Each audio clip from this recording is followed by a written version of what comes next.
Volume 2, Chapter 100. I only want to play a small role. If you climb to the window, you might be able to see me. Yiziu laughed. Ah! Suma Cheng was still wrapped in her blankets. She kept the blankets wrapped around and climbed to the window. She looked out and swept across the streets. Although she was pretty high up and the people on the streets were pretty small, it was still easy for her to recognize familiar people. But when Suma Cheng scanned outside, she didn't see anything. I don't see you. Diagonally opposite to you on the streets is a happy internet cafe. Yiziu said. Oh, I know that internet cafe. Suma Cheng said. After all, she lived around here. Even though she had never been to the internet cafe, she still knew of it. Her gaze shifted to the internet cafe direction, but she still didn't see him. Yeah, I'm in the internet cafe. You're pulling all-nighters again? Suma Cheng understood Yiziu well. For work, Yiziu said seriously. Work? Right. I'm working in the internet cafe right now, Yiziu said. Oh, that fits you well. Although Suma Cheng said that smiling, she couldn't help but grieve in her heart.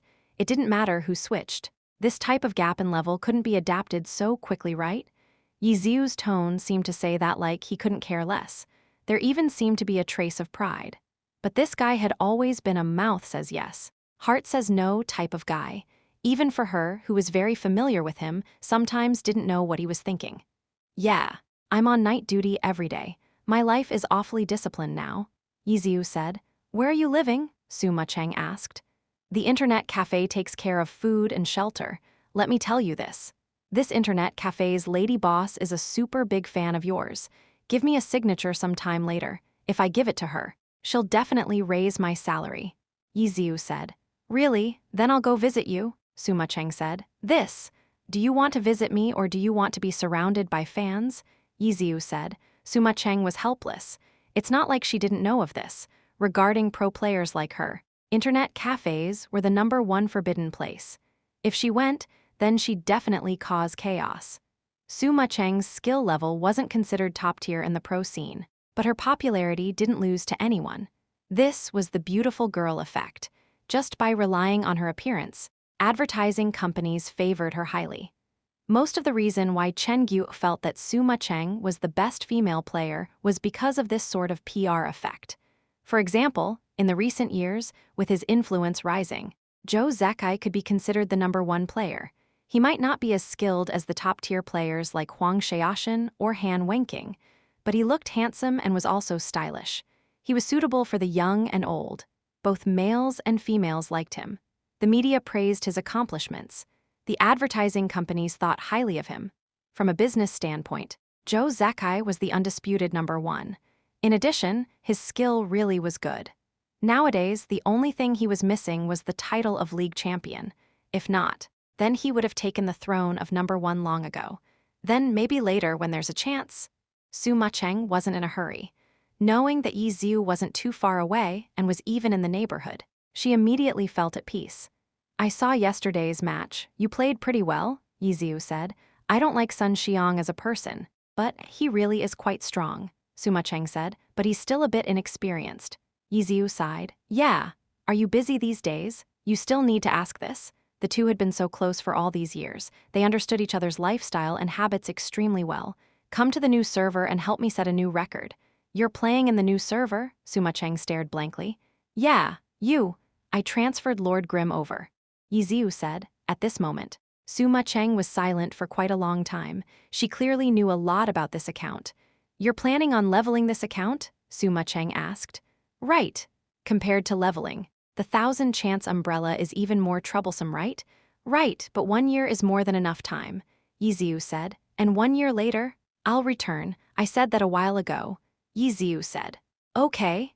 Suma Cheng suddenly felt like crying. What dungeon record do you want to set?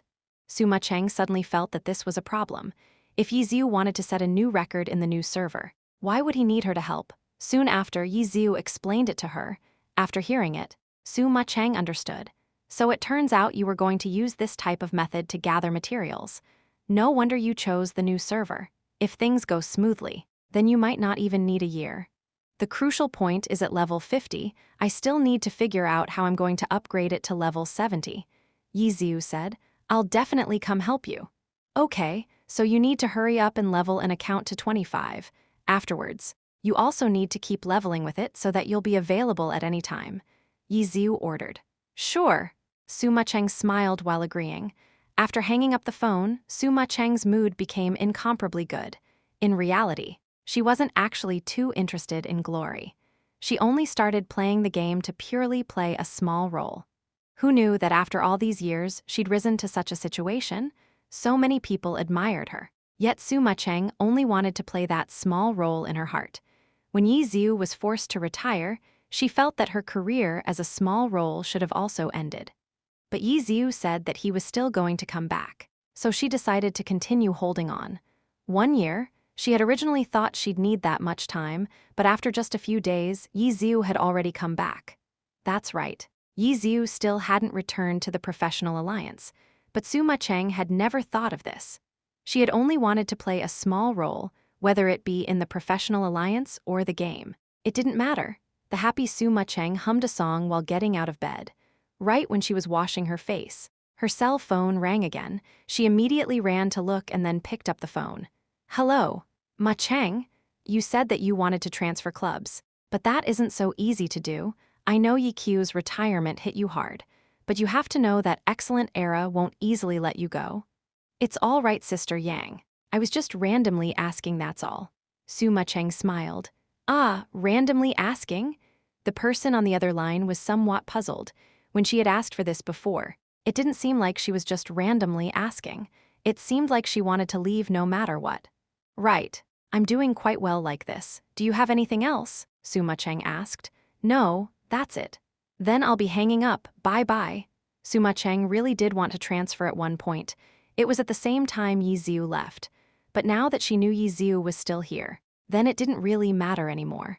After tidying everything up, Suma Cheng wrapped herself up tightly and went out the door. When a famous person went out, then she needed to be armed. The club definitely had a new server account card, but Suma Cheng still felt that it was better to buy one herself. Suma Cheng bought a 10th server account card at a newspaper stand diagonally opposite to Happy Internet Cafe. Carrying the new card, Suma Cheng looked at the internet cafe across the street in a daze and wanted to go in to take a look. I've covered myself so tightly. I don't think anyone will be able to recognize me, right? Suma Cheng thought to herself. Then she saw a person swaying side to side with a cigarette in his mouth. Both of his hands were rigidly in his pockets. His head peeped out of the door and he looked around left and right. He turned his head as if he were saying something and then came out. This person. Why was he always like this? Suma Cheng looked at him from far away. She didn't know why, but she wanted to laugh. In the end, after seeing the person take a few steps, he unexpectedly waved his hands at her. What? He could still recognize me like this?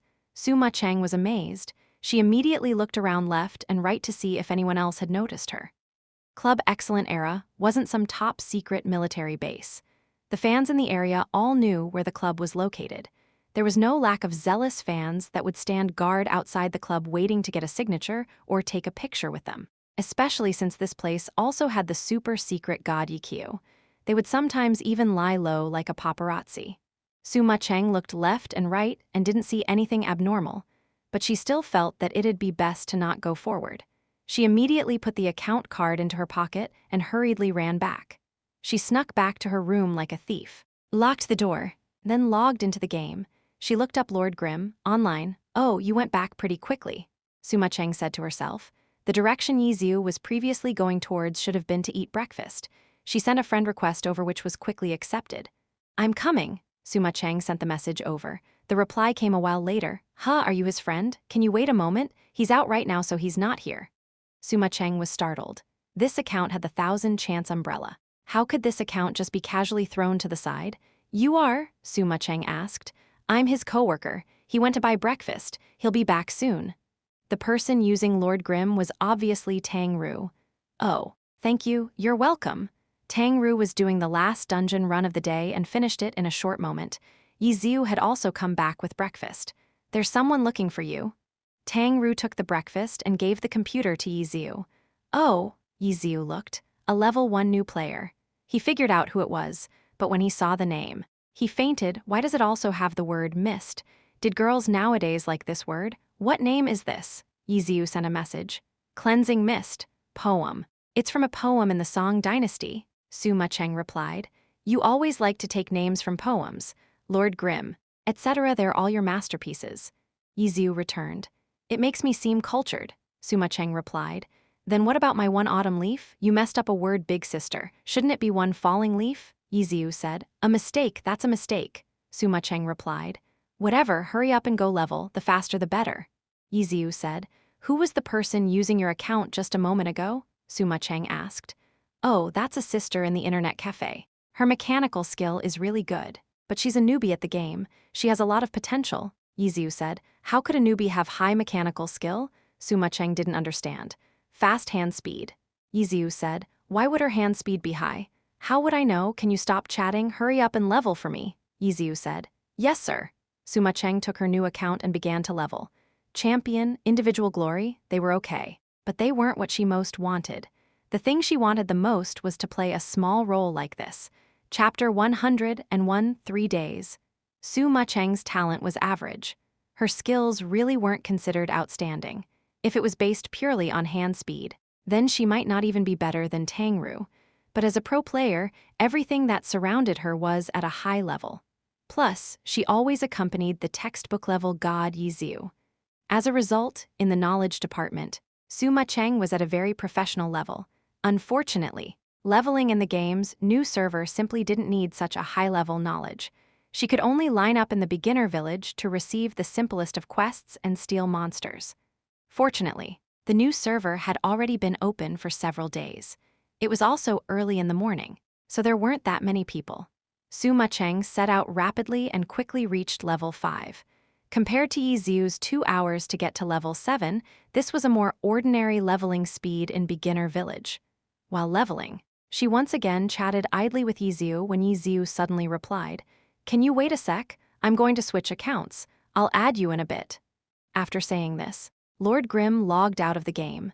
It turned out that after eating breakfast, Tangru was planning on going to sleep. She had started her shift at 3 o'clock in the afternoon, so she wanted to rest for now. In the end, Yiziu took her card and said that he was going to help her level. The level on Tangru's soft mist was on the low side. Moreover, if she was going to level in the frost forest, then soloing it one time would take an hour. And because she was also using Yiziu's Lord Grimm to practice, soft mist practically didn't have any time to level. It's not that I want to help you level, it's that if you level too slowly, wouldn't you be delaying our plan? Yiziu explicitly said. If he had just said, I'm going to help you level, then how would such a competitive person like Tangru agree? Fine then, in the end. Tangru reluctantly agreed. Yiziu really didn't know whether to laugh or cry. What was his status in the glory community?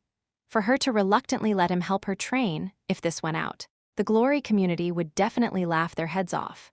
After Yiziu got onto Soft Mist's account, he added Suma Cheng's cleansing mist as a friend. Oh, is this the account of that talented sister you were talking about? Suma Cheng asked. Yeah, Yiziu replied. Oh, a battle mage, is she your fan? Suma Cheng asked. Nope. She's a complete noob and knows nothing at all about glory. She doesn't know anyone. Yiziu told her about the previous day and how Liu Hao tried to attract the sister by acting cool and flaunting his status. But the sister didn't get the message at all. Suma Cheng laughed and stamped her feet. She hated how she wasn't able to see Liu Hao's face when he failed to show off his status. The two chatted like this while leveling up until Yiziu felt a strong killing intent from behind him. Hey, good morning, boss. Yiziu turned his head to say hi. Are you really planning on crazily playing like this every day? Chen Guo was helpless. She kept mentioning this every day, and she herself was starting to feel annoyed. But isn't this guy a little too obsessed over this game? Chen Guo managed the internet cafe, so people who liked to play games were a common occurrence. But Yiziu was almost 25 years old without a proper job, and yet still only played games. That was a first. This guy couldn't be planning on staying in the internet cafe all his life and playing games forever, right? Chen Guo felt extremely miserable. If there really was someone who would work in the internet cafe for all his life, then how much could she save? But now that she was looking helplessly at such a person, she could only feel that there was no future. He was too good at making her angry. Especially when she saw Tangru return all red-eyed. Without even washing her face, she climbed into bed, making Chen Guo feel even more regret. If this guy wanted to ruin himself, then whatever, but it looked like he was going to ruin such a beautiful and good girl along with him. She herself had wanted Tang Ru to play Glory, but she didn't want her to play it in such a way. Is there anything you need, boss? Yiziu asked. I said, is there any way for you to control how much you play? Chen Gu really didn't know how else to say it. The person in front of her wasn't a little kid with such a face. He even looked older than her. What type of tone was she supposed to put on towards him? Chen Gu was confused. Ha ha. Don't worry about me, boss. I'm well aware of my situation. Yiziu looked at Chen Guo and felt a bit moved in his heart. Chen Guo trying to stop him obviously wasn't because she felt sorry for the computers or because she was afraid it'd interfere with work. It purely stemmed from her concern for him. For someone to use 10 or more hours every day on a game, no matter who looked at it, they would all feel that it definitely wasn't a healthy living style.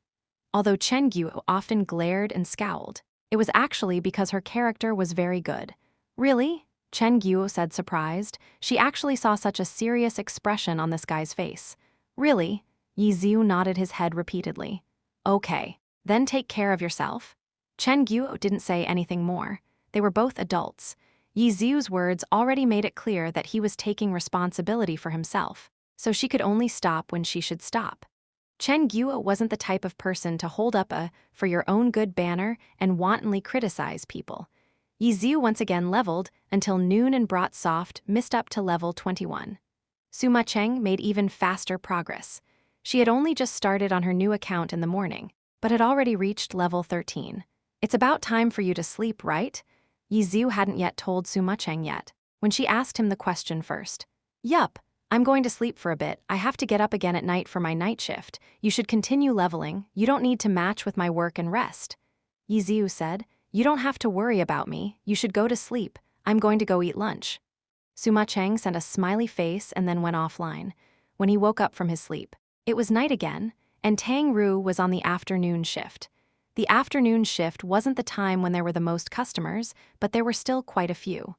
As a result, she didn't have much free time. Soft Miss just stood there. In 1 hour, she stood around foolishly for 45 minutes while Tang Ru called for customers to log and log out and did this and that.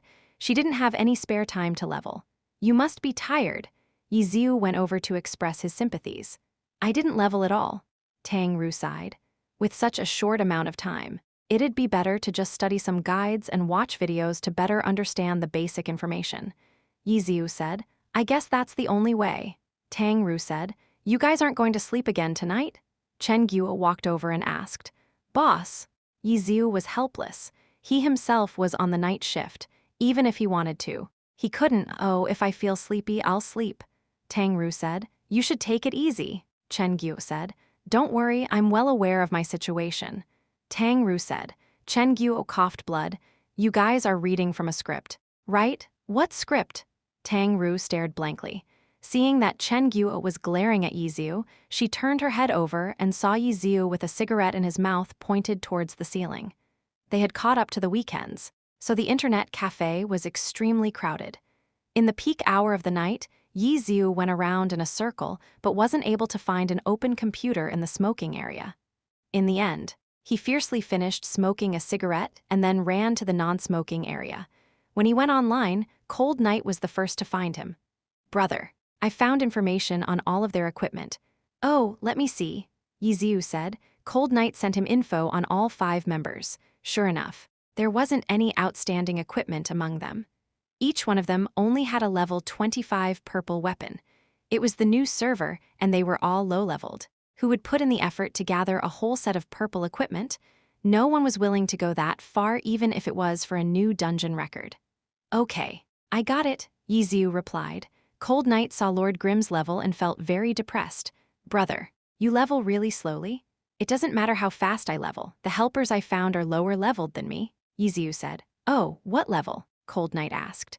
The lowest level is. Suma Cheng wasn't online. Yiziu opened up her cleansing mists profile and looked at it. Level 16. Cold Knight almost coughed a mouthful of blood onto his screen and repelled back. Then how long is it going to take you? Is there still any meaning to setting this new record? Cold Knight didn't say any empty words. In reality, setting new dungeon records had to keep pace with the general player population's levels. For example, if you were put into an old server where the general player population was at level 70, then if you formed a party to break the Frost Forest record, then it wouldn't attract a lot of eyes. The big guilds were all so competitive for these small dungeons was precisely because the new server's players were all around that level. Everyone was repeatedly running these dungeons, so if you set a new dungeon record at this moment, then it would look very outstanding. Right now, Yizu's lowest level talent was at level 16. If the talent leveled to level 25 slowly and the general player population were level 30, then even if they broke record, it wouldn't be as amazing. Don't worry about it, it'll be done in a few days. Yizu obviously understood this reasoning. 3 days? Is 3 days enough? If you can't set the record in 3 days, then it won't be worth it anymore. Cold Knight said. Okay, Yizu unreservedly promised. Within 3 days, your guild will need to send out a level 25 player, preferably a skilled one. Is that possible? Okay, let me see. You have to do it. If not, then when you see that your guild's name is up on the records, but none of the players are from your guild, how embarrassing would that be? Yizu replied. Cold Knight heard this and his heart was once again overcast. That was true. The current members in the party were all put forth by Lord Grimm to the people that knew. If they saw that none of them were from tyrannical ambition, then that would be quite embarrassing. But it was still better than a different guild's name on the standings at least. Cold Knight thought of this and came out of his confusion. In order to break the Frost Forest record this time, he had already been confused for a very long time. The faster the record came out, the better. It was quickly becoming a source of anxiety. No more. No more? Cold Knight shook his head.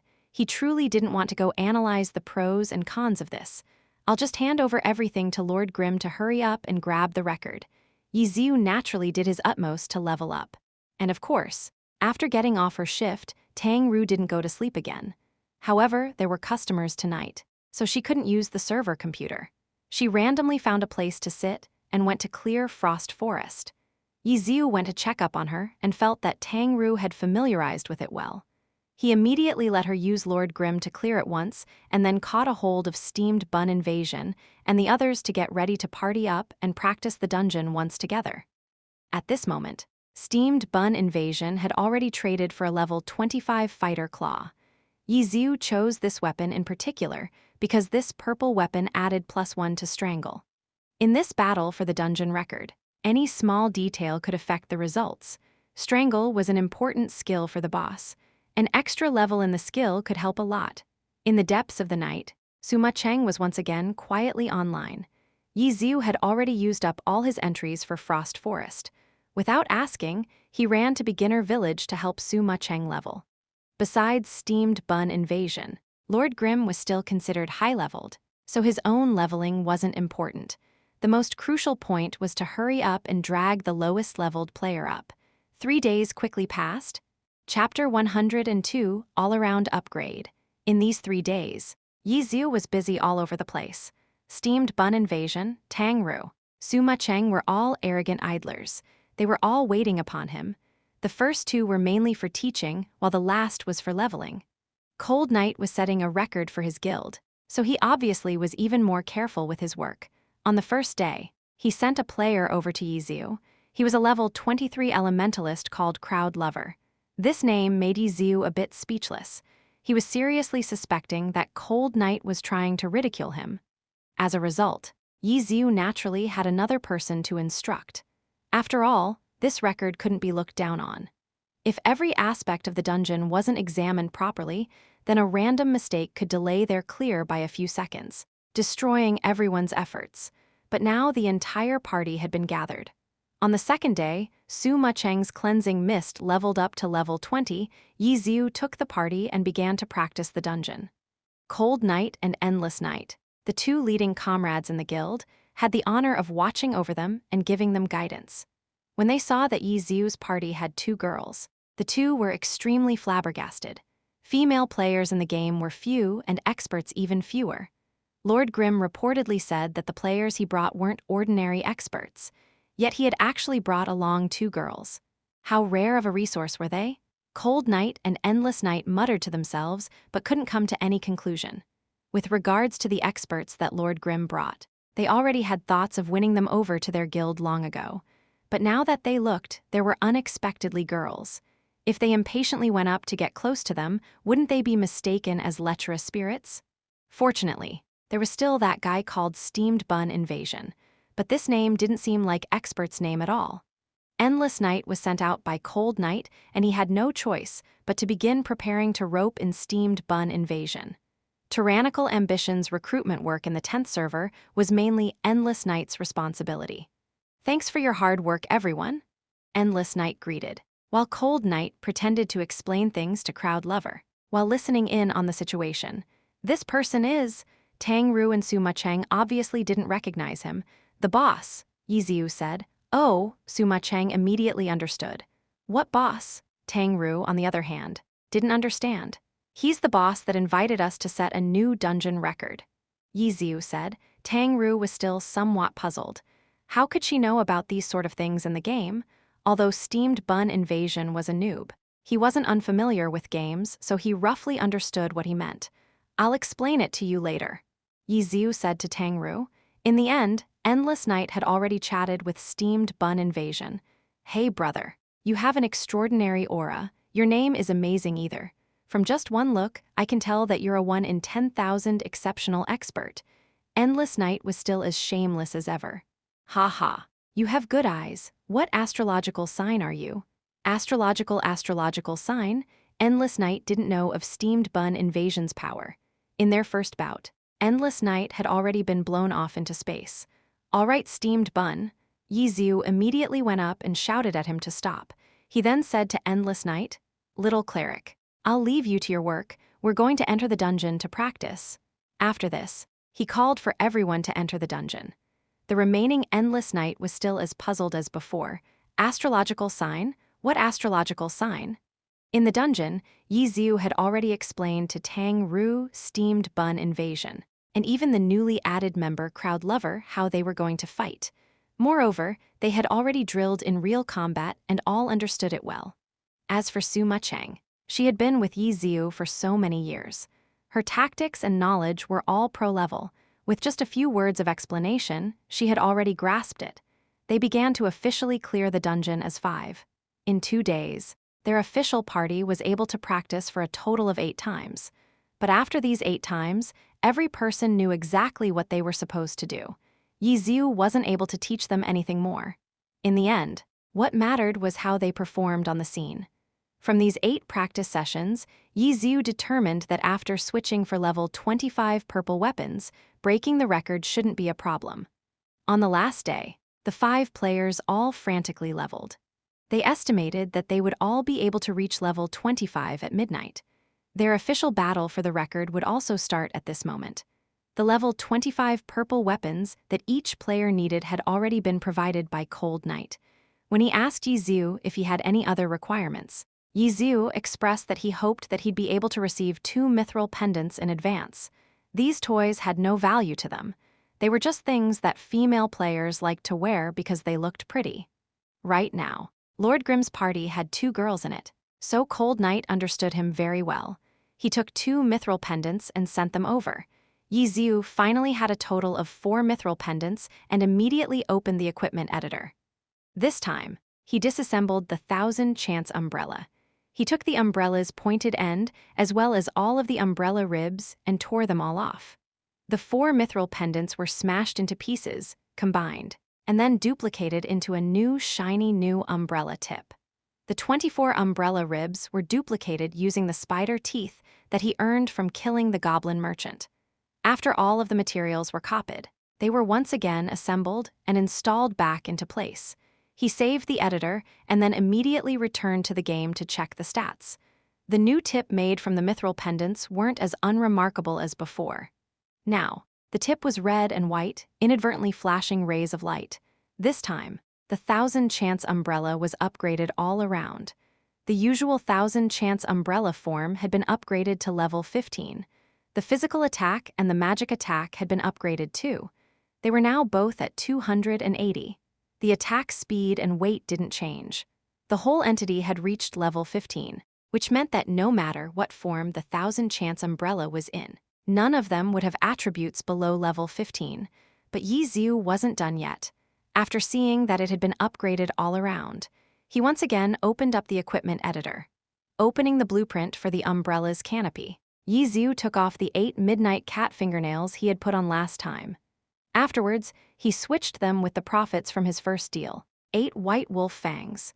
He returned to the game again and then took the 1000-chance umbrella and changed it into the battle lance form.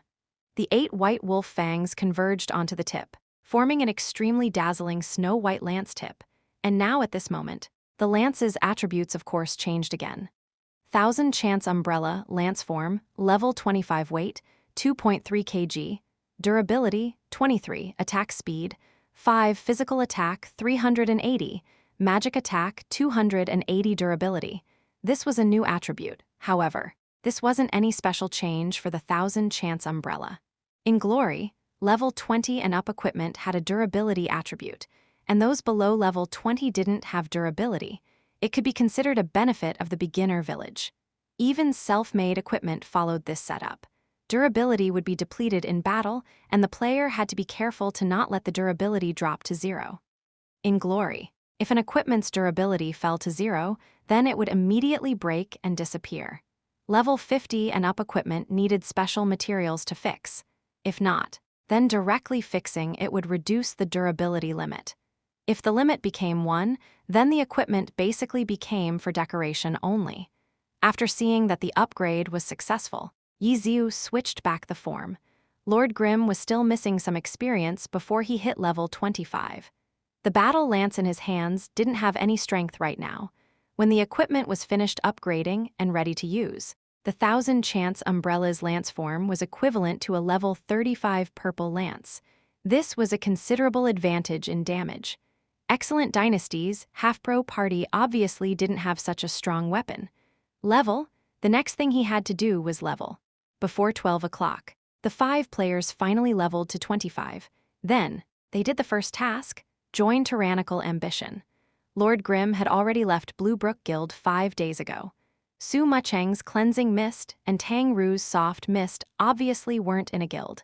And Steamed Bun Invasion had been specially informed by Yi Xiu, so he wasn't in one either. I welcome you 4 experts to the guild. Endless Night sent a message in the party channel. It looked as if the 4 players really did join the guild. Welcome, welcome. A bunch of guild members sent the message one after the other, showing their guild's friendliness. Outside of Frost Forest, Yi Xiu gave an order: turn off all message channels in order to get rid of any distractions from these. Everyone complied. As Tyrannical Ambition's official member, Crowd Lover couldn't bear seeing his brother's wasted efforts. Before turning all the channels off, he reminded everyone, "Don't welcome. No one's looking." This message was mixed together with the welcomes, who knew how many actually saw it. In any case, Crowd Lover also turned off his message channels after sending it. There's still a few minutes. If you have to use the restroom, do it now, Yi Xiu said. It'll just be 10 or so minutes. Su Mucheng felt Yi Xiu was overstating it too much, but with astonishment, Tang Ru saw Yi Xiu stand up from the reception desk and shout to everyone, "Everyone's fine. If you have something to say it now. I'm going to be busy for a bit." Tang Ru laughed and sent Yi Xiu a message. If the customers really did need something, they wouldn't ask you, just say your prayers. Really? Then hopefully I'll be lucky, Yi Xiu replied. After a few minutes, midnight arrived and the dungeon entries refreshed. The 5 players weren't careless and entered the dungeon at the same time. Without saying anything, they rushed forward. "Pull monsters," Yi Xiu instructed while rushing up. The players following him were Soft Mist and Steamed Bun Invasion. One on the left, one on the right. Behind them, Cleansing Mist also followed along. She had raised her hand and already started firing. Su Mucheng's class was still a launcher. She wasn't Yi Xiu the encyclopedia and was only proficient in this class. Launchers were the class with the most range in Glory. In addition, their normal attacks did a small AoE damage. Su Mucheng's playing was obviously extremely accurate. 2 goblins were blasted and then chased after her. Mid-route, Yi Xiu brought Lord Grimm forward and slashed, pulling these 2 goblins. Su Mucheng had already controlled Cleansing Mist to fire at another 2 goblins on a different side. The goblins were alarmed and then rushed forward. But this time, Tang Ru pulled these 2. and she fired again to pull monsters, which were then taken up by steamed bun invasion. These 3 players brought along 2 monsters. They killed them while gathering other monsters together, which were blown apart by the storm of spells casted by Crowd Lover. But these 3 weren't just standing there killing monsters. They continued to move forward. Suma Cheng had already let Cleansing Mist continue pulling monsters. 2 monsters in one group, 1 person received 1 group. In the blink of an eye, they had already pulled 12 goblins. While the party advanced while killing monsters, Suma Cheng never stopped pulling monsters. This method was even more ferocious than one-wave rush. Suma Cheng was the pulling specialist. The other 3 acted as both MTS and DP Sirs. Moreover, by gathering the monsters into a Crowd Lover who was behind them was able to sufficiently use large AoE spells to kill them. This was a genuine pro-level tactic. Each player in the team had to rely on their own skill to do one aspect. This method could no longer be called one-wave rush. It should be called one-wave push. Chapter 103, There Really Is a Gap. In the blink of an eye, Yiziu, Tangru, and steamed bun invasion had already dragged together 20 or so goblins. Yiziu's camera angle quickly turned at a speed fast enough to make ordinary people dizzy. He not only had to take care of the goblins he dragged together, but he had to pay attention to the entire situation on the field. He didn't have to worry about Suma Cheng at all. And Tang Ru had a good character, so Yiziu wasn't afraid that she wouldn't be able to do it. He only afraid that she'd go too far. However, the most worrisome member was steamed bun invasion. This noob's thinking was as vast as the ocean. Ordinary people had no way of figuring out what he was doing. Compared to Suma Cheng, Yiziu could completely figure out what her mistakes might be. Tang Ru too. But this steamed bun invasion, he had no way of predicting what type of unexpected mistake this guy would make, making Yiziu feel very cold in his heart. As for Crowd Lover, after a few days of drilling, Yiziu could tell that this player definitely wasn't new. This player's hand speed might be lower than steamed bun invasions by a level, but he was much more familiar with the game. He definitely had several years of experience playing Glory. Moreover, this player's role on the team was just to brainlessly output damage. If he didn't do it well, then he would reduce the speed, but he wouldn't bring about any confusion. Currently, the situation could still be considered stable, but this one-wave push method wouldn't have them stop to concentrate on killing when a certain amount of monsters were gathered. Instead, they would continue this sort of killing while continuing to drag new monsters in. Their current 20 monsters wasn't the limit. As they continued to rush forward, the pressure would continue to mount. Suma Cheng once again pulled monsters 3 times. The alarmed goblins had reached a total of 26. This was already a few more goblins gathered than when Yiziu had done it with Blue Brook Guild. Right now, the 26 goblins were under the responsibility of 3 players. With regard to the number of monsters, the pressure obviously wasn't as great as Yiziu pulling 26 monsters by himself, but amassing the monsters required coordination of all 3 members to complete. This was a different type of difficulty. Team coordination was always going to be more difficult than an individual display. But once it was formed, the power would be much greater. In the past few days, they were practicing this type of coordination. Although Tang Ru and Steamed Bun Invasion didn't really know how to play Glory, Yiziu had practically drilled how to dungeon Frost Forest into them until it became second nature. At this moment, perhaps they sometimes didn't know why they should do something, but knew that it should be done. They took turns switching positions, using blow away, knock back, knock down, etc. All sorts of attack styles were used to gather up the monsters. Apart from this, it was more important that they had clear thoughts on which ones should be killed first, which ones could let go, which ones should be on the outside, which ones should be knocked back into the launcher and elementalist's attacks. This type of diverse playing simply wasn't possible for normal players. As a result, he needed experts with high mechanical skill like Tang Ru.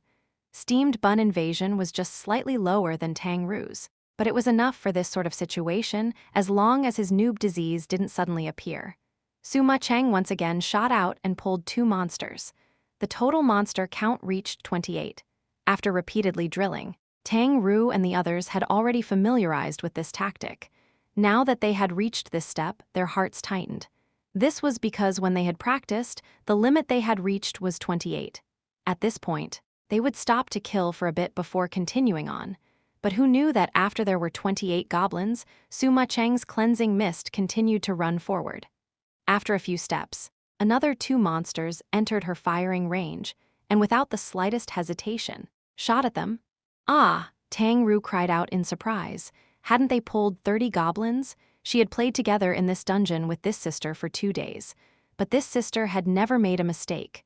Who would have thought that she would have unexpectedly made a mistake when they were on their official record-setting run?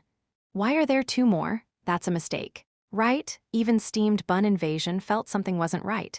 He was already at his limit. If another goblin came, then he had no way of taking care of it. His task wasn't to only pull monsters. He had to make sure he didn't die, and also had to make sure the aggro of all the monsters stayed on them.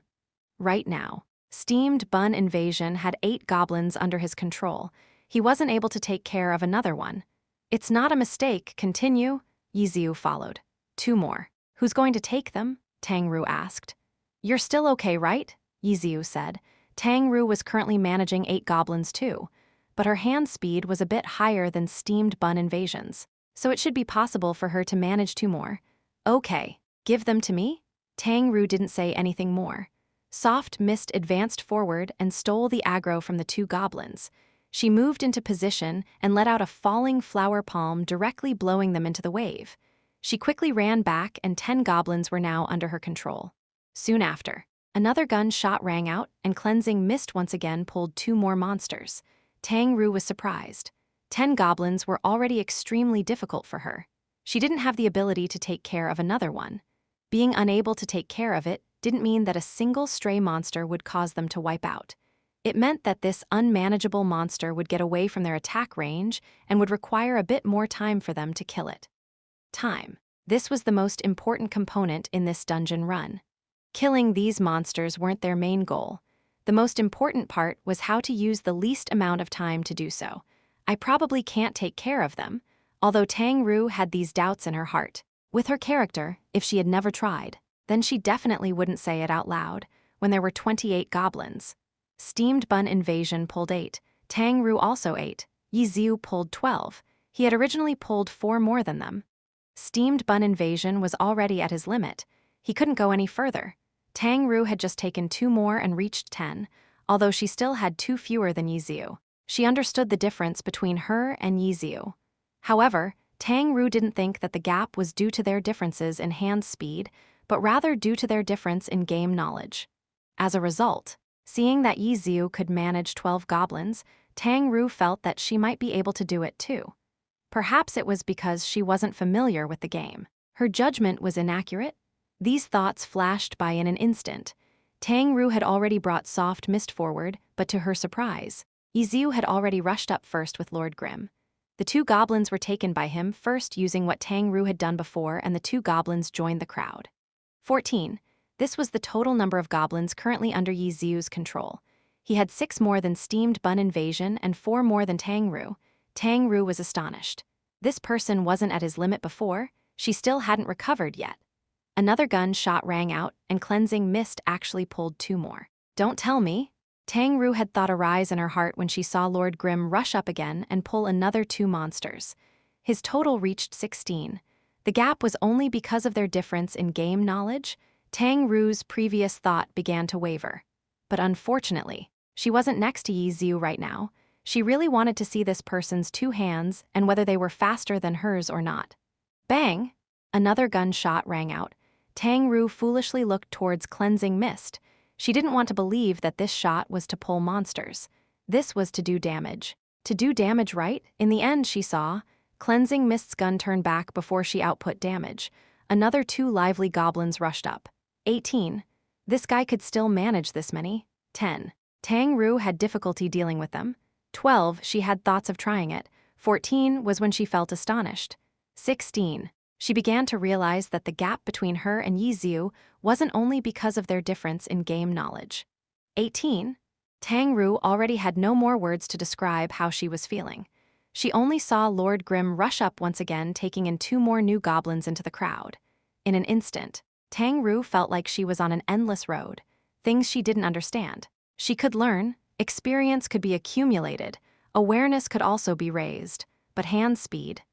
Tang Ru already felt that her hand speed was at the limit, and she finally understood that there would always be people better than her. In the end, she heard another shot ring out. Tang Ru had already become numb. Perhaps later there might even be 22, 24, 26. What was the point of fussing over it now? Sure enough, cleansing mist didn't make a mistake. Her monster-pulling tempo didn't slow down in the slightest. Don't tell me this person has no limit, Tang Ru silently said to herself. Bun unexpectedly. The person to rush forward this time wasn't Lord Grimm, but was actually steamed bun invasion. Tang Ru was alarmed. Was this guy also bottomless? Noobs really were scary. Steamed bun invasion quickly brought back 2 goblins and swiftly worked. Tang Ru felt as though she were only a silent spectator. Watching and watching. She suddenly blurted out blankly, "Steamed bun. Why are you missing 2? What do you mean missing 2? Steamed bun invasion didn't understand. Didn't you just pull 2 goblins? Tang Ru asked. Yup, adding on to your previous 8. Shouldn't you have 10? Why are there still 8? Tang Ru asked. 2 of them died just now, steamed bun invasion said. The 2 players' conversation had been heard by Yi Xiu. He just felt extremely puzzled. Exactly which one of them was the noob? Just then, steamed bun invasion had killed off 2 of his goblins. Yi Xiu was about to remind him to pull more monsters when steamed bun invasion had already rushed forward. Yi Xiu was deeply moved by steamed bun's quickness. Then Tang Ru asked such basic question. Dead? Tang Ru hadn't recovered yet. Today, we've all switched weapons. Our damage output is greater, so the current situation is different from when we usually practiced. Right now, we don't need to stop killing monsters, we just need to keep moving forward. So fighting while killing won't be a problem. Suma Cheng appeared to have seen through Tang Ru's doubts and explained it to her. Oh, Tang Ru suddenly realized. Our usual practice was just to give an idea. Now that we all have level 25 weapons, we can finally bring out our full potential. Let's go, Suma Cheng said. Understood. Tang Ru followed. She let out a sigh. The gap between her and the noob was only because she had been muddle-headed and thinking too much. How many monsters are you pulling? Tang Ru asked Yi Xiu. 16, Yi Xiu said. Tang Ru's cheeks streamed with tears. She wasn't dreaming before. The gap really was there. Chapter 104, Godly Skill Delivery Gun. Tang Ru's soft mist controlled 10 goblins. Steamed bun invasion controlled 8. Yi Xiu's Lord Grimm controlled 16. A total of 34. The number stopped at this point and wouldn't increase any further. The cycle made from their team coordination could now be considered as officially formed. Suma Cheng never stopped pulling monsters, but from here on out, the total count of 34 goblins never increased again. This was because every time 2 goblins were pulled, 2 goblins in the crowd would die. In this monster-amassing coordination, there was also a certain way to output damage. Everyone had their own roles. When they put out damage, there was a certain tempo they had to look for. Peak playing, peak coordination. With regards to the Frost Forest dungeon, with their class combination, this could be considered the limit, as long as there was no mistake. Steamed bun invasion, who had originally been the one he had been most worried about, had stayed steady, making Yi Xiu feel gratified. After Tang Ru's mysterious newbie display, that sort of situation never occurred again. Suma Cheng didn't need to be worried about. Yet what made Yi Xiu feel pleasantly surprised was that elementalist crowd lover. The elementalist's task was to blast and kill those gathered-up goblins. Under the guarantee that it wouldn't OT, it would be best to balance the damage output. It could be said that as long as he wasn't going at it too brainlessly, then it would unlikely cause an extremely terrible disaster. But a perfectly balanced damage output only existed in theory. His role could completely deviate a bit. Making up for these deviations was a part of the cycle tactic. But Yi Xiu saw that when this player made a deviation, he would correct himself and make up for the deviation. Although in the end, there was no way he could reach a perfect balance, he really did minimize the deviations. From a details perspective, this player could already be considered as at the limit. Before, in their practice sessions, this player had never done this because there was no need to. Now that he displayed it, Yi Xiu discovered that this player's skill was better than he had originally thought. It looked like he was also one of the guild's peak experts. After seeing this, Yiziu silently came to a conclusion while the scene on his screen had already turned to a different direction. The scene in front of Yiziu changed so quickly that it was already enough to make others dizzy. This was all because he really was taking care of too many things. Besides controlling 16 goblins, he still had to observe the other 4 players and order out instructions. When Tang Ru compared herself to Yiziu, she had completely overlooked this point. The gap between Yiziu and her was actually a lot greater than what she had thought. We've arrived at the first boss. Cleansing Mist finally stopped pulling monsters. The monsters along the sides had all been pulled. The only other monster left in front of them was the first boss. Suma Cheng clearly understood how busy Yiziu was. She would always send back some important information to Yiziu to make sure he noticed it. Pull. Yiziu's voice fell. Lord Grimm suddenly leaped up. In his right hand, he held a sharp sword. Falling light blades sliced through the air and a shockwave rippled out. All of the monsters that were gathered fell down. Tang Ru, steamed bun invasion, and Crowd Lover no longer paid attention to what monsters they were supposed to control and unleashed every skill they had at their disposal. These 34 goblins had been brought all the way here and were attacked as they moved. As a result, their health had already been grinded down a large chunk. Under this storm of wild attacks, they fell down chunk after chunk as if they were being cut apart like wheat. Many goblins never stood back up. Needless to say, after a few rounds, the majority of them had been killed. The remaining goblins were attacked even more relentlessly. Facing Yiziu and the others' skill, they could only die even quicker. The 34 goblins were instantly turned into corpses. On the other side, gun sounds rang out in waves. Cleansing Mist had already pulled the first boss over. The 4 players' viewpoints turned and saw that Cleansing Mist was currently lifting a giant heavy machine gun and ferociously firing towards the sky. The bullets and smoke that flew out lined up into a diagonal line, hitting the first boss Goblin Patrol Guard in the air. This Goblin Patrol Guard really did look like it was being barbecued, rolling around in the air. It then fell rumbling down towards the 4 players. DMN? Seeing this scene, Tang Ru and Steamed Bun Invasion didn't think anything of it. This guy, who was unworthy of his name because he didn't like to join the crowd looking for fun, suddenly yelled it out in astonishment. Is it delivery gun? Crowd Lover didn't yell this out. It only rolled about in his heart for a second before the Goblin Patrol Guard fell in front of them. The 3 immediately rushed forward to attack. Crowd Lover also immediately began throwing out spells, but his astonishment still lingered in his mind. His character glanced at Cleansing Mist quite a few times. Delivery gun. This was a term for a type of gunner move. The term meant that the target would be delivered to a desired location via continuous firing. The effects between deliver gun and aerial fire could be considered opposite of one another. However, this move had no prominent effects for the launcher. When comparing these 2 moves, delivery gun could be considered far more difficult to execute than aerial fire. Everyone could talk about the theory of delivery gun, but only a few could actually execute it. This was a skill that not even all pro players could grasp perfectly. Put into the normal player community, this was even more of a godly skill. To be able to execute it occasionally could already be considered enough to brag about. It has to be known that in order to have the target move to a desired location, the gunshot must hit a certain spot. And where is that certain spot? Just this point required an incredible amount of practice to accumulate enough experience to make an accurate judgment. Secondly, the target had to be accurately hit on this exact spot while it was moving through the air. This was another extremely difficult point. Next, these 2 steps weren't just a one-time thing. They had to be done repeatedly. In this way, normal players could only move the target through the air like a blind cat running into a dead mouse.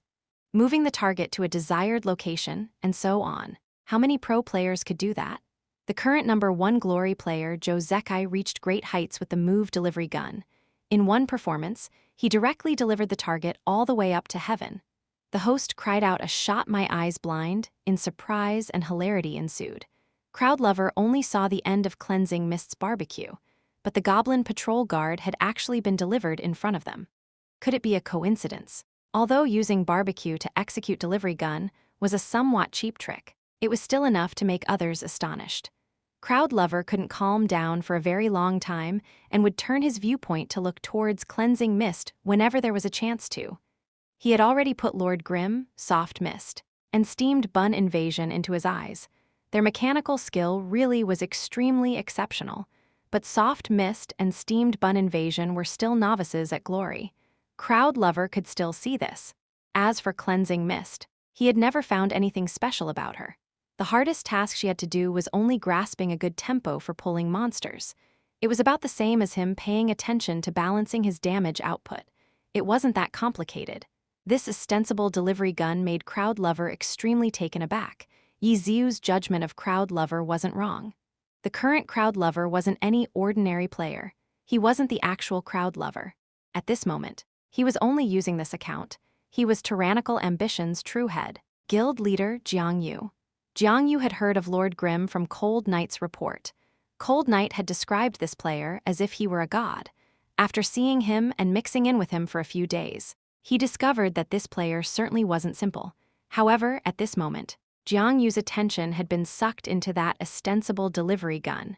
This was all because this godly skill was a water divide. The only ones that could use this move were almost all pro players. While he was currently thinking of this, he suddenly heard Lord Grim, "Cleansing mist, what did you do to pull the boss just a moment ago?" "Hee, delivery gun. Did you see it? I saw a ghost. We're trying to set a dungeon record. Don't make trouble," Lord Grim said. "I've snatched quite a few seconds this time." Cleansing Mist said, "If you had hit the boss into the woods, how many seconds would we have lost?" Lord Grim said. Cleansing Mist was silent. "Don't mess around. Steadily set the new record." "Oh," Cleansing Mist answered. "So this girl acted out on her own and did it accidentally?" Jiang Yu thought this. It was true that a launcher could sometimes execute delivery gun by luck using barbecue. Of course, what he didn't know was that, when he saw the delivery gun for the first time and yelled out, "DMN," Yi Xiu busily typed out a message to Sima Cheng. "Don't use delivery gun." "What? You'll expose yourself, you idiot." Delivery gun, this move, truly wasn't convenient to use. This was all because this skill was too much of an indication. The number of players that could use this skill was very few. If someone tried looking for a female launcher among the pro players that could do this, the answer would simply pop out. And then what? A pro player came to set a dungeon record. A pro player from Excellent Era came to help Tyrannical Ambition set a new dungeon record. The record broken was Excellent Dynasties. If any of these messages came out, it would attract lots of criticism and trouble. Yi Xiu regretted forgetting to remind Sima Cheng this. "Oh, then I won't use it." It wasn't as if Sima Cheng didn't understood all this. It's just that she didn't care. She only wanted to help Yi Xiu smoothly set a new record, that was all. For her, this record was most important. But Yi Xiu had taken note that Crowd Lover had began keeping an eye on cleansing mist frequently. "You have to justify yourself." Yi Xiu hurriedly sent Sima Cheng a message. Only then did they have the small discussion just before. They didn't need to prepare any sort of script. With their understanding of each other, just winging it was fine. Once the dialogue ended, everyone continued to intensify their attacks onto the Goblin Patrol Guard. Yi Xiu continued to pay attention to Crowd Lover's actions. At long last, he no longer saw him keeping an eye on cleansing mist anymore. That should be enough. Yi Xiu let out a sigh. Chapter 105, A Staggering Blow. The dungeoning continued. Fighting the first boss Goblin Patrol Guard was very brainless. Besides dodging its violent physical strikes, there was nothing else to think about. Although these sorts of high-damage attacks would make normal players terrified, against players with high mechanical skill, it was just a toy. At this moment, the Goblin Patrol Guard's aggro was entirely on Lord Grim and was running around in circles. The 5 players opened fire with all of their might, and in a short moment, the first boss was mowed down. No one stopped for a rest. Everyone went straight forward towards the following path. No one looked at what the boss dropped. This was something Yi Xiu had explained earlier. Every second counted in setting a new record. There was no time to waste. Picking up dropped items meant that they had to crouch down and then get back up, and would still need 1 or 2 seconds. The path after the first boss and the opening path weren't too different. The 5 players used the same method as they had in the opening path. Steamed bun invasion was still Yi Xiu's main focus. Over the course of his leading, 8 out of 10 instructions were to steamed bun invasion. God, you talk so much, what astrological sign are you? Steamed bun invasion's words almost made Yizu die from laughter. It took him a while to recover before saying, "Steamed bun, you're our team's secret weapon. Everyone is counting on you." "Oh, secret weapon, that's pretty good," Steamed bun invasion said ecstatically.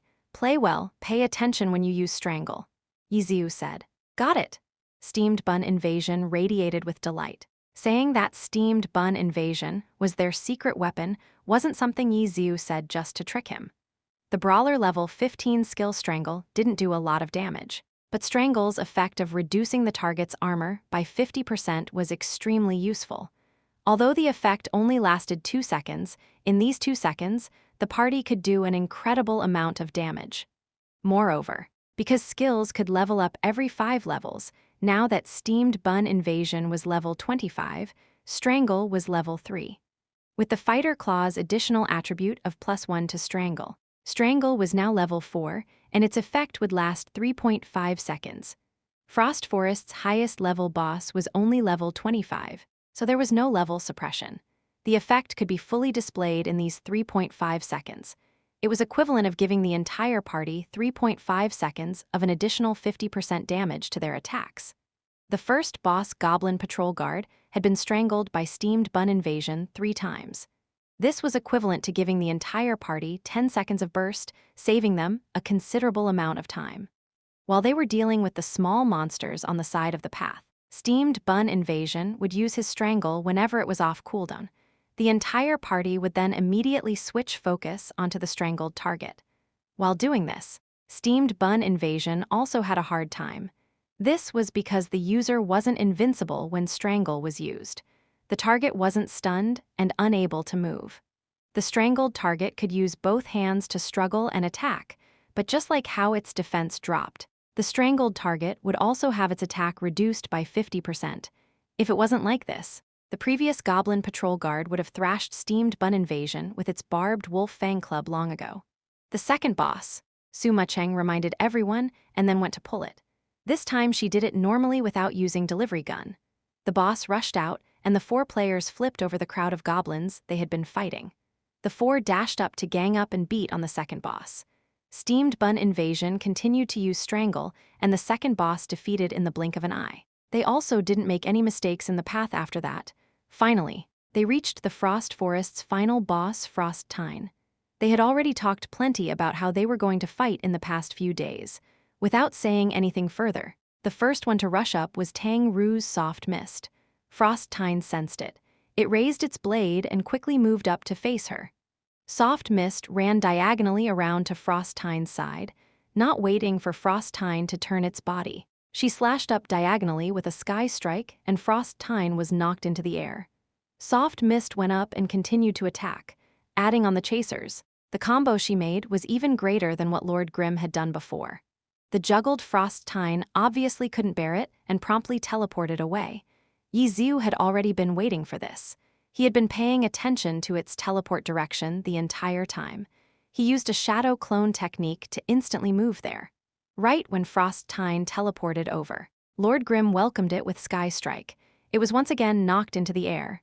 "Steamed bun," Yizu yelled. Steamed bun invasion shot forward. He raised his hands and grasped. The level 4 strangle accurately clamped onto Frost Tine's throat. "Nice," Yizu praised. He turned his body and followed up with 3 skill attacks. Soft Mist's Battle Lance, Cleansing Mist's Artillery Shells, and Crowd Lover's Magic also arrived. Even steamed bun invasion was smashing Frost Tine's head with a brick, causing Frost Tine to shriek again and again. Frost Tine's body was small and light.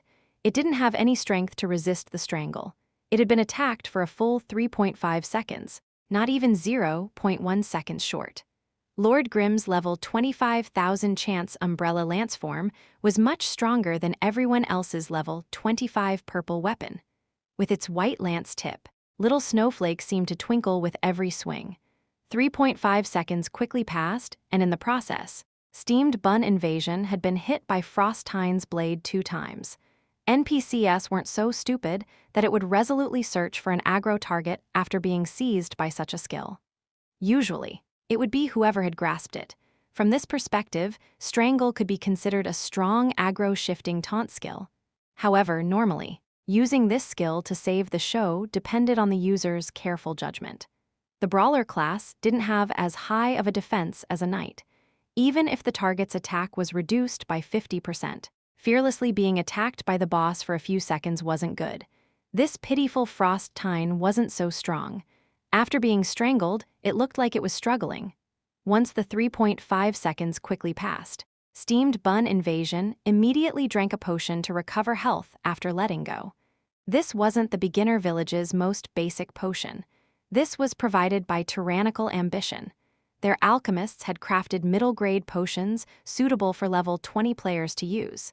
After Frost Tine had been released, it immediately looked for its aggro target, Soft Mist. But Lord Grimm's weapon was tyrannical. In a few hits, its aggro was stolen onto him. These aggro problems weren't anything to worry about.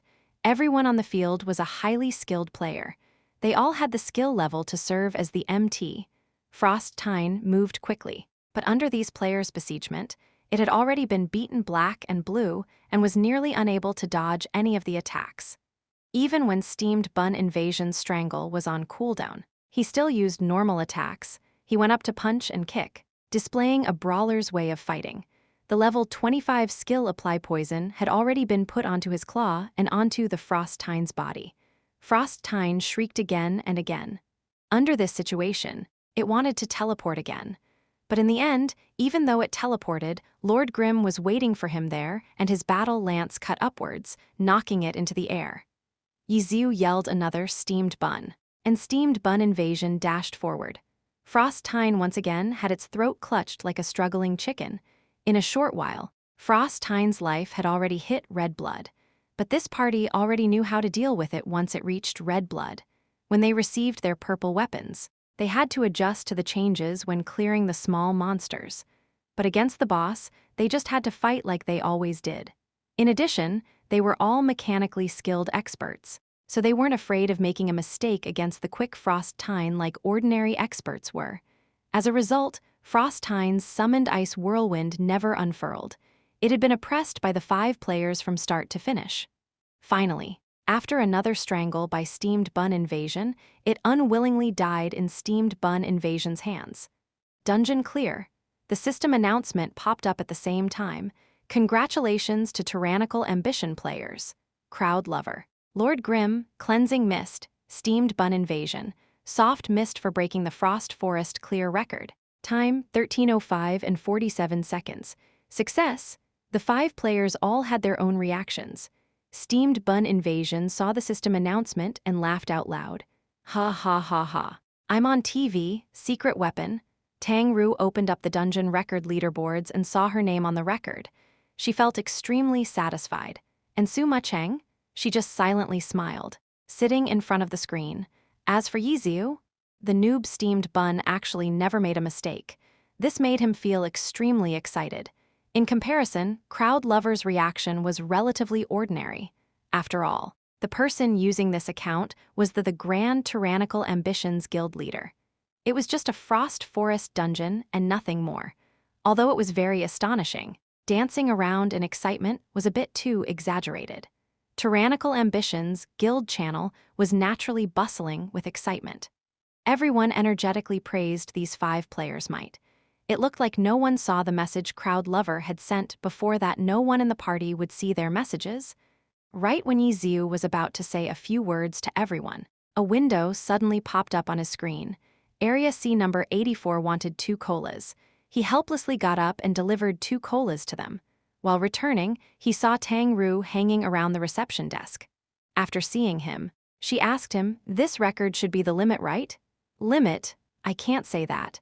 It's still not the limit. Why not?" Tang Ru asked. "Because our party didn't have the most optimal class combination," Yiziu said, although any combination could clear a dungeon. When seeking efficiency, in the end, there was still a most optimal class combination for each dungeon. Yiziu's party couldn't be considered it, but their opponents, Excellent Dynasty's party, also weren't in the most optimal class combination. It was just to clear a mere Frost Forest. As a pro player, how could Liu Hao and the others care so much? What's more, Each pro player had their own class that they were most proficient in. If they temporarily switched classes, it would be just like how in soccer a rear guard ran to play as the forward. Although their basic qualities were still there, their performance was an entirely different matter.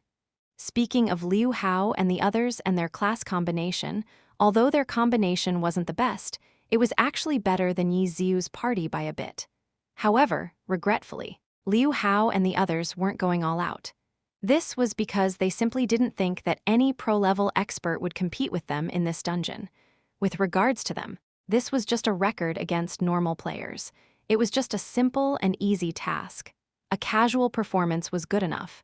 He didn't go at it 100%, but Yi Xiu's side, seeing their record and then trying their hardest to beat it, broke their record. Liu Hao had been pitifully struck a staggering blow on this dungeon record. This was all because he was in the light, while Yi Xiu was in the dark. Chapter 106, what exactly is he trying to do? In Club Excellent Era, Liu Hao was in his room comfortably watching TV. Although yesterday night's encounter with Yi Xiu at the internet cafe made him extremely angry, thinking of how that guy had fallen to being an internet cafe manager, Liu Hao's mood quickly turned back into delight. After driving out EQ, he was still Excellent Era's vice captain, but he was now extremely pleased with his situation. Right now, he was looked highly upon by everyone in the club from top to bottom. That Sun Xiang was just a newcomer. At the present time, his vice captain position was in charge of all of the team's affairs. Moreover, that guy was only a youngster. With just a few words of flattery, he no longer knew what was going on. He just so happened to be an empty shell of a captain. Whenever something happened in the team captain was the first person to be blamed. Bad things go to you, good things go to me. What a beautiful and harmonious duo. Speaking of him, that EQ really was hard to deal with. Unmoved by force or persuasion, it took him a lot of effort to get rid of him. Right when Liu Hao was dreaming of his beautiful situation, his cell phone suddenly started ringing. For such a phone call to come late at night, if it wasn't anything urgent, then no one would call him. Liu Hao grabbed his cell phone and looked. It was Excellent Dynasty's guild leader Chen Yehui. Liu Hao was also a veteran pro player and a team vice captain. He clearly understood the importance of the in-game guild that they supported, so he had made contact with Excellent Dynasty's guild leader Chen Yehui long ago. In Glory's competitive league, characters didn't just suddenly pop up out of nowhere. No matter how strong the godlike characters were in the professional alliance, they all started with a normal account card, a normal character, and then slowly leveled up one step at a time. Clubs had their own account cards. That wasn't wrong. But the data from these account cards were all stored in the game's database just like everyone else's. The club's research and development in self-made equipment still used the game's universal equipment editor. The materials used in the research all came from in-game. With regards to the club, the guild acted a way to publicize them and also as a logistics department. Occasionally, they might even find a seedling with high potential to be a pro player. Sometimes their guild might be the weapon to attack other clubs. Every club fostered their own guild's power. For those without guilds, just talking about self-made equipment, all of the materials needed for research would have to be bought with money. Once or twice was still okay, but continuously spending money wasn't good. The owners of every club were all operating their club for profit. They were trying to make money, not continuously throw away money. Chen Yehui was Excellent Dynasty's guild leader. Although the majority of the guild members were normal players, there would definitely be players with relations to the club. No matter what perspective he was looked at, Chen Yehui could be considered a manager-level person in the club. Liu Hao grabbed his cell phone. His face showed an erratic expression. Chen Yehui treated him with an extremely respectful attitude. In his eyes, it was even a bit excessive. Although pro players could have some influence on a guild's operations, there wasn't a clear top and bottom relationship between them. More accurately, it was more like a type of alliance between these two people. But Chen Yehui's attitude towards him seemed like he was below him. This was enough to make him mull over it. This sort of attitude was very much like how he was dealing with Sun Xiang. With these sort of thoughts in his heart, Liu Hao answered the phone. "Liu, have you rested?" "I haven't yet. Did something happen?" Frost Forest's clear record was broken. Chen Yehui said. What? Broken? A trace of surprise flashed across Liu Hao's face. It was just a mere dungeon record. He wasn't going to jump up all of a sudden as if it was an extreme emergency. He was surprised because even though he hadn't went all out for that record, it was still at least a record done by pro-level players. Breaking it required a certain amount of strength. Which club's pro player ran over to help? Which guild broke it? Liu Hao asked. The guild also signified the club behind them. Tyrannical ambition. Chen Yehui replied. Players from Tyranny? Liu Hao was puzzled. Club Tyranny was the club behind tyrannical ambition. The players under Team Tyranny were the ones who had originally stopped Excellent Era from becoming league champions 4 times in a row. Team Tyranny's trump card was Han Wenqing. His account Desert Dust, a striker class, was known as the King of Fighting in Glory. It was a god-level character like Battle God. Although Excellent Era and Tyranny were old enemies, they were unlikely to go as far as to bother about such a small dungeon like Frost Forest. They would specially send out pro players to break this relatively difficult record? Not likely. If it was in the heavenly domain, then they might reluctantly do it. The guild is tyrannical ambition, but the players that did it aren't. Chen Yehui said. What do you mean? Liu Hao didn't understand. One of the characters in the party is called Lord Grimm. This player is quite famous in the 10th server, in Beginner Village. He took 3 first kills, and the previous Frost Forest record that been held for some time was set by him and Bluebrook Guild. And later, he brought a party and stole away the Blood Gunner first kill right from under the 3 great guilds' noses. He then helped Tyrannical Ambition first kill the Goblin Merchant. And right now, he helped Tyrannical Ambition set a new record in Frost Forest. In that party, 4 of the players had only temporarily joined Tyrannical Ambition. It looks like they were all Lord Grimm's helpers. Chen Yehui attached a lot of importance to pioneering in the new server. He personally directed the work there. He had snuck in spies into all of the big guilds, so he understood the general situation of all of them. Liu Hao carefully pondered over what Chen Yehui said. His expression changed greatly. So you're saying, this Lord Grimm, is he EQ? Chen Yehui said. Liu Hao was also thinking about this. He suddenly recalled his encounter with that guy in the internet cafe. Wasn't that Glory on his screen? EQ was playing Glory that day. Did you notice his character's name? Liu Hao asked. I noticed it, but I couldn't see it too clearly. Chen Yehui expressed his regret. It's not convenient for me to go there. Don't show your face there either. Randomly find a stranger and ask him to go and look. It shouldn't be too hard to find what his character's name is. Right, Liu Hao said. I've already arranged for it. Someone is going over right now. Chen Yehui said. Okay, then let's first understand the situation clearly before talking again. Liu Hao said. Wait for my call. Chen Yehui said, after hanging up the phone. How could Liu Hao be in the mood to watch TV? Yiqiu had already been driven out, but every time he heard his name, he always felt worried. Especially now that Yiqiu appeared in Glory again. He felt even more terrified. Fuck! Liu Hao got up, ran to the bathroom, and ferociously washed his face. These were just suspicions. What was there to worry about, even if it was Yiqiu? So what? He had already retired. He'd just be playing Glory to pass his time, right? If not, then besides playing Glory, what would he do? Liu Hao kept thinking this in his heart, but he didn't know why. His mind always spiraled around what Yiqiu had said just before he left the conference room. I haven't given up all hope yet. I'll be back. Liu Hao paced about in his room, frantic and worried. After a short moment, he felt that the air in the room wasn't fresh, so he opened the window. After a short moment, he felt that he thirsty, so he went to drink some water. After a short moment, he felt that it was too hot, so he turned on the air conditioning. After tossing from side to side for a long while, his phone finally rang again. He impatiently picked it up. He's EQ? That short phrase was like a splash of cold water.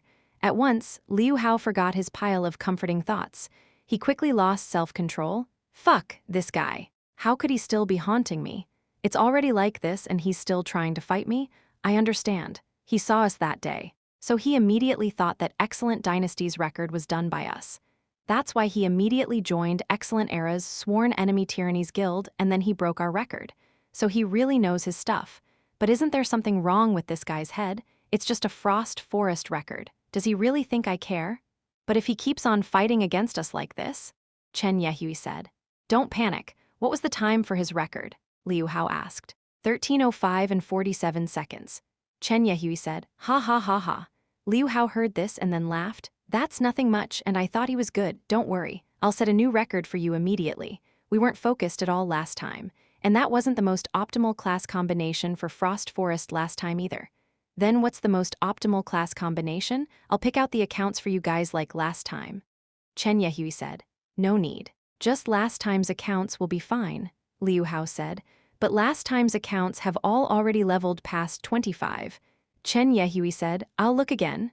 "Right. For that party you were talking about, the 4 that just temporarily joined Tyrannical Ambition, besides EQ, who were the others?" Liu Hao asked. "I'm not sure who they were. One of them was called Soft Mist, a battle mage, one was called Steamed Bun Invasion, a brawler, and the other was called Cleansing Mist, a launcher." Chen Yehui said, "Launcher?" Liu Hao confirmed this. He had already thought of someone, except he had no proof, so he didn't dare to be certain. As for the other 2, he had no clue. From his view, to be able to break that record meant that the helpers had to be pro-level. If not, then just relying on EQ wasn't possible. "Right. What is EQ's class this time?" Liu Hao suddenly asked. "No class. No class. Level 25. No class. This guy, what exactly is he doing?" Liu Hao was puzzled again. Was this guy planning on playing unspecialized? That wasn't possible. Although it was in theory possible to get past level 50 as an unspecialized, in the pro scene, it was already accepted that unspecialized characters had no value. Even excluding the burden of carrying many weapons, switching equipment had a cooldown and the confusing amount of skills. Unspecialized characters had originally been something made up by the players. It wasn't a class that Glory had set up, so there were a lot of impossible-to-overcome obstacles. The game company wouldn't set up any adjustments for this type of made-up class. There were no prospects at all, but if there was someone that could play unspecialized in the Glory community, then the first name that popped up in Liu Hao's mind was the name Yiqiu. Thinking of this, he couldn't help but be uneasy. "Hello, Liu. Are you still there?" The person on the other side of the call, Chen Yehui, asked. "Yeah, I'm here. Help me find an account. It'd be best if it hadn't yet joined a guild and was around level 20. The class doesn't matter," Liu Hao said. Chapter 107, Testing Staff. The Frost Forest record was once again broken. Another discussion was brought about in the game. New players didn't think nothing much of it. They didn't really understand what was so abnormal about it. But the veterans of each of the big guilds all sucked in a cold breath. This time's competition for the Frost Forest record was unprecedented. The records that came out one after another were even more ridiculous than the last. Last time's record was already the highest in all 10 servers, already making people feel that it was too high to reach. Who knew that in just a few days someone would break it again? Moreover, this record improved the time by a large amount. It seemed like there was even more space to improve too. This 10th server really is full of hidden dragons and crouching tigers. Besides Lord Grimm, who are those other players, currently in a dungeon? Blue River was muttering to a player next to him. These experienced players all knew that the current record couldn't have been made with just a single great expert. It could only have been done with several great experts working together. The list of names in this time's record. Besides Lord Grimm, they were all unfamiliar names. They had absolutely no idea where these players came from. Only one of them was from Tyrannical Ambition. The others were only temporary additions. Bound Boat answered. They were the same as Excellent Dynasty. They had little spies in Tyrannical Ambition. This type of information was extremely easy to find. Steamed Bun Invasion? It seems like I've seen this name before. Blue River mumbled to himself. Steamed Bun Invasion's name was quite unique. Blood Gunner's First Kill. Bound Boat recalled. Blue River stared blankly.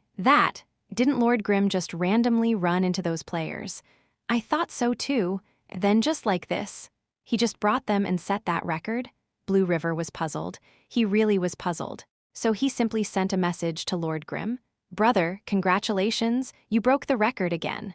There was no reply for a long time. Yiziu was currently delivering cola to the guests. After a while, a reply popped up. Opening it, it was Herb Garden's Plantago seed. What exactly is happening? I don't really understand. It's just a Frost Forest record. That's all. How'd it become like this? Why ask me? You should be asking tyrannical ambition, Blue River said. I don't have him added as a friend. Plantago Seed's simple reason made Blue River at a loss for words. He closed the message and ignored it. He was only waiting for Lord Grimm's reply. After a moment, he finally received a message. Ha ha, lucky lucky. Brother, where did those experts come from? I've never heard of them. Blue River didn't beat around the bush. Oh, they were all players I found on a short notice.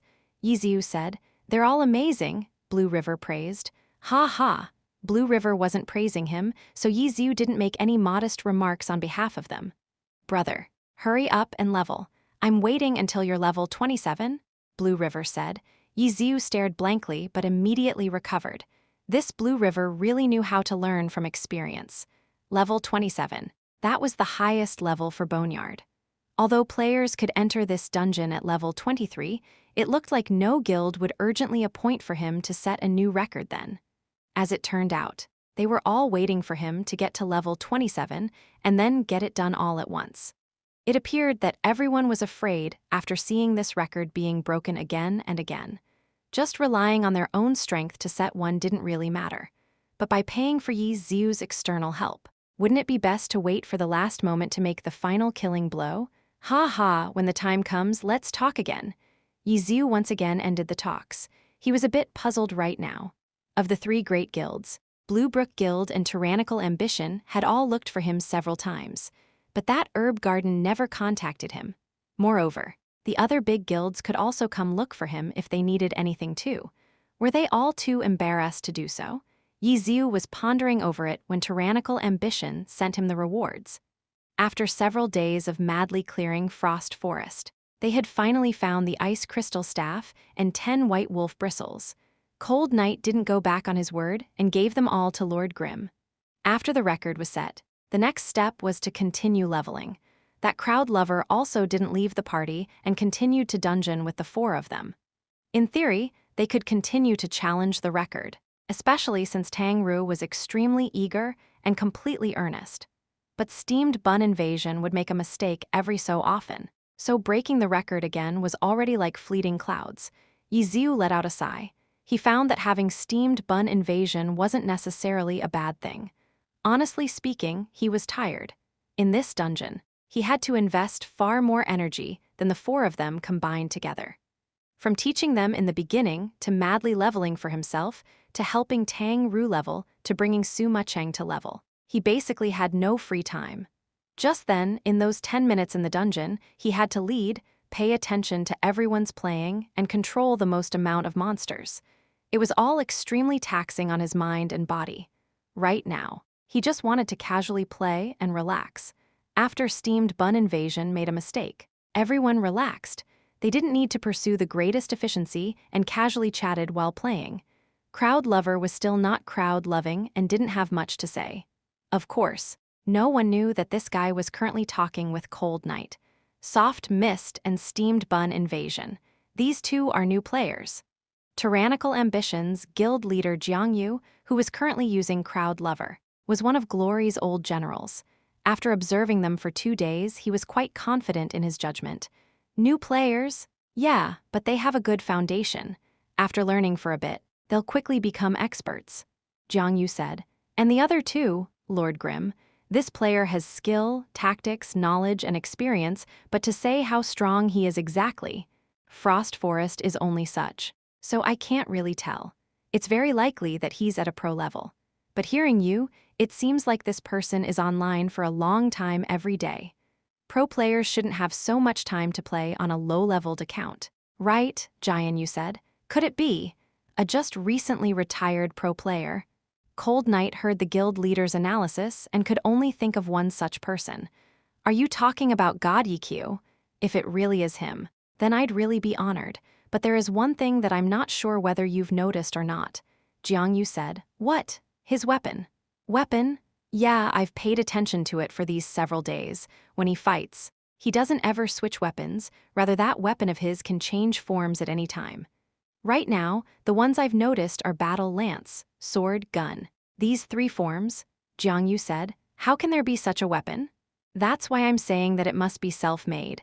That's why I'm thinking that this person could likely be someone from a club testing a silver weapon. Jiang Yu said. Oh, Cold Knight almost couldn't respond. Talents flourished in a pro club, even if they were researchers. Their skill levels in Glory were all extremely high. Among them, some were former pro players that stayed after retiring. Some of them weren't at a pro player level, but their theory crafting was considerably solid.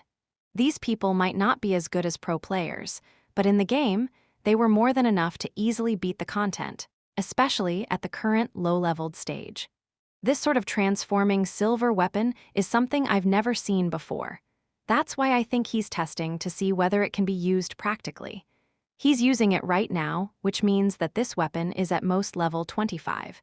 If this weapon's practical value is limited, then they obviously won't spend the time to continue waste their energy, financial resources, physical resources, and continue to research how to upgrade it. Jiang Yu said, then it's no surprise that this guy hasn't changed classes. Cold Knight said, this weapon, looking at it from its design, truly is specially made for unspecialized players to use. Jiang Yu said, because he's testing the weapon. He needs to try it out with different types of parties. Challenging records and so on are all just for testing this weapon's might. Cold Knight was very satisfied with his judgment. But, in the new server, there aren't too many materials. How did he make it in the beginning? I can't understand this point, Cold Knight said. He transferred from the old server, Jiang Yu said. How can you carry a weapon and transfer? Cold Knight didn't understand. Only level 1 blank accounts can transfer to a new server. Self-made equipment can be stored in the equipment editor. It doesn't count as an item on you. Jiang Yu said, as a guild leader of a big guild, he could also be considered a club member, so he was a bit more experienced and knowledgeable. How could normal players have access to self-made equipment? Of course they wouldn't know about how they worked. So it's like this? Cold Knight said, then like this. The reason he's crazily demanding for materials is probably for this silver weapon. These things I'm not too sure about. Jiang Yu was helpless. If he could make self-made equipment, then he would be a technical talent. Right now, as a guild leader, he was more of a manager talent. In short, keep paying attention to him. If he really has this sort of background, then don't waste your time trying to rope him in, Jiang Yu said. Okay. Cold Knight didn't say anything more. The two stopped messaging each other for a while. Jiang Yu was currently dungeoning with the party, when Cold Knight suddenly whispered to him, you still haven't talked about the last one, that one called what is it? Suma Cheng's name, which came from a verse. Cleansing Mist really was weird. It was far harder than Steamed Bun Invasion, which was quite catchy. Oh, this person's just okay.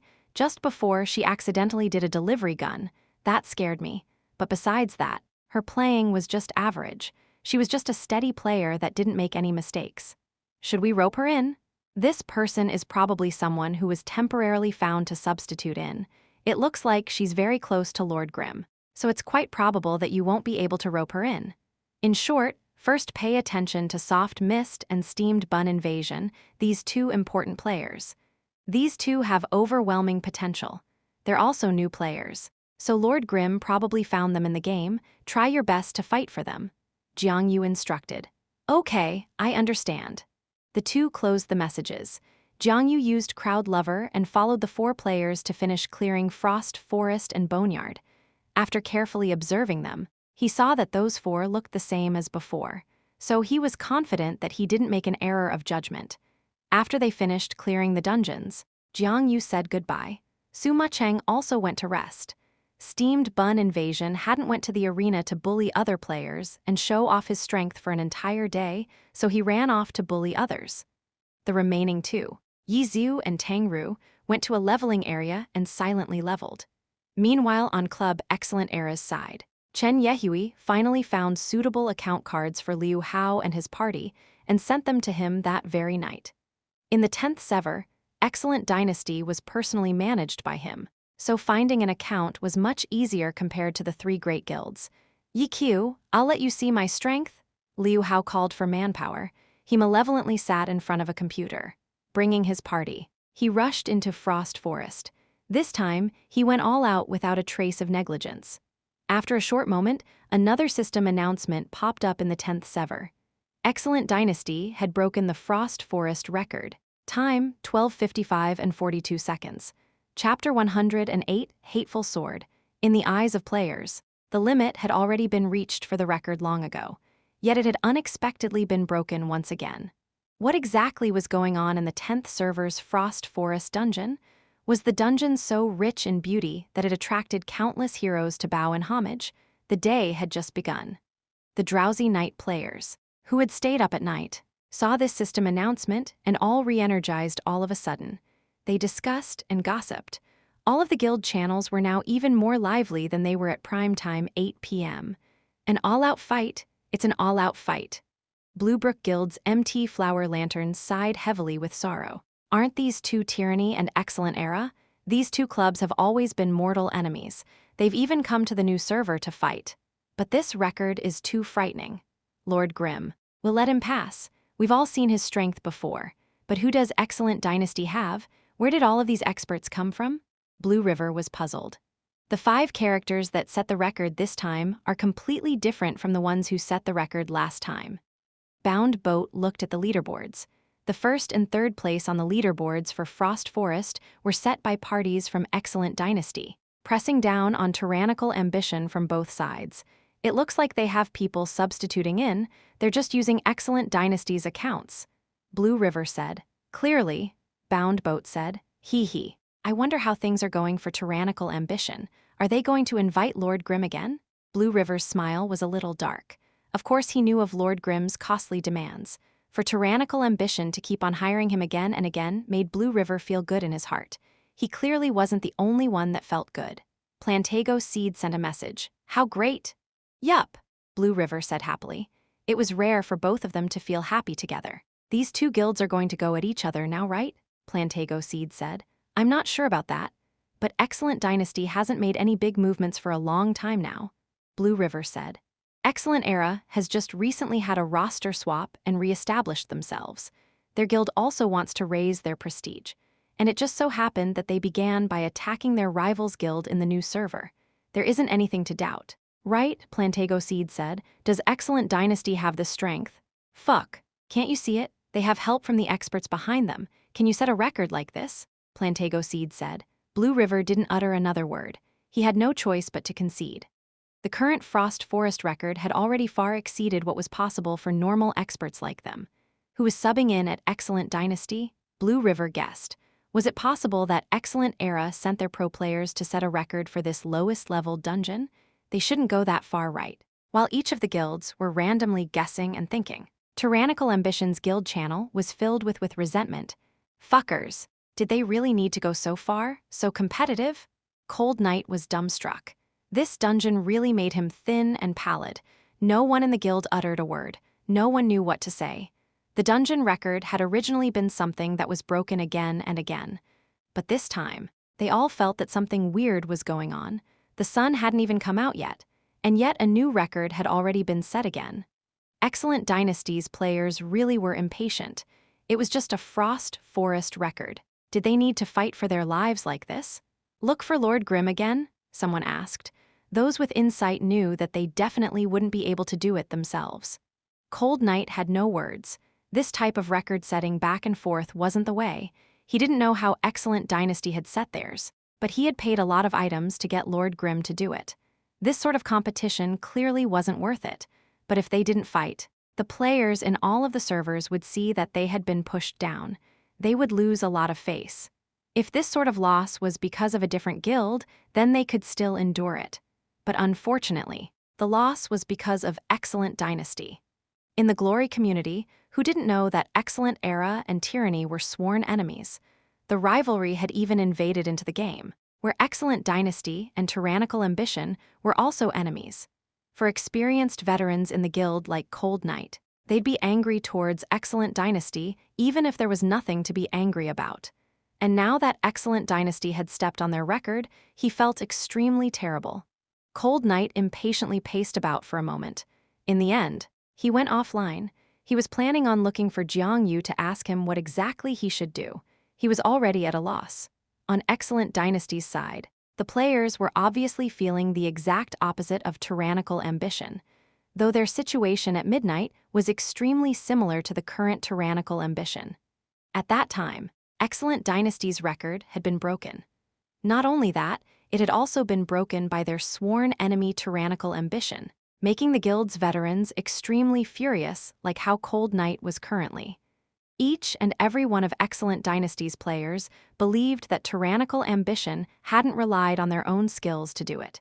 Instead, they looked for outsiders to substitute in for them, so they all unreservedly despised them. Although they despised them, they were also helpless. They were already at wits' end towards the record. The glorious heroes that had set it last time had already leveled past 25. Excellent Dynasty's dungeon record had been done by Liu Hao and the others substituting in. Of course, this matter couldn't be known by the guild. Even the owners of those accounts only knew that the guild leader had taken their account cards to look for experts to play on them. They could only guess who those experts were, but they didn't dare be certain. Excellent Dynasty's players cursed at tyrannical ambition as well as Lord Grimm practically all night. Who knew that at this moment? The dungeon record was once again set back by their players. That sort of feeling was as if pie had fallen from the sky. However, the 5 characters that had set the record this time were small characters, and the achievements this time were even more ridiculous. So everyone now knew that they had originally found players to substitute in for them too. The players that had previously looked down on tyrannical ambition for looking for players to substitute in for them all seemed to have forgotten about it. How could it be the time to talk about that sort of disappointing topic right now? Everyone praised those 5 heroes. Although everyone knew that they weren't the original owners, they all tacitly understood that they wouldn't talk about it. They only praised unreservedly, hoping that the experts hidden behind their screens would see it. HMPH, Liu Hao saw these overflowing beautiful words that filled the screen and coldly laughed. It was just a Frost Forest record and nothing more. He wouldn't go so far as to be proud of himself just because of this. However, he was feeling extremely good, though that was because he knew who his opponent was. He knew whose record he had broken. The current him felt as if he had stepped on Yiqiu. How great! Liu Hao enjoyed this sort of feeling. The feeling he had right now was even more intense than when he had kicked Yiqiu out of the club. His face was filled with disdain and pride. It seemed as if he were seeing Yiqiu, with a face full of terror, prostrating on the ground under his feet. "Thanks for your trouble, Liu." At this moment, Chen Yehui sent a message to him. It was nothing. It was a piece of cake. Liu Hao was about to reply like this. He hadn't yet sent the message when he saw that he was so happy that he was dancing around in joy. Right, stepping on Yiqiu was a piece of cake. "I reckon that Yiqiu is helpless against this current record," Chen Yehui messaged. "I actually hope that he'll try it again." Liu Hao felt as lofty as a king looking down on all of the lands under the heaven, all because of this Frost Forest record. Ha ha, he's actually still online, but he might not have any dungeon entries left right now. Chen Yehui said. "Oh, really?" Liu Hao's eyes turned.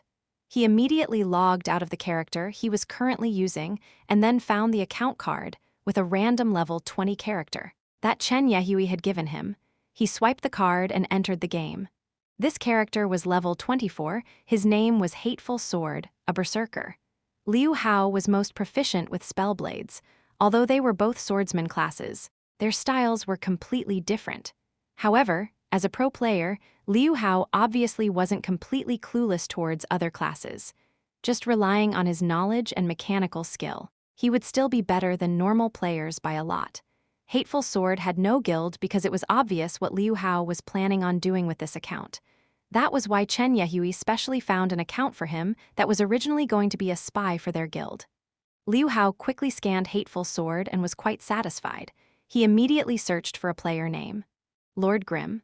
Sure enough, he was online. Liu Hao promptly sent a friend invite, but didn't get a response. "Loser, loser, loser," Liu Hao cursed while sending more invites. The system prompt finally arrived. Lord Grimm accepted the friend invite. "I would have blown you up if you didn't accept," Liu Hao muttered arrogantly. Even such a small matter like being added as a friend made him feel extremely victorious. This was because the other side was Yiqiu. Any sort of interaction between Yiqiu and himself was a fight in his eyes. "You wanted to ignore me, yet you even added me as a friend. You lose, Yiqiu? Hi God." Liu Hao sent a common greeting and then began racking his brains on what he should say next to obtain Yiqiu's trust. "Hi. You are," Yiziu replied. "I'm your father," Liu Hao said to himself and replied. "Do you have an open spot in your party?" "Party? I'm not in any party," Yiziu said. Fucker. Putting on an act. The other side wouldn't hear him anyways. Liu Hao might as well curse while typing. I saw that you're always setting dungeon records. You don't have a set party? Oh. No I don't, those were all just temporary members. Yiziu said. Really? Then can you bring me along? I'm pretty skilled. Liu Hao said. Okay, then when there's a chance, I'll whisper to you. Yiziu said. Fuck. You're trying to trick me. Liu Hao felt that Yiziu was definitely saying it half-heartedly. So he didn't give up. Are you free? Let's compare notes. Compare notes, huh? Then I'll introduce someone to you. He's quite good. He's called Steamed Bun Invasion. You should go look for him to play with, Yiziu said. Beastard, sending me to your underling, how dare you act like that? Liu Hao was furious. He sent a message over.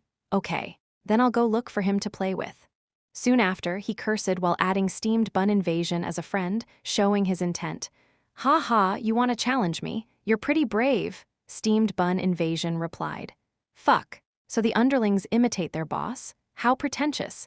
Even the underlings are so flashy. Steamed Bun Invasion made Liu Hao feel extremely angry, but he had to act as if it was nothing and replied. Ha ha, then let me try you. Okay, come here, let me see if you have any qualifications to challenge me. Steamed Bun Invasion said, Fucker, I'll beat you into a crushed steamed bun, in his anger. Liu Hao immediately made Hateful Sword rush to the arena. Level or free? Liu Hao messaged Steamed Bun Invasion. Oh, Steamed Bun Invasion replied. I'm asking you level or free.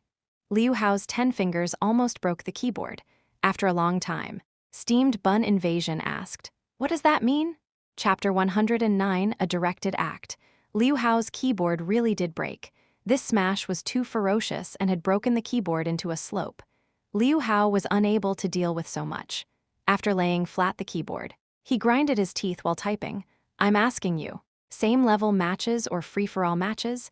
Oh, that, you should say things more clearly. Free-for-all matches, Steamed Bun Invasion said. What room number? Liu Hao entered the free field and was about to howl. You create one. I'll come look for you in a bit. Steamed Bun Invasion was currently fighting someone. As a result, Liu Hao created a room. After setting up a password, he sent the room number and password to Steamed Bun Invasion.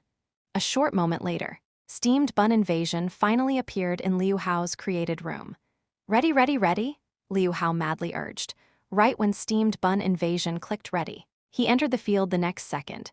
Liu Hao chose the smallest map. There was no place to hide. After both characters joined the map, they each took one side of the arena. The announcer counted down. 3, 2, 1. Liu Hao didn't say anything further and wildly hammered his keyboard and mouse. Hateful Sword lifted his greatsword and rushed forward. The map was small, so the distance between both sides wasn't far. In only a few steps, he closed in. Across, Steamed Bun Invasion was applying poison to his weapon. How could Liu Hao wait for him to finish? He quickly moved his hands and Hateful Sword dashed up. A max range, max damage, max shockwave collapsing mountain chopped forward. This sort of usage of collapsing mountain actually had a lot of holes. When normal experts used it, they wouldn't stretch collapsing mountain to its limit. But right now, Liu Hao had been restrained for such a long time. If he didn't show off his terrifying strength, he would cough up blood. Liu Hao originally thought that Steamed Bun Invasion would get out of the way, so he had already calculated his following move. Who knew that the other side would just foolishly stand there without moving? Seeing that the greatsword was about to hit him, Steamed Bun Invasion suddenly leaped backwards. This leap was executed excellently. The greatsword tip nearly swiped his nose. Right when Steamed Bun Invasion landed, he immediately jumped forward as if he were sending himself back into the sword's path. But with a look, Liu Hao knew that the situation wasn't good. After Steamed Bun Invasion leaped backwards to dodge the chop, he jumped forward to dodge collapsing mountains following shock wave. In addition, this jump had closed enough distance for him to attack Hateful Sword. And because Liu Hao stretched collapsing mountain too far, he recovered too slowly and had no way of dodging Steamed Bun Invasion's attack. Just as expected, it was too late to withdraw and the greatsword crashed onto the ground. Steamed Bun Invasion stretched out his hand and accurately grabbed onto Hateful Sword's throat. He used the skill, Strangle, that had been used brilliantly in the dungeon this night. Immediately afterwards, his other hand flipped over and a brick smashed onto Hateful Sword's forehead. Liu Hao was enraged to the limit. The keyboard and mouse were struck as if he was trying to break them.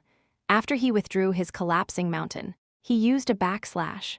Backslash was a berserker's most basic skill. It was the same as a battle mage's sky strike and a blade master's upward slash knockup skills. Although the effects were similar, a berserker's backslash did the most damage and had the strongest knockup effect among all of the knockup skills. Liu Hao's execution was accurate and fierce. Steamed Bun Invasion wasn't able to dodge it in time and was slashed up into the air by the greatsword. If this backslash had completely hit, then Steamed Bun Invasion would have basically become like a kite.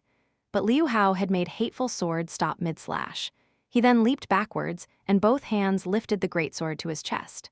A colliding stab charged forward and thrust at the mid-air Steamed Bun Invasion's stomach. Hateful Sword swiftly rushed up, was pushed into a V path in midair, and his butt directly smashed into the arena's ropes. Liu Hao was just about to let Hateful Sword continue attacking when he saw that Steamed Bun Invasion, whose body had been smashed into shattered shrimp shells, suddenly lift his hands and throw. A handful of fine sand flew towards Hateful Sword's face. Liu Hao was startled. He didn't think that this rotten steamed bun would actually counter with a sand toss in this situation. He immediately made Hateful Sword roll to the side.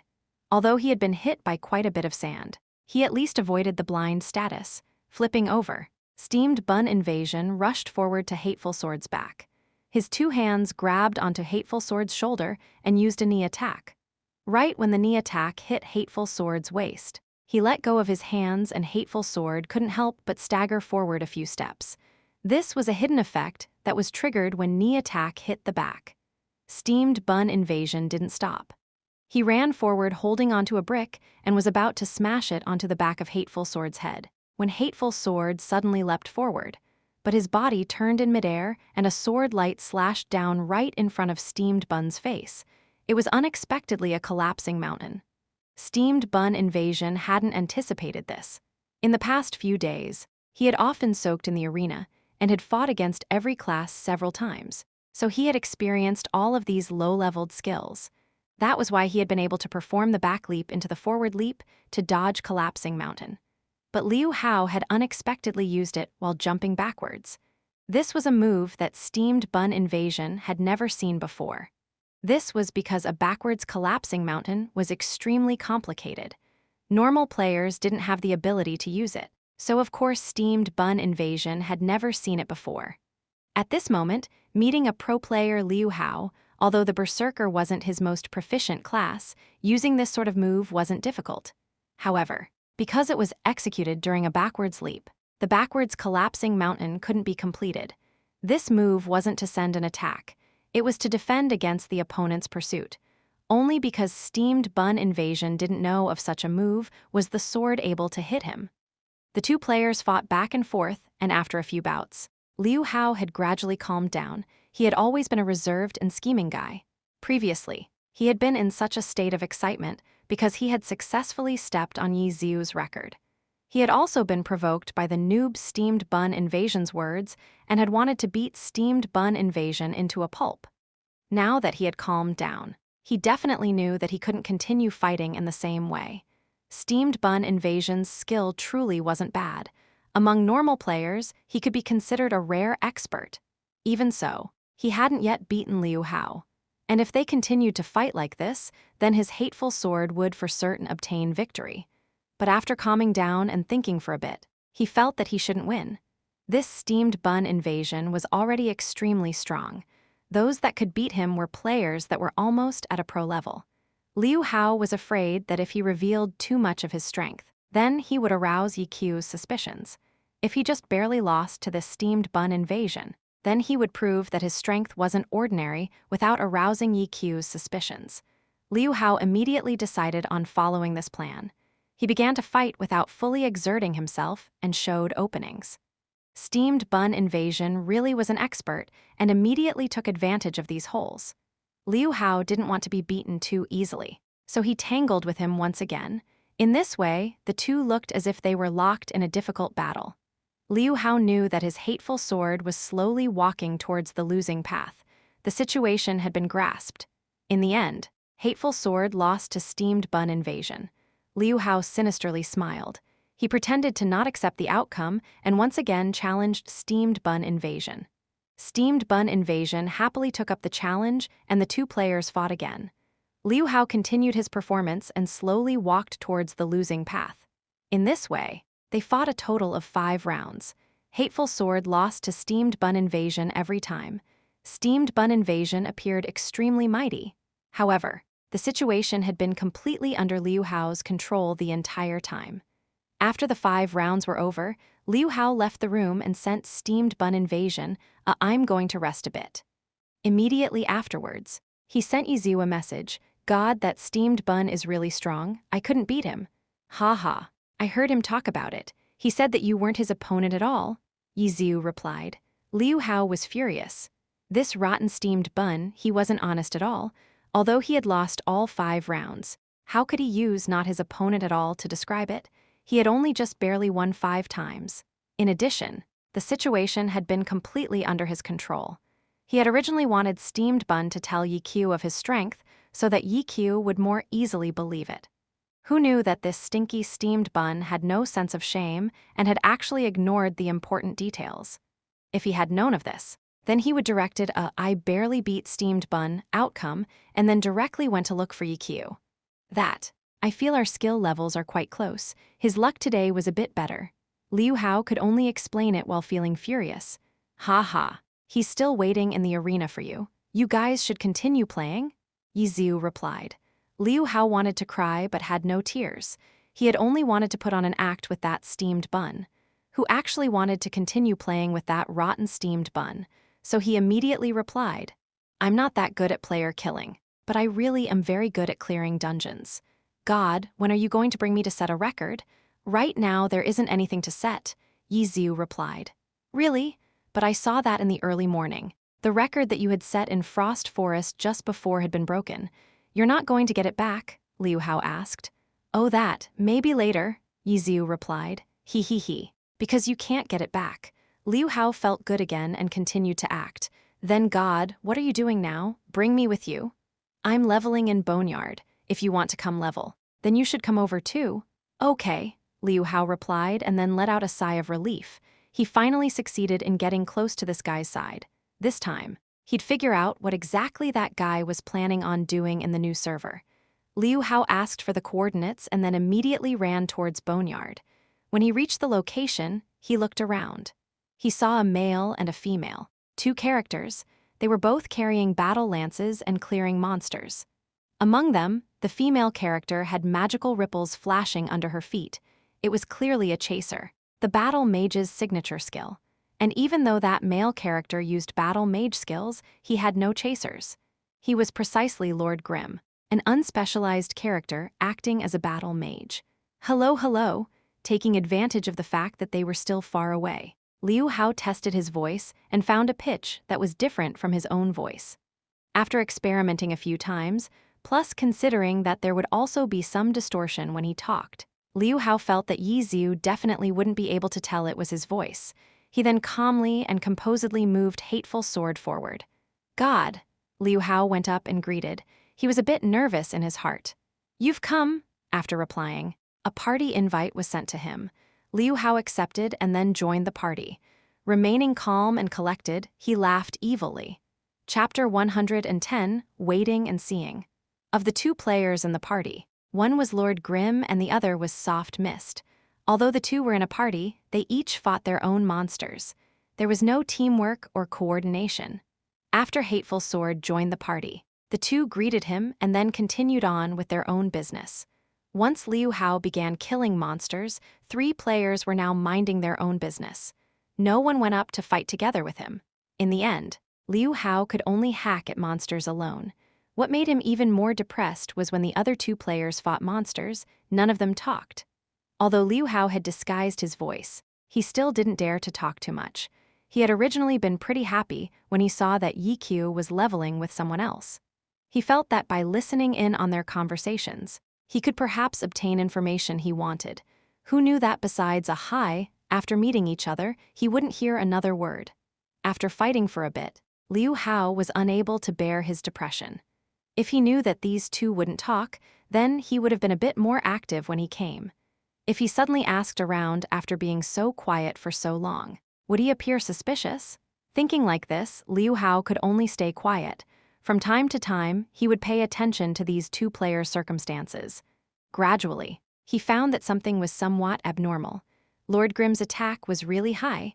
All in all, Liu Hao was a pro-level player. He had this sort of basic ability to judge. Lord Grimm wasn't a true battle mage, but when he used battle mage skills, his damage output was even greater than soft mists. Liu Hao had also put that soft mist in his eyes. Her hand speed was quite fast, so the difference in damage between Lord Grimm and her shouldn't be from hand speed or technique. As a result, he only had one explanation: Lord Grimm's equipment was stronger. A better weapon would obviously raise the attack. Although Liu Hao was a pro player, he couldn't recognize this level 25 weapon. If it was a spellblade-type weapon, then he might have been able to, but he completely didn't recognize the white-tipped battle lance that Lord Grimm had in his hand. After noticing the issue of damage output, Liu Hao also began paying attention to his hand speed. He wanted to keep up the same tempo as Lord Grimm and then use the amount of damage done to monsters done by both sides in order to calculate Lord Grimm's damage. Although the two were of different classes, to a pro player, this sort of judgment was doable. In the end, it made Liu Hao shocked. He had originally thought that Lord Grimm's weapon might have been an orange weapon, but by seeing its damage output, it seemed to be even better than an orange weapon. It seemed like a level 25 silver weapon. Liu Hao didn't want to believe it. He once again made Hateful Sword keep the same tempo as Lord Grimm for a while, but this was the only decision he could make. Moreover, it became more and more certain. Such a distinct difference in damage couldn't be made by the other small equipment on his body. It could only be because of the difference in weapons. Silver weapon. This guy actually had a silver weapon. The new server had just started a few days ago, and this guy already had a silver weapon. What silver weapon is this? Could it be the Battle Lance Evil Annihilation? It doesn't look like it. Liu had obviously seen the Battle God One Autumn Leaf's silver weapon Evil Annihilation many times. It was completely different from Lord Grimm's weapon. Moreover, even if Evil Annihilation was EQ's, it didn't mean that he could make it. Self-made equipment were the top secret information in the club. This guy, could it be that he really hasn't given up? If he's really planning on returning to the pro scene, then he's going to use this account and this silver weapon. After knowing that the weapon in Lord Grimm's hand was a silver weapon, Liu Hao thought like this. As a result, he began to be more cautious. He decided that it's best to lay low until he fully understood what exactly EQ was planning on doing. The three players continued to silently fight monsters. The day gradually began to brighten. After Liu Hao got over his previous excitement, he began to feel tired. He didn't have a habit of pulling all-nighters. Today, he had thoroughly endured the night. He now began to repeatedly yawn.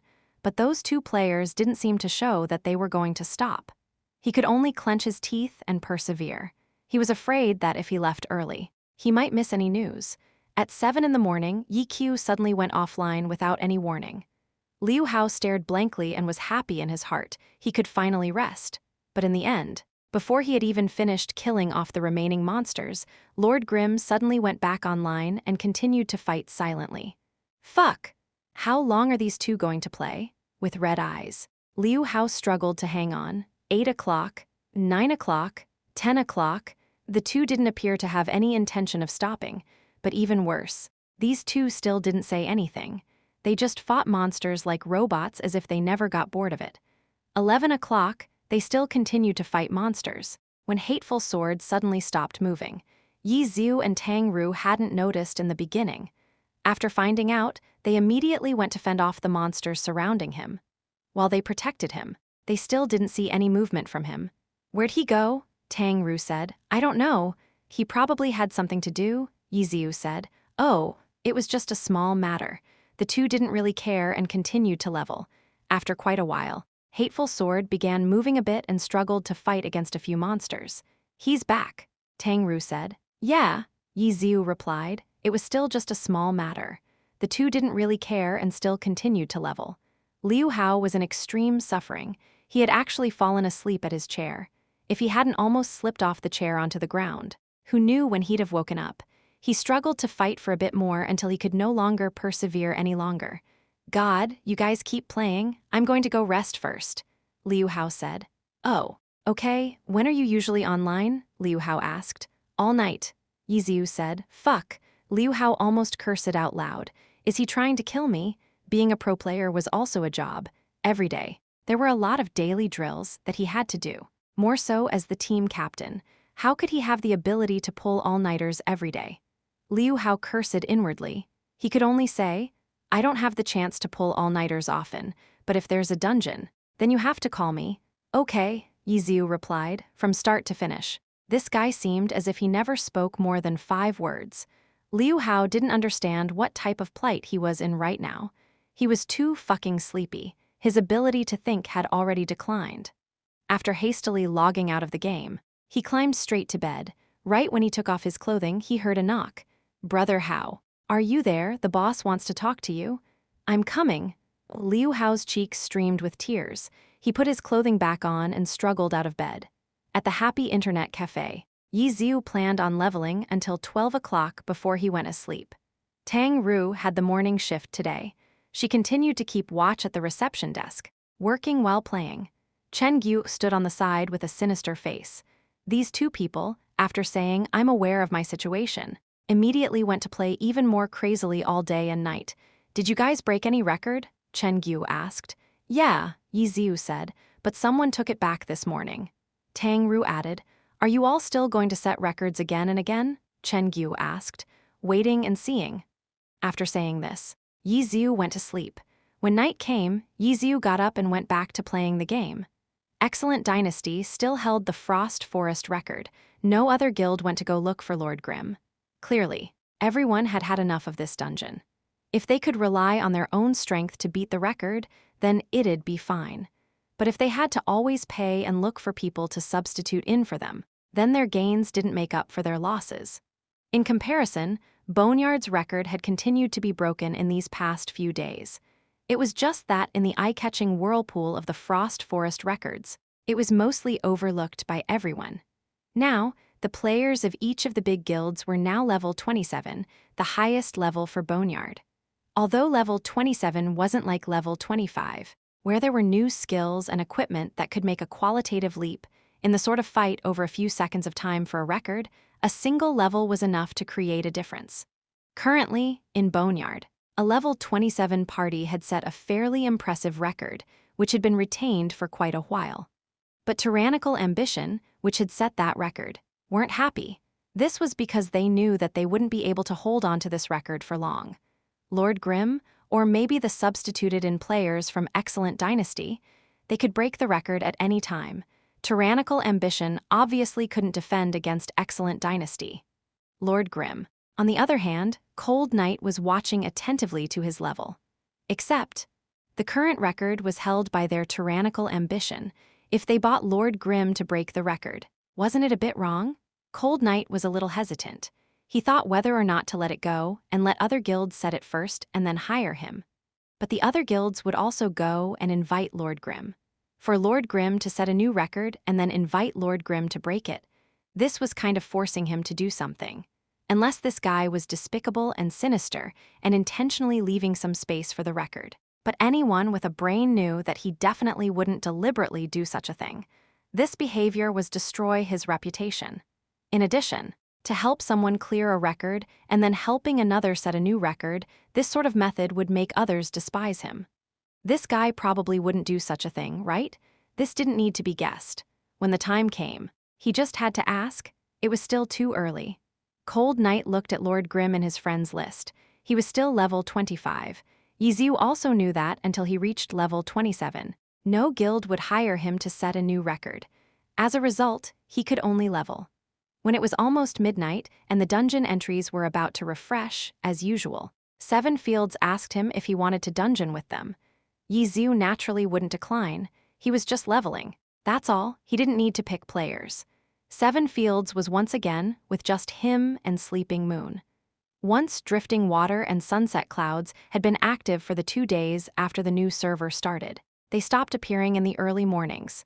Steamed Bun said that he's in the arena and won't come for now. Seven Fields said. Oh, Yi Xiu answered. He had also received the message. Dungeon? This was sent to Suma Cheng. Are you going to dungeon? This was asking Tang Ru. After the two agreed. The two arrived shortly, and the 5-player party was created. Seven Fields asked, Brother Expert, can we set a record? We can try. Yi Xiu saw that the current record for Boneyard was 25:14 and 32 seconds, tyrannical ambitions. Right now, this party had 2 pro-level players, him and Suma Cheng, and a player with a pro-level hand speed, Tang Ru. Adding in Seven Fields and Sleeping Moon, 2 experienced players, this party wasn't the best, but it was still possible to beat a record set by normal players. After all, level 25 and level 27 didn't have any big difference in equipment or skills. Just as they were waiting for midnight to arrive, Yi Xiu suddenly received a message. He looked. It was that new friend Hateful Sword from the other day. God, are you dungeoning? So sorry. I'm in a party already. Add me? It's full. Fuck. Liu Hao wanted to eat his computer. Chapter 111 Two Types of Coordination. Liu Hao hadn't slept yesterday night. He hadn't slept in the morning and was then called over by the boss at noon. He was busy the entire afternoon and hadn't slept. Only after dinner was he able to sleep for a bit, but he kept EQ in his mind the entire time. As a result, when it was almost midnight, he struggled up out of bed and went online. In the end, once he got on, he was told that there was no space for him in the party. Liu Hao wanted to eat EQ raw, but was helpless and could only foolishly stare at his monitor. As for Yi Xiu and the others, they tried to set a new dungeon record. Although there was no one to pay him, breaking the record meant that there would still be quite a few rewards. Players could begin running Boneyard from level 23. Level 25, players had already ran it several times already. If they wanted to set a new record, then naturally they had to pay attention to their coordination. Outside of the dungeon, Yi Xiu explained to them the strategy. After they heard it, they immediately entered the dungeon. Fuck! Just as they entered, Seven Fields yelled. His yell was filled with both hate and love. This was because a system announcement had popped up. Vampire Knight Log has resurrected. Adventures. Please be careful. Hidden boss. Meeting a hidden boss was something everyone looked forward to, but a hidden boss appearing meant that setting a new dungeon record was impossible. This went against their original intentions, which was why Seven Fields yelled a fuck with both love and hate. Today's luck isn't bad. Yi Xiu was happy. Once he hit level 23, of course he wouldn't miss the opportunity to run Boneyard. But so far up until now, he hadn't yet met a hidden boss. Every dungeon usually had several different hidden bosses. Their chances of appearing were all different. Vampire Knight Log was one of Boneyard's rarest boss, yet they had actually met it today. Just think of this round as a way to break in. Yi Xiu said this, and then directed Lord Grimm to rush forward and kill monsters. Tang Ru immediately let Soft Mist follow up too. This girl still liked to compete with Yi Xiu. Whatever Yi Xiu did, she always wanted to try if she could do it or not. Yesterday night at Frost Forest, Yi Xiu pulled 16 goblins, which was another hit to her. But the more Tang Ru was hit, the more terrible she became. But right when Soft Mist moved, Cleansing Mist had already fired a gunshot. The two monsters, which Lord Grimm was rushing towards, were alarmed and were swaying over to them. She had been together with Cleansing Mist for a few days already.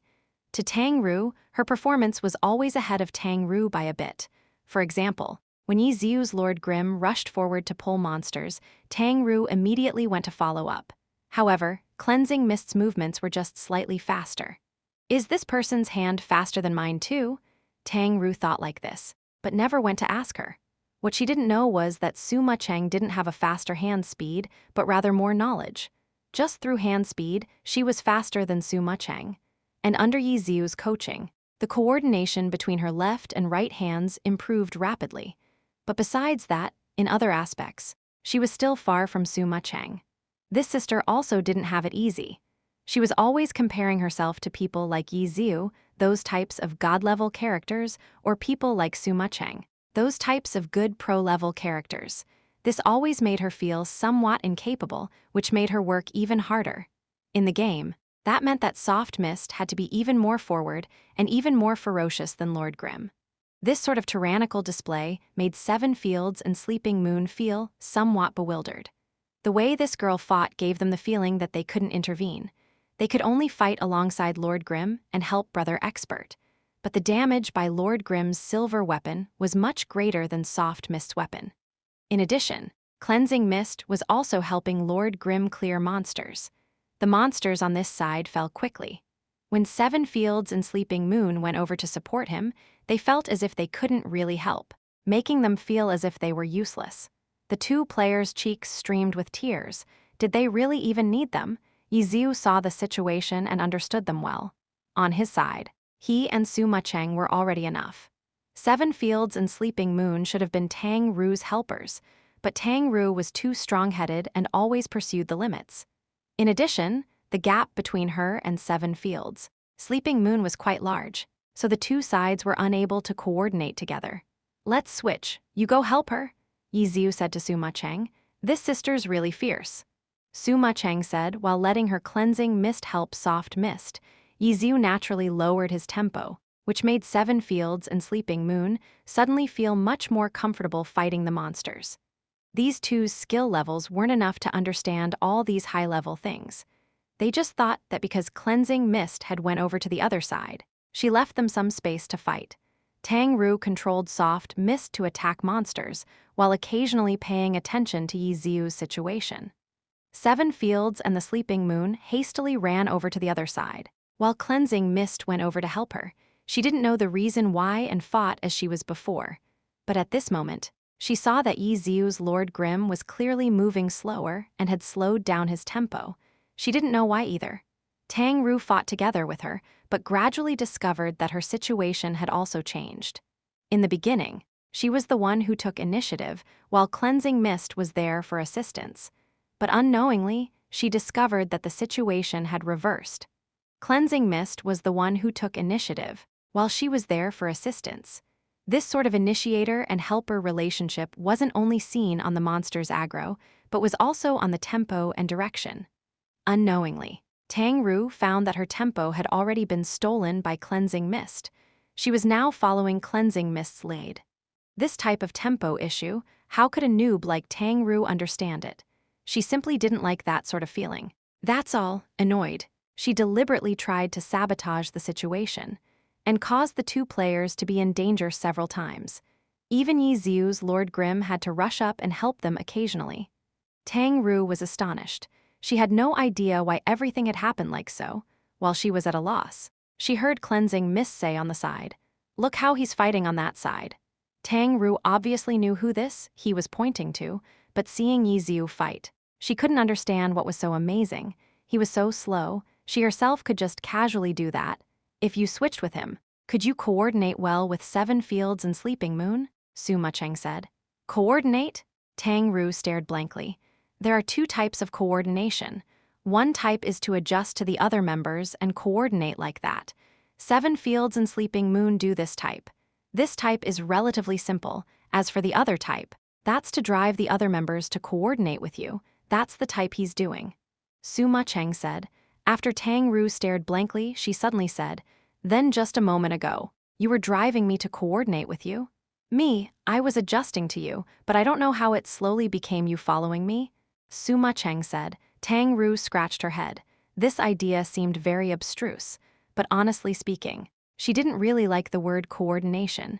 She preferred to take charge herself, beating all the enemies in battle by herself. "Boss!" At this moment, Seven Fields cried out in fear. Everyone's camera angle switched to the front and saw an average-sized knight wearing pitch-black armor, which who knew when, had stood at the mouth of the road. His face was even paler and his blood-red eyes were extremely bewitching. In his right hand, he held a long, narrow, scarlet lightsaber. In his left hand, he held a shield with a bat symbol on it. He silently stood there without saying a word. The 5 players quickly cleared the small monsters and then gazed at the Boneyard's rarest hidden boss, Vampire Knight Log. Because they hadn't yet entered its aggro range, the Vampire Knight Log didn't move. He stood alone in the middle of the road. From the fork in the road, it was possible to go around without alarming him. A lot of hidden bosses were like this. Players could choose to not fight it. It was just that when meeting a rare hidden boss, the majority of players would still try it. In fact, to inexperienced normal players, they would be unable to take down a hidden boss 90% of the time. But to Yi Xiu and them, of course they weren't concerned about whether they could take it down or not. Yi Xiu looked at the vampire knight Log's long and narrow lightsaber. He suddenly said, "Little Moon Moon, did you learn the lightsaber mastery?" "No, I learned the Takai mastery." After sleeping, Moon finished saying this. He suddenly thought of something and immediately stomped. "Who the fuck is Little Moon Moon?" "Then the vampiric lightsaber is mine then," Yi Xiu said. "Ah!" Sleeping Moon stared blankly. He also knew of the vampiric lightsaber. It was a level 25 orange weapon, although lightsabers could only be used by blade masters. Since Sleeping Moon took the optional route of having Takai mastery, then he would be a blade master that prioritized Takais. Sword mastery was a passive skill that blade masters could learn after level 20. Mastery could be split into 5 types, which was naturally the 5 types of swords: greatsword, short sword, broadsword, Takai, and lightsaber. Although a player could choose more than one mastery to learn, normal blade masters would only choose one and stick with it because skill points were precious. With every level into a sword mastery, the attack of the sword type chosen would be increased by 2%. At level 10, there would be a 20% increase, extremely significant. Apart from this, it also had additional effects with some skills. Different sword types would have additional effects with different skills. It all depended on which mastery a player chose. Since Sleeping Moon had learned the Takai mastery, he would naturally choose to use the Takai as a weapon. However, this didn't mean that he could not use a lightsaber. Now that he heard the great phrase orange weapon, he was still itching for it in his heart. "Begin killing it," Yi Xiu yelled. Cleansing Mist immediately raised her weapon and sent an anti-tank missile over. Soft Mist also lifted her battle lance and rushed forward. "Wait a moment," Yi Xiu hastily shouted, but Tang Ru continued to forge ahead. She arrived practically at the same time as Cleansing Mist's anti-tank missile. In the end, he saw the vampire knight use his right hand to whip his cloak over in front of his body. With a screech, when his cloak opened, the knight had disappeared. Countless small bats flew out and swiftly headed towards them. The 3 anti-tank missiles hit nothing, and the small bats pounced onto Soft Mist, biting her. These small bats, with their tiny eyes radiating red, covered Tang Ru's screen. Their tiny fangs outside of their mouth seemed to drip saliva, extremely nauseating. The small bats engulfed her without toppling Soft Mist. However, her life directly plummeted a large portion. Tang Ru hastily drank a potion. Those small bats that had engulfed her had already gathered together once again behind her, and the vampire knight swirled his cloak and appeared again. The scarlet vampiric lightsaber immediately stabbed towards her body like a viper. Chapter 112, Perfect Coordination. Careful! 7 Fields and Sleeping Moon, 2 melee-type classes, felt that they couldn't save her. They could only remind her, hoping that there would be some reaction to it. But next to the 2 players, a cannon shot and a gunshot rang out. Cleansing Mist and Lord Grimm both fired. The gunshot was quicker, while the cannon shot was slower. However, in the end, both shots accurately hit the vampire knight's wrist, which was about to stab down. One after another, the 2 shots hit, making him stab askew. Tang Ru's reaction speed and control were extremely quick. This crooked blow won enough time for her. She jumped forward and in an instant, whirled 180 degrees in midair at the same time. Sweeping in front of her body with her lance, she then used a dragon tooth to stab forward. Dong! The vampire knight's agility was also quick. He raised his shield and blocked the dragon tooth. He then chased after Soft Mist. Tang Ru wasn't careless. Before Soft Mist touched the ground, she slashed downwards. The vampire knight raised his shield again to block it. Soft Mist landed just in time to meet with the vampire knight, which had rushed forward. Tang Ru's hands moved swiftly. Soft Mist sent out a falling flower palm. The vampire knight still had his shield high up pointing towards the sky. With this palm, he was sent flying backwards. Yi Xiu had already come over to help her. Lord Grimm rushed forward. A sky strike leaped up, directly knocking the vampire knight, which Soft Mist had blown over, into the air. Suma Cheng's Cleansing Mist raised her cannon and sent an anti-tank missile over. 3 anti-tank missiles hit the vampire knight. In the middle of the artillery barrage, the vampire knight looked as if it were about to fly away. However, Lord Grim had already leaped up. His battle lance stabbed forward and executed a circle swing, bringing the vampire knight back. The battle lance threw downwards, and the vampire knight almost smashed a hole into the ground. Cleansing Mist's cannon had already gathered together an energy ball.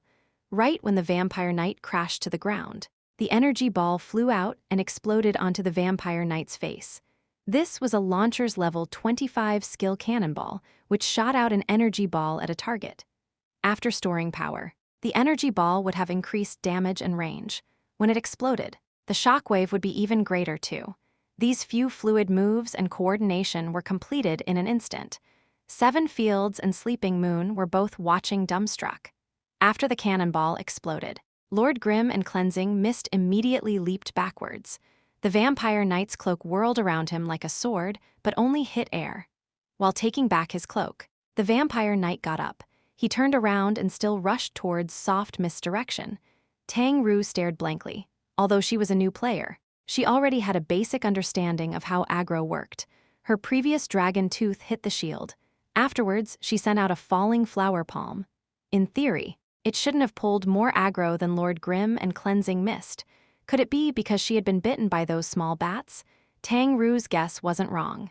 The reason the vampire knight was charging at her was because she had been bitten by those small bats. Dodge first. If he hits you, then his health will recover. Yi Xiu promptly warned Tang Ru. This was the vampire knight's special skill. Targets that had been bitten by his incarnated bats would become healing fodder. When the fodder was hit again by him, he would heal. The amount of health gained didn't depend on the amount of damage. If it was like that, then to the boss. The health recovered would be completely insignificant. The amount of health the boss had was on another level compared to the amount of health players had. So the health gained depended on the percentage of damage done. In other words, if his attack did 5% of Soft Mist's health, then he would recover 5% of his health. In this way, players were in a huge disadvantage. Tang Ru had quite a lot of confidence in her skill, but she wasn't familiar with this boss. She didn't know whether or not there might be a bizarre, impossible-to-defend-against move that would come out. In order to avoid being surprise attacked and wasting everyone's efforts, Tang Ru could only reluctantly have Soft Mist run to the side to hide from the vampire knight and wait for Lord Grim and Cleansing Mist to rescue her. Seven Fields and Sleeping Moon were extremely embarrassed. They had absolutely no idea on how they should get involved in the battle. Brother Expert was busy attacking the boss and hadn't given them any instructions. When they saw the vampire knight locked onto Soft Mist, the two finally found an opportunity to appear and hastily rushed forward to intercept. The vampire knight wasn't so stupid that he would only chase after his target and ignore other attacks from other players. Sleeping Moon slashed, and the vampire knight raised its shield to block it. Seven Fields rushed up and punched. The vampire knight no longer had a shield to use and simply used its sword to chop down towards Seven Fields. Whoa! How could Seven Fields dare to fight recklessly against the boss? He could only dodge the attack. Apart from the sword and shield, the vampire knight also had a third weapon, his cloak. Now that he was being attacked by two people, he whirled his cloak in a circle, cutting towards them like a sharp knife. Seven Fields flipped back to dodge it, but it hit Sleeping Moon, cutting a string of blood. Sleeping Moon's life plummeted by 1/4. Ashen-faced, Sleeping Moon promptly ran back. Seven Fields was still rolling back. The attack made by the vampire knight's cloak was a 360 degrees attack. After whirling around a full circle, the cloak fell on a spot and was just about to nick Seven Fields, who was on the ground. But suddenly, a battle lance appeared and stabbed at the vampire knight. Tang Ru's Soft Mist had mounted a sneak attack with a circle swing, knocking down the vampire knight onto the ground. Sleeping Moon and Seven Fields wanted to be the heroes saving the princess, but in the end, they became the princesses saved by the hero. Seven Fields frantically flipped up. He didn't have the time to express his thanks and continued to be like a hero. He blocked Soft Mist behind him and said, "You escape first." "All of you escape," Yi Xiu yelled. The three were startled. In the end, none of them reacted in time. The vampire knight once again whirled his cloak around his body and then filled the sky with small bats. Except this time, 3 players were in their range. The bats scattered and attacked the three players, although the damage dealt to each of them wasn't as high as when it was only soft mist. No one knew exactly who would become the next fodder for the vampire knight. Cleansing Mist's cannons swung and machine gun sounds repeatedly rang out. This was the launcher's skill, Gatling gun. While using it, she also rattled the gun, making what was originally a line of bullets into a hail of scattered bullets. The small bats had tiny bodies and were extremely quick. However, they were densely crowded together, so these bullets hit quite a few of them. The damage dealt would ultimately be counted as damage done to the vampire knight. As for those three players, they had no way of defending against these bat attacks. However, after these bat attacks, a new target would be selected as healing fodder, so it was less likely that attacks done to soft mist would have lifesteal. These bat attacks were done quickly, and in an instant, they gathered back into a cloak. Yi Xiu fixed his attention on the moment the vampire knight took form again. The moment the vampire knight made the slightest of movements, he immediately determined where the vampire knight would head to next. "Little Moon Moon," Yi Xiu hastily yelled, just as expected this time.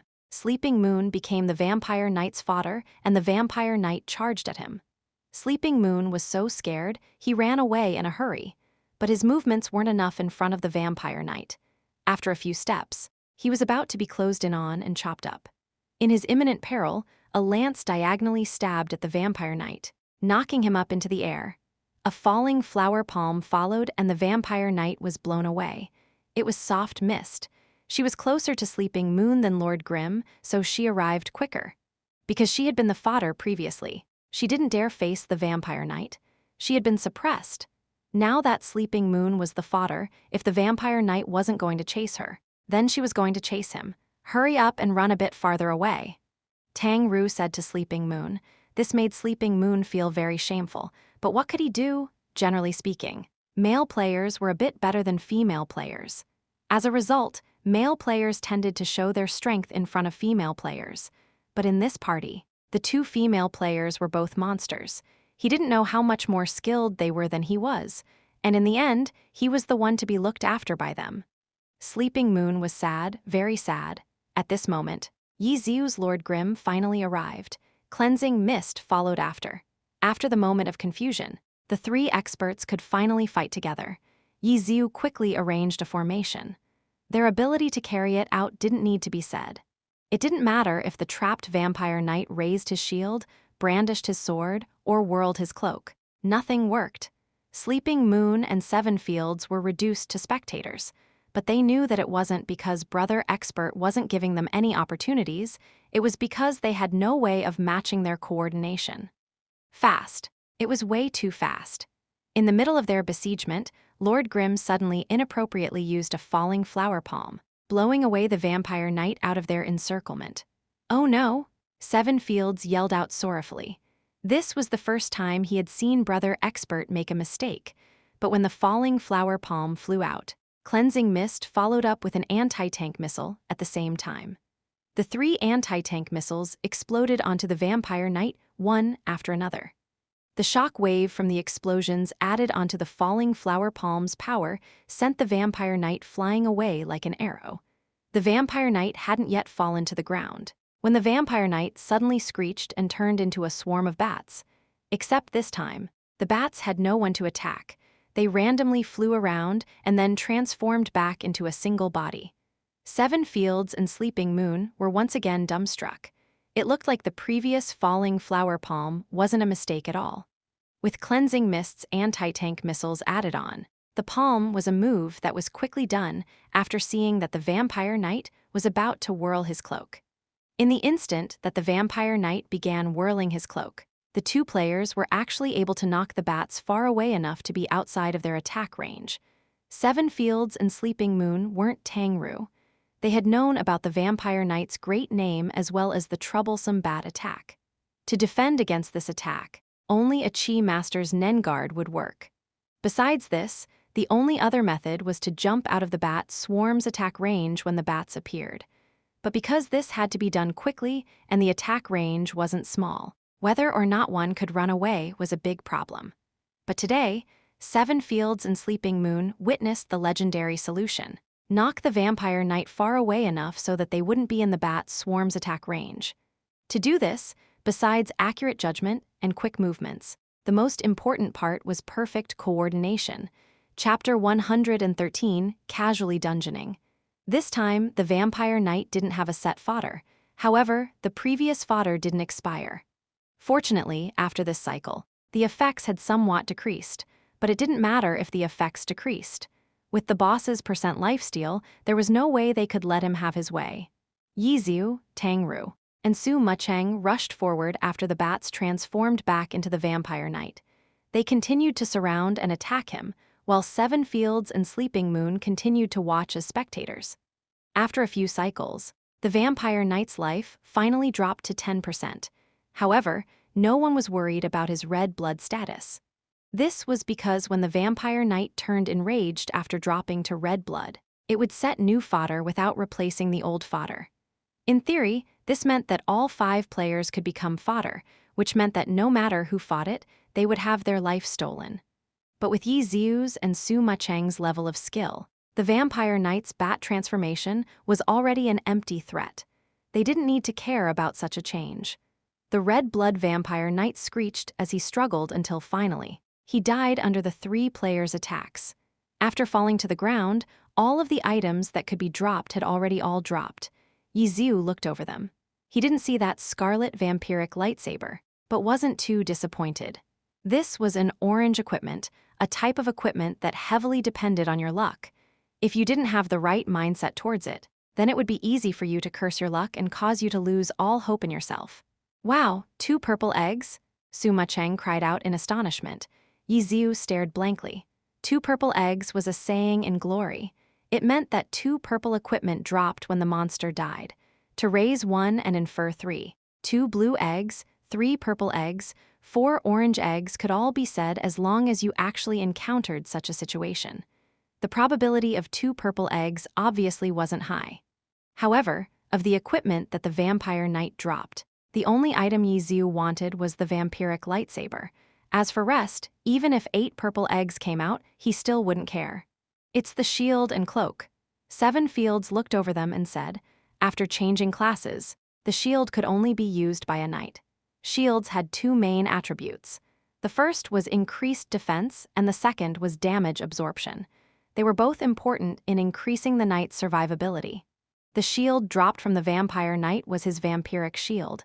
It increased defense by 20% and had 12% damage absorption. Besides this, it also had an additional effect. All damage done would have 2% life return. Not bad. Yi Ziu praised, then give it to whoever can use it. Yi Ziu was talking about Seven Fields' friends. Drifting Water was a knight, while Sunset Clouds was a blade master. Except Yi Ziu already forgot which one was the knight and could only say whoever it was. There's also the vampire cloak. Vitality plus 15, strength plus 15, 2% lifesteal for melee attacks. Seven Fields said, lifesteal and that shield's life return were antonyms. Lifesteal was damage done to the target would change into the user's health. Life return meant that when the user was attacked, the damage done to the user would change into the user's health. The cloak was an accessory type equipment. Usually, they had this type of additional base stats and an additional effect. The current 5 players were all physical damage type classes, so everyone could use the cloak. However, Seven Fields didn't really do anything in the battle against the vampire knight. How could he shamelessly ask for it? So he directly renounced it. As for Sleeping Moon, after becoming fodder, he let the 3 experts attack the boss with ease, so his impact in the battle wasn't small. However, this contribution was quite shameful to be considered as one, so he also renounced it. Su Mucheng's cleansing mist was long-ranged, so that 2% lifesteal for melee attacks was completely wasted on her, so she also renounced it. In the end, only Yi Ziu and Tang Ru remained. How could Yi Ziu care about these low-level equipment? He also renounced it. Up until finally, Tang Ru was extremely puzzled. Why did everyone renounce it? I'm long-ranged. Su Mucheng was the most justified. Cough, cough. Seven Fields and Sleeping Moon didn't utter a word. If no one wanted it, it wasn't as if they weren't going to roll for it. You use it, Yi Ziu said. Can't you guys all use it too? Although Tang Ru was a noob, she knew that physical classes needed strength, while magic classes needed intelligence. How could she not have understood this sort of basic knowledge by now? This cloak could clearly be used by everyone, but they all renounced it. The strong-headed Tang Ru didn't want to take it so conveniently. "Roll for it," Tang Ru said. Okay, roll. Roll, everyone come and roll. Whoever rolls for it gets it." It was just a small matter. Yiziu didn't want to get caught up with it. 7 Fields and Sleeping Moon still wanted to decline, but Yiziu's hands were quicker. They had previously renounced it, so they no longer had the button for rolling. As a result, they had to give the command for rolling in the chat box. In the end, Yiziu rolled a beautiful 100 and completely decimated his opponents. "Oh, then it's yours." Tang Ru had also renounced it before, so the cloak was just lying on the ground. 7 Fields and Sleeping Moon's cheeks streamed with tears. They had wanted to decline it, and if the everyone insisted, then they would reluctantly roll for it, but he deserved to be called brother expert. Everything he did was extraordinary. He never gave others a chance. "Then it's mine." Yiziu said this and had Lord Grimm pick up the cloak. Although it was a low-leveled equipment, even if he didn't care, it's not like he wouldn't turn his back on it. After picking it up, he put it on at once. This vampire's clothing and the cloak were pretty much the same. From the back, Lord Grimm looked exactly the same as the vampire knight. Yiziu opened his character profile and casually looked at his model. He didn't care too much. In so many years, what dress-up hadn't he been in? "Continue. Continue," Yiziu yelled. The party continued forward. Because of the hidden boss, setting a record this run had already become like floating clouds. Everyone had run this dungeon before, so no one was a stranger to it. They casually rolled through it. Without resting, they continued on for their second run. This time, no hidden boss appeared, so everyone immediately moved forward with a record-setting mindset. Yiziu instructed them, seeking after 0 mistakes and good coordination. However, 7 Fields and Sleeping Moon's skill and equipment were all a degree lower. There were always times when the situation was beyond their ability. The current record was set with great effort by level 27s. Breaking it meant that they couldn't afford to be sloppy. In the 2 following runs, 7 Fields and Sleeping Moon each nervously made their own large and small mistakes. In the end, the difference between their time and the record was only off by a hair. This was too much of a hit to them. The 2 all knew that if they had made a fewer mistakes, then they would have broken the record long ago. "Sigh, brother expert. It seems like us 2 aren't good enough. Do you want to switch players to set it?" 7 Fields said in embarrassment. Boneyard could be run 4 times every day. Right now, the 5 players could still run it 1 more time. On the side, Sleeping Moon was unwilling to accept it. But no choice. It was a fact that he and 7 Fields weren't able to keep up. But if the party lowered their tempo to let them relax a bit, then they wouldn't be able to set a new record. "Switch players, weren't you the one that wanted to set a record?" Yiziu asked 7 Fields. 7 Fields' cheeks streamed with tears. Only then did he recall in the beginning, when he asked whether or not they could set a new record. In the end, he was the one who gave up and made himself look like he had no resolve. Even Sleeping Moon chose the opportunity to look down on him. "Yeah, 7 Fields. You really have no future." "Fuck," 7 Fields cursed. "We'll definitely have it this time." The 2 players summoned up their spirits and entered the dungeon their final run. Focused and concentrating with all of their might, adding on to their previous experiences, their performance was finally smooth the entire way through. The 2 were extremely happy with themselves. In the blink of an eye, they reached the final boss. Here, the 2 players' tasks were easy. It was the part where making mistakes was harder than not making mistakes. Finally, the boss fell and a system announcement popped up. "Congratulations to players. Lord Grimm, 7 Fields, Sleeping Moon. Soft Mist, Cleansing Mist, for breaking the Boneyard clear record. Time, 23:54 and 71 seconds. This record wasn't much better than the previous Tyrannical Ambitions record, but in the eyes of the 2 carried 7 Fields and Sleeping Moon. Being able to improve the record by a minute was already extremely good for their current party setup.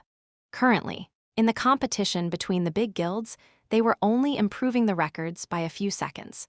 Breaking the Boneyard record wasn't anything rare, but having Lord Grimm's famous name appear was a completely different matter. The first reactions of each of the big guild's leaders was, which guild invited him to set a new record? Blue Brook Guild's Blue River and Tyrannical Ambitions Cold Knight even directly asked him. And in the end, Yi Xiu gave them the reply, I was just leveling and casually dungeoning. The two guild leaders' cheeks streamed with tears. This casual dungeoning had broken their records. If this wasn't him showing his strength, then what was it? Outside of this, there was still Liu Hao. His hateful sword never went offline. What was he doing? He was in the arena playing with Steamed Bun Invasion. Liu Hao had wanted to whisper to him with hateful sword, but knowing that Steamed Bun was playing in the arena again, he was suddenly hit with a bright idea. He ran to the arena and fought with Steamed Bun Invasion. He wasn't able to get anything out of directly contacting Yi Qiu, so wouldn't it be better to begin with the players close to him? Liu Hao felt that this wasn't a bad idea. Fighting with Steamed Bun Invasion was quite exhausting for Liu Hao. He had to hide his strength, but he also couldn't hide too much. As a result, he had to make every battle extremely close. Steamed Bun Invasion wasn't weak either. The battle wasn't easy to control, so it was very demanding for Liu Hao. While carefully fighting, he also had to use every possible means to get information out of Steamed Bun Invasion. If Steamed Bun Invasion knew anything, it wasn't as if he wouldn't say it. The problem was that he himself didn't know anything. He wasn't even familiar with the game Glory itself, so his descriptions of his dungeoning weren't clear. He couldn't even name what skills the other players used. And in the end, he began describing how great his own strength was. Liu Hao was trying hard to decipher the information that was coming out from the noob's mouth. After quite a long time, he was still unable to understand anything. Suddenly, a system announcement popped up and that extremely sensitive name caught his eye. How? Liu Hao was astonished. Could it be that this Steamed Bun Invasion wasn't a member of Yi Qiu's main force? Why wasn't he called over to set this record? Liu Hao went to look for Steamed Bun Invasion to play. A part of this reason, to get familiar with Steamed Bun Invasion and take the opportunity to become a member of the main force. Why didn't God call you over to set a record? Liu Hao asked Steamed Bun Invasion. Remember this well, in the arena, if you want to obtain victory, the first thing you have to do is concentrate. You're not focused enough, Steamed Bun Invasion lectured. Fuck! Liu Hao turned furious. Who does this guy think he is? How dare he lecture me? Chapter 114 Control over Records. That was the last straw for Liu Hao. This time, he didn't hold back and flattened Steamed Bun Invasion back into dough. You fought really well, Steamed Bun Invasion said. It looks like what I said aroused your spirit. Okay, then I won't say anything more. I'm out. Liu Hao directly let Hateful Sword leave the arena. If he continued playing, then he felt that he'd smash his newly replaced keyboard into pieces again. God, you set another record? Congratulations. Liu Hao sent Lord Grimm his felicitations. I was just casually dungeoning. Yi Xiu's reply was the same as his reply to the guild leaders. To be able to break a record while casually dungeoning, that's too amazing. Liu Hao falsely flattered, while his mouth was actually cursing nonstop. It was just a fluke. It took a few times before we said it, Yi Xiu said. Oh, then do you have a space now? Liu Hao asked. So sorry, Yi Xiu said. Then I'll be going off first. Liu Hao grinded his teeth and left. See you later. For Yi Xiu and the others, after breaking the record, there was a 100% chance of receiving a purple equipment as a reward. In the end, they were rewarded with a level 25 leather armor. Of the 5 players, only Soft Mist's Battle Mage was proficient with leather armor. 7 Fields, Sleeping Moon, and Cleansing Mist naturally chose to renounce it. Lord Grimm's unspecialized character class wasn't proficient in anything, but after expressing that the leather armor's defense was beneath him, this leather armor was given to Soft Mist to wear. With regards to armor, it was quite miserable for unspecialized characters. They weren't proficient in any, so they didn't get any additional effects. After splitting the equipment, the 5 players went to run Frost Forest for experience. On the way there, a message popped up in the World Channel claiming that Full Moon Guild was responsible for Boneyard's record. Full Moon Guild? That sounds a little familiar, Yi Xiu mumbled to the 5 players. Never heard of them, Sima Cheng said. I don't understand. Tang Ru said. Our guild. 7 Fields and Sleeping Moon's faces were burning hot and were promptly roared at in their guild channel. The guild members hadn't given them any prior warning. After seeing their 2 names in the record-setting party, they inexplicably tried to get publicity. Full Moon Guild was just a normal guild. They weren't like Blue Brook Guild and the others with a club behind them. Their strength was far off from the big guild's strength by a large margin. To rely on their own strength to set a record was something that they had never even thought of. Whoa. In any case, it's your 2 names up there. All this yelling is just a joke to you too. Full Moon Guild's players all smiled mischievously at the 2 of them. Exactly. Speaking of this, it seems like you guys are close to Lord Grimm. When are you going to let him help our guild set a record? Let us be in the spotlight too. Everyone in the guild channel was jeering. Jealousy. This was plain jealousy. 7 Fields and Sleeping Moon angrily thought. These guys saw that they had mixed in with Brother Expert quite a few times and appeared on TV. They had appeared on so many leaderboards, and now that they had mingled onto one again, their jealousy exploded out, so they deliberately mocked them. This sort of behavior was quite petty. The 2 didn't know how to explain it to Brother Expert. The guild wouldn't listen to anything they said. These guys were still incessantly typing in the world channel that the record was set by them. Yizu also quickly received messages secretly from the guild leaders. Full Moon Guild was so insignificant that Blue River and Cold Night had never even heard of them. They just asked what the situation was. Yizu was helpless. He could only say it was just friends joking around. The 2 guild leaders heaved a sigh of relief, because the subject happened to be on this. Cold Night took advantage to conveniently ask Yizu whether he would be hired by 2 guilds simultaneously and then break his own record. That isn't good, Yizu replied. For the records I set, I can't guarantee that others won't be able to beat it, but I definitely won't break my own again. Then this current record doesn't count. Right, Cold Night said. Of course this doesn't count, Yizu replied. How much better can the record be? Cold Night asked. This, with a better party setup. 3 minutes, Yizu said. 3 minutes. Cold Night sucked in a cold breath. If the current record was improved by 3 minutes, then it would break the fastest record in all 10 servers. This was clearly another height that normal players had no way of reaching. If it was this type of achievement, then as no one invited similar level experts to substitute in, then it was practically unbeatable. Then, what if we waited until you were level 27? Cold Night asked. The difference between setting it at level 27 and level 25 isn't actually too big. Of course, there is still a small difference. I should be able to set it within the 20-minute mark, Yizu replied.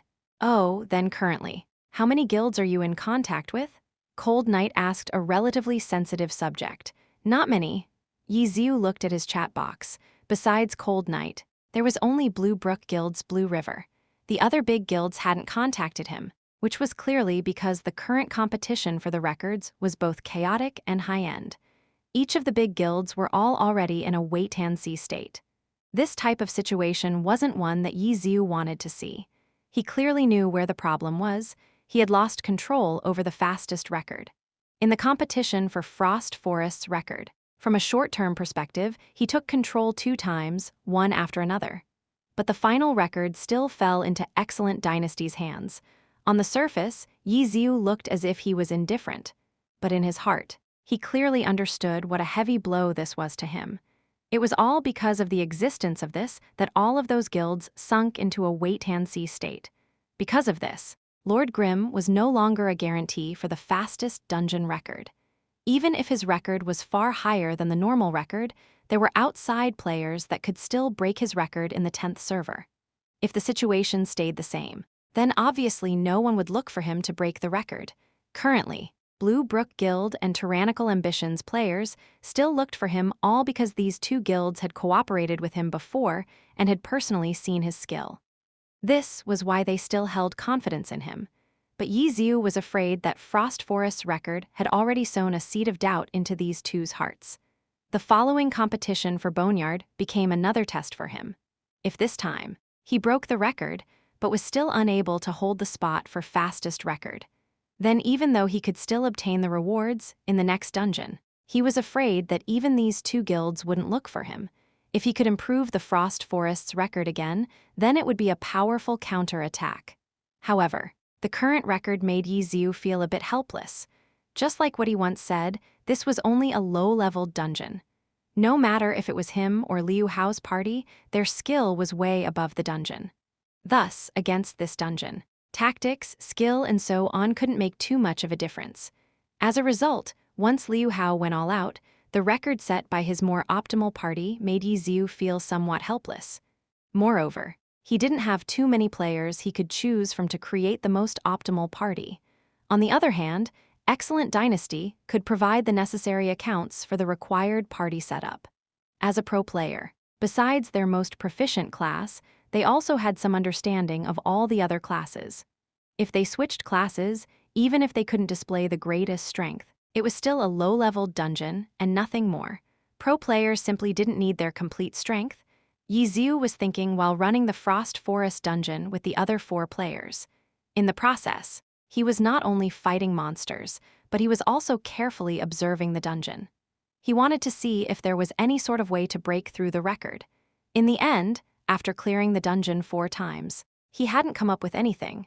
After finishing the dungeon runs, Suma Cheng was the first to log out. Tang Ru and the others were prepared to continue power leveling. Yi Xiu didn't follow them and logged out of the game. "Why'd you stop playing?" Tang Ru got up and moved around. She went for a walk and went to greet Yi Xiu. "Oh, I'm going to do some research for the next dungeon," Yi Xiu said. "The next dungeon? Boneyard." Yi Xiu was currently gathering a large amount of information. What about Frost Forest? Tang Ru cared quite a bit about the fact that their Frost Forest record had been broken. That, unless we had better equipment, it'll be very hard to break it, Yi Xiu said. Just before, when he ran the 4 dungeons, he was completely stumped. However, Yi Xiu still had some hope for Boneyard. Tang Ru was silent. Although she wasn't willing to accept it, she knew that she didn't really have the right to speak. Her ability to judge was still far off from Yi Xiu's by a large margin. What's wrong with fighting Boneyard in the same way we do now? Tang Ru tried hard to learn. There isn't a problem. However, our goal is to set a record that no one else will be able to break, Yi Xiu said. Yeah, that's good. Tang Ru liked this type of goal. Tang Ru went back to continue playing, while Yi Xiu continued to look for info. There's got to be a newer strategy. Yi Xiu looked at the info and felt his heart shake. He hadn't discovered anything surprising from all the info. Rather, he discovered that all of the info was quite old-fashioned. Clearly, this was because this was a low-level dungeon. As a result, besides the players who researched it in the beginning stages of the game, all of the later players followed the guides that were previously written. There would occasionally be a few changes in the particulars, but the general strategy never changed. After all, for this type of low-end dungeon, in the stage of the game where players would flash by it, there simply wasn't much value in conducting further research. Looking at the info, checking the data, racking his brains, and recalling these past few days of running the dungeon, a new strategy gradually formed in Yi Xiu's mind. Good, tomorrow we'll try it. Yi Xiu straightened out his line of thinking again. He even wrote down a few of the important points and then nodded his head. Soon after, he logged into the game. Tang Ru immediately sent a message. "How is it? I've got a general idea. We'll try it tomorrow." Okay. The 2 players each minded their own business and leveled, without a word the whole night. In Club Excellent Era, the next day, Liu Hao got a call from Chen Yehui early in the morning. "Liu, Yiqiu set the record for Boneyard." Chen Yehui said. "I know, I was there yesterday night," Liu Hao replied.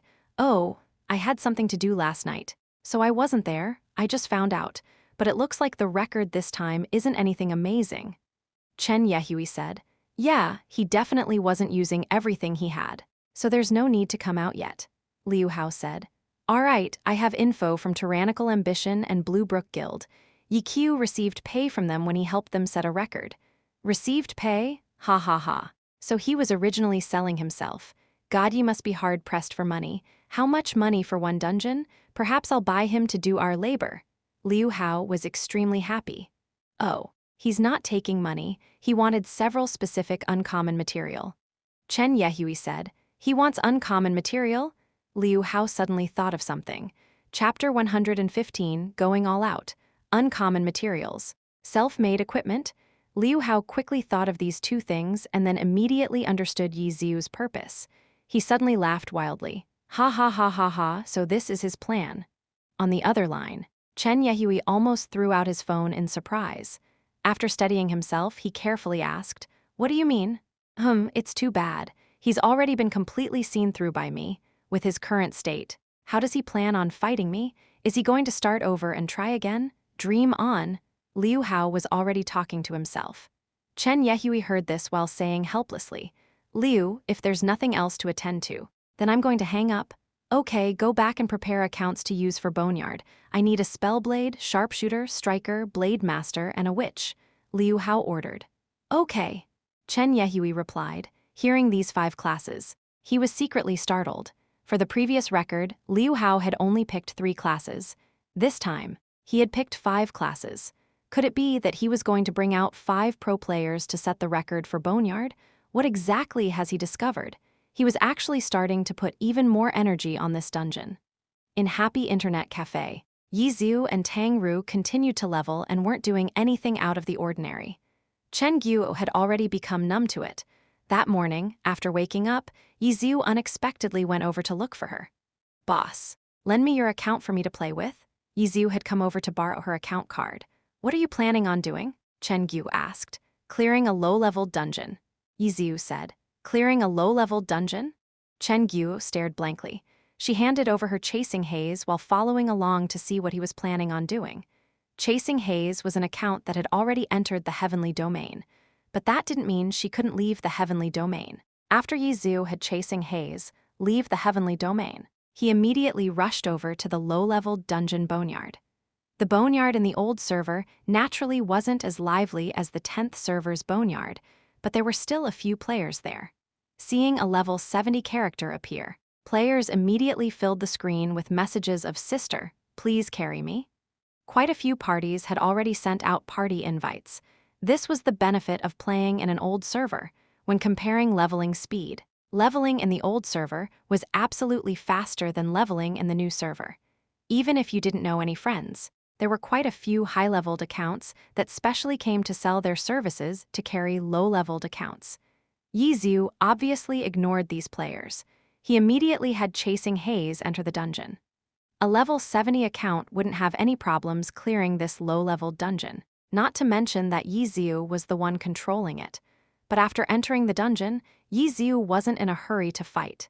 He had Chasing Haze run this way, and that until eventually a mob of monsters followed behind her butt. It looked as if he were flirting with these monsters. "What are you doing?"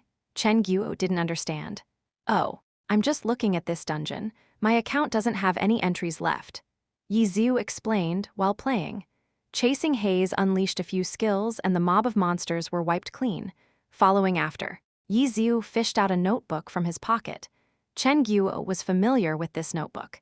If you took a left turn after leaving the internet cafe, there was a shop that sold these for 3 RMB each. Once the notebook was flipped open, Chen Guo looked at it and saw that there were already a few notes messily written in the first few pages. On them, there were even a few indistinguishable things drawn on. Yi Xiu flipped to the last page and then immediately began scribbling. "You're taking notes?" Chen Guo felt refreshed. "I'm researching it in preparation for setting a new dungeon record," Yi Xiu said. Chen Guo stared blankly and didn't know what to say. Yi Xiu's concentration and seriousness made her feel moved. She also liked Glory. She was also a considerably loyal fan. But for Yi Xiu, she could tell that he had a completely different attitude towards the game. She was playing the game, but for Yi Xiu, Chen Guo suddenly felt that the word "playing" couldn't be used to describe him. Chen Guo couldn't help but think of 9 years ago when she took the internet cafe under her care. She was completely surrounded by gazes that doubted her. Though it was true that she knew nothing, from that day onwards, she soaked in the internet cafe and little by little paid attention to her customers' needs. She continuously improved the internet cafe's environment and tried out all sorts of methods to draw in more customers. Every night, she calculated that day's customer flow and looked for patterns.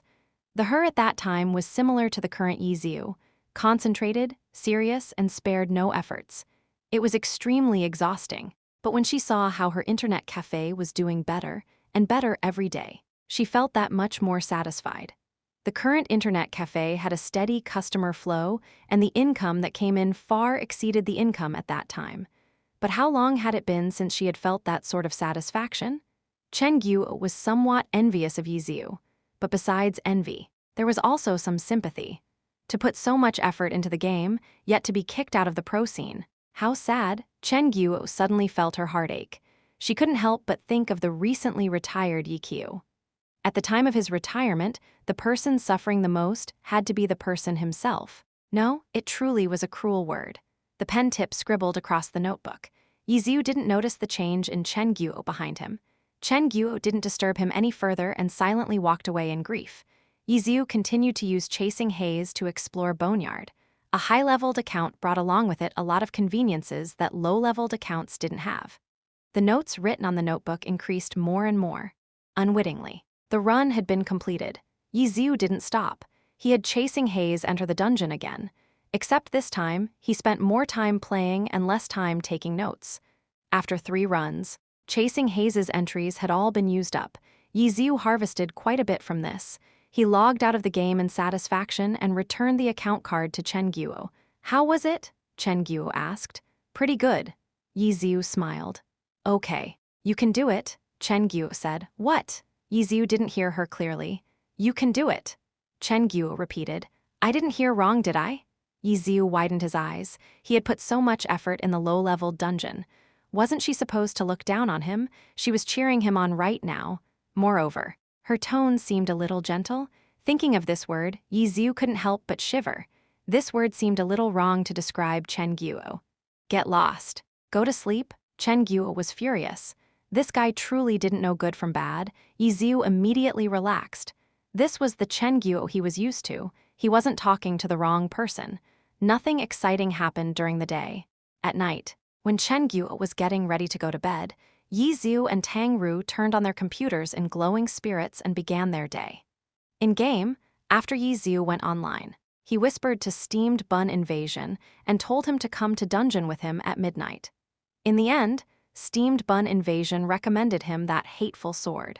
He said that after fighting him in the arena for the past 2 days, that hateful sword's skill improved by a lot. Really? Then when the time comes, bring him with you. Yi Qiu laughed and then ignored the rest of Steamed Bun Invasion's boasting. In any case, besides the 4 main players in their party, there was still an empty position. It didn't matter who came. Okay, come along with us tonight to dungeon. Steamed Bun Invasion told Hateful Sword, who was in the arena with him. Really? That's great. Liu Hao really was happy, except even though he was happy on the outside, he was dark on the inside. Let me tell you this, when you meet God, you have to be polite. If he can instruct you on anything, it'll be the gift of a lifetime. Steamed Bun Invasion said heartfeltly. Fuck his instructions, Liu Hao cursed inwardly. Fortunately, after being with Steamed Bun Invasion for 2 days, his tolerance towards the noob's babbling nonsense had clearly improved. In the end, he still embodied his pro-level inner qualities and adaptability. Although he was furiously cursing in his heart, he was smiling on the outside. Of course. At midnight 0 o'clock, the party gathered. Steamed Bun Invasion and Hateful Sword arrived from the arena at the same time. Yi Qiu and Tang Ru were already together and they casually greeted him. Suma Cheng's cleansing mist was the last to arrive and also greeted the newcomer. Is she Suma Cheng? Liu Hao guessed. She had only said a short greeting, so he wasn't able to tell. However, but whether or not she was Suma Cheng wasn't Liu Hao's main focus. He stayed low and cautious and followed the party into the dungeon. This time, we're going to be practicing the strategy for setting Boneyard's record. It's currently still in the testing stage, so there might be a few overlooked places. Everyone, be careful, Yi Qiu said after entering the dungeon. Did you hear what he was saying? I'm talking to you, Steamed Bun Invasion said. Who? Liu Hao answered. They were all characters in the game, so there wasn't any contact between them. There was no way to tell who Steamed Bun Invasion was talking to. Noobs were noobs. You, besides you. We've all been teammates before. Steamed Bun Invasion said. Liu Hao slapped himself. He only had himself to blame. Why'd he have to be partners with this rotten Steamed Bun? Huh, what was that sound? I thought I heard a slap sound. Did you hear that? Steamed Bun Invasion yelled. Liu Hao started sweating. He really couldn't be careless. They had even heard that. I heard it. Let's begin. Yi Qiu didn't use any skill to change topics. Steamed Bun Invasion didn't move or speak. No one knew whether or not this guy was trying to listen for a second slap. The most important point in setting the Boneyard record is your pathing. By using good pathing, You use the most ideal movements to alarm the least amount of monsters underneath the ground. Our strategy will be using this line of thinking. Everyone pay attention. Do your best to make sure that you don't make a single wrong step. Hateful sword, come back first. Yi Ziu said. Ah, Liu Hao stared blankly. What we just started and you've already began randomly running around. We won't be bringing you. Steamed Bun Invasion solemnly criticized Hateful Sword.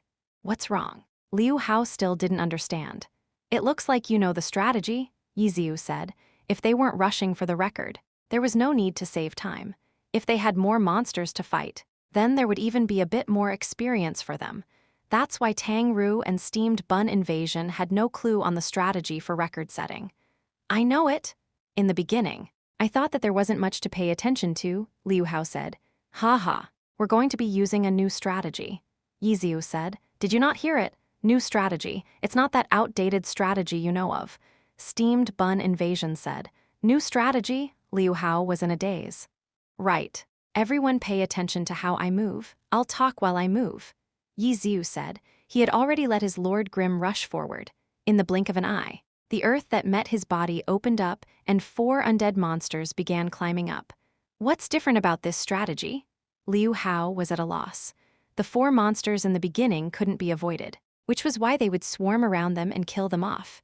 Right now, what was so special about Lord Grim's pathing? Didn't it also alarm 4 monsters? Chapter 116, an all-new strategy. After the 4 monsters rushed out, they immediately headed towards Lord Grim. In the next second, the 4 monsters grouped together. To be more accurate, they weren't together, but they were all heading towards the same target and just happened to meet up at the same place.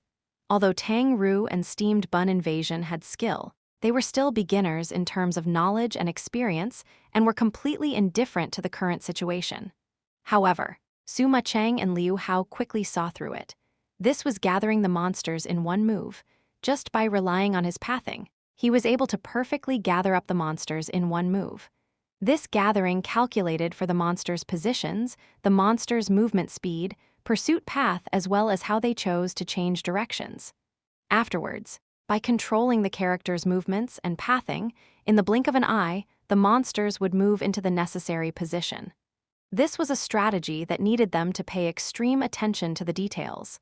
However, although this method of gathering monsters was beautiful and flawless, killing off these 4 monsters in this way wouldn't improve the time by much, right?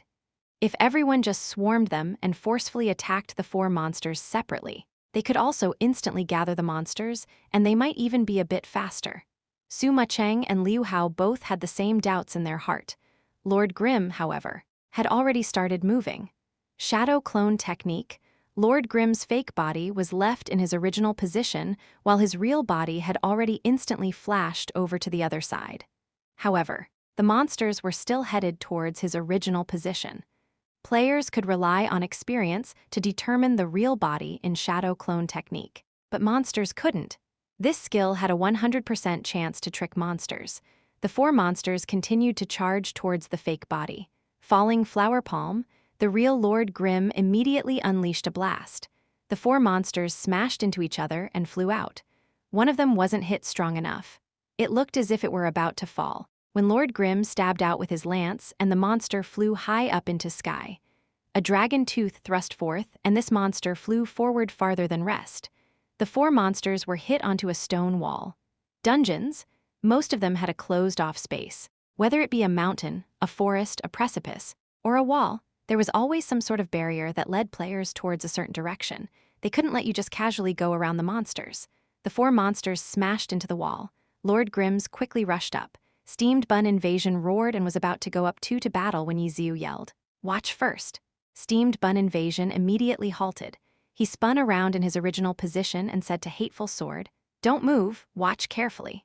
Liu Hao had already learned well. He definitely wouldn't reply back to Steamed Bun Invasion. Lord Grim rushed up. 1 player versus 4 monsters, which were easily suppressed. Originally, there was a small, narrow crack in the stone wall.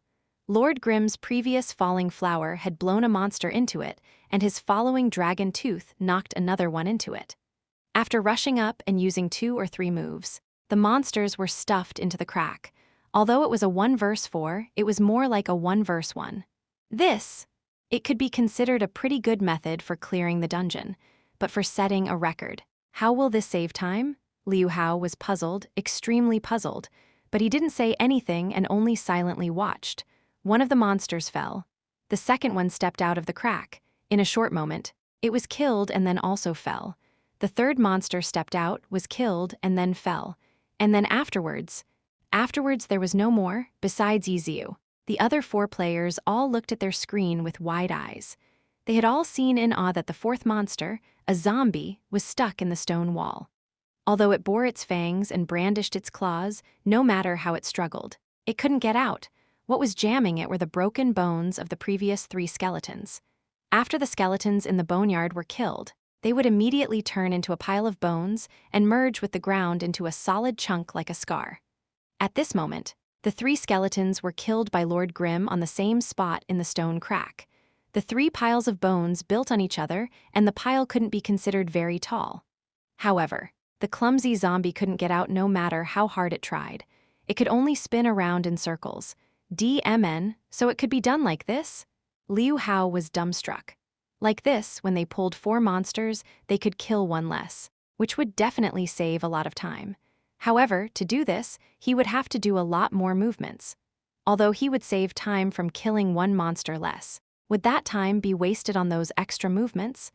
Liu Hao was currently pondering over this issue when he heard Yiziu say, "It'll be done like this. However, as a record-setting party, we have to coordinate together and use the shortest amount of time to complete these moves. I've roughly calculated it. If the coordination is smooth, then we'll be faster than normal parties by at least 10 seconds. 10 seconds? This didn't seem very amazing, but throughout the dungeon, if there were 6 of these 10 seconds, then there would be a 1-minute advantage. 1 minute. If another party didn't know of such a method, then it'd be extremely difficult for them to make up for it in other areas. Besides better equipment to increase their damage, there was no other method. A chill arose in Liu Hao's heart.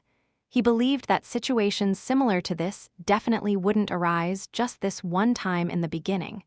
Just as expected, whether it be similar or different situations, there were always a few excess movements that utilized the dungeon details. And in the end, they all went around monsters that couldn't be avoided with the original methods. With the original methods, if there were no mistakes, then a party could avoid fighting a total of 12 monsters.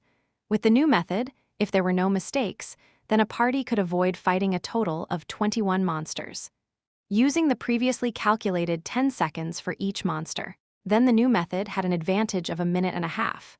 Liu Hao was both astonished and extremely pleased. Although it was true that the new method was superior, he had already seen it all. For a pro player like him, he didn't need to learn all of the details perfectly.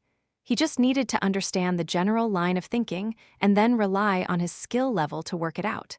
But right now, he didn't even need to spend the effort doing that.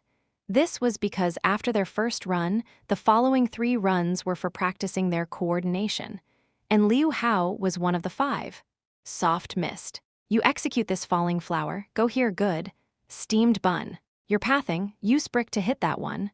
Anti-tank missile, you score cross and then colliding stab. Hateful sword skill isn't bad. Yiziu praised the new player quite a few times. How could that be, God? When the time comes for you to set a record, bring me along. Liu Hao actively requested it. Oh, are you in a guild? Yiziu asked. No. When the time comes, you're going to need to temporarily join a guild. Is that okay? Yiziu asked. Oh, so you're doing work for a guild? How much money can you make? Liu Hao's seemingly normal question actually held sinister intents. He knew what Yiziu's demands to the guilds were, but right now, he was bringing a party. After receiving the rewards, would he split them with the party? If he was splitting them, then upgrading his silver weapon would be even more difficult. If he wasn't splitting them, then Liu Hao would bring up this issue among them at once. Yiziu hadn't yet replied when Steamed Bun Invasion said in extreme disdain, "Money? What money? That's for going up on TV. It's for glory. Hateful sword. You really have no future. I look down on you as a representative of Aquarius." Ah, Liu Hao's tone was somewhat terrified. In his heart, he was cursing, "Steamed Bun. You dumb SS. Don't you know that you're doing free labor? No wonder he brought along such an idiot." And the other 2 players didn't react in the slightest. Liu Hao couldn't count on cleansing mist. It was 80% likely that this player was Suma Cheng. She breathed the same air as Yiqiu. How could a little bit of money cause a fight? But what about this other girl? Why didn't she have any reaction? Who was she? That girl hadn't yet reacted when Liu Hao heard Yiziu say, "Oh, there are rewards. All of these are a few uncommon materials, but they're all things I need. What would you like?" "I don't need anything. I was just asking," Liu Hao said. Of course he didn't want anything. He only wanted to ask this question and use unfair distribution as a way to cause strife among the party.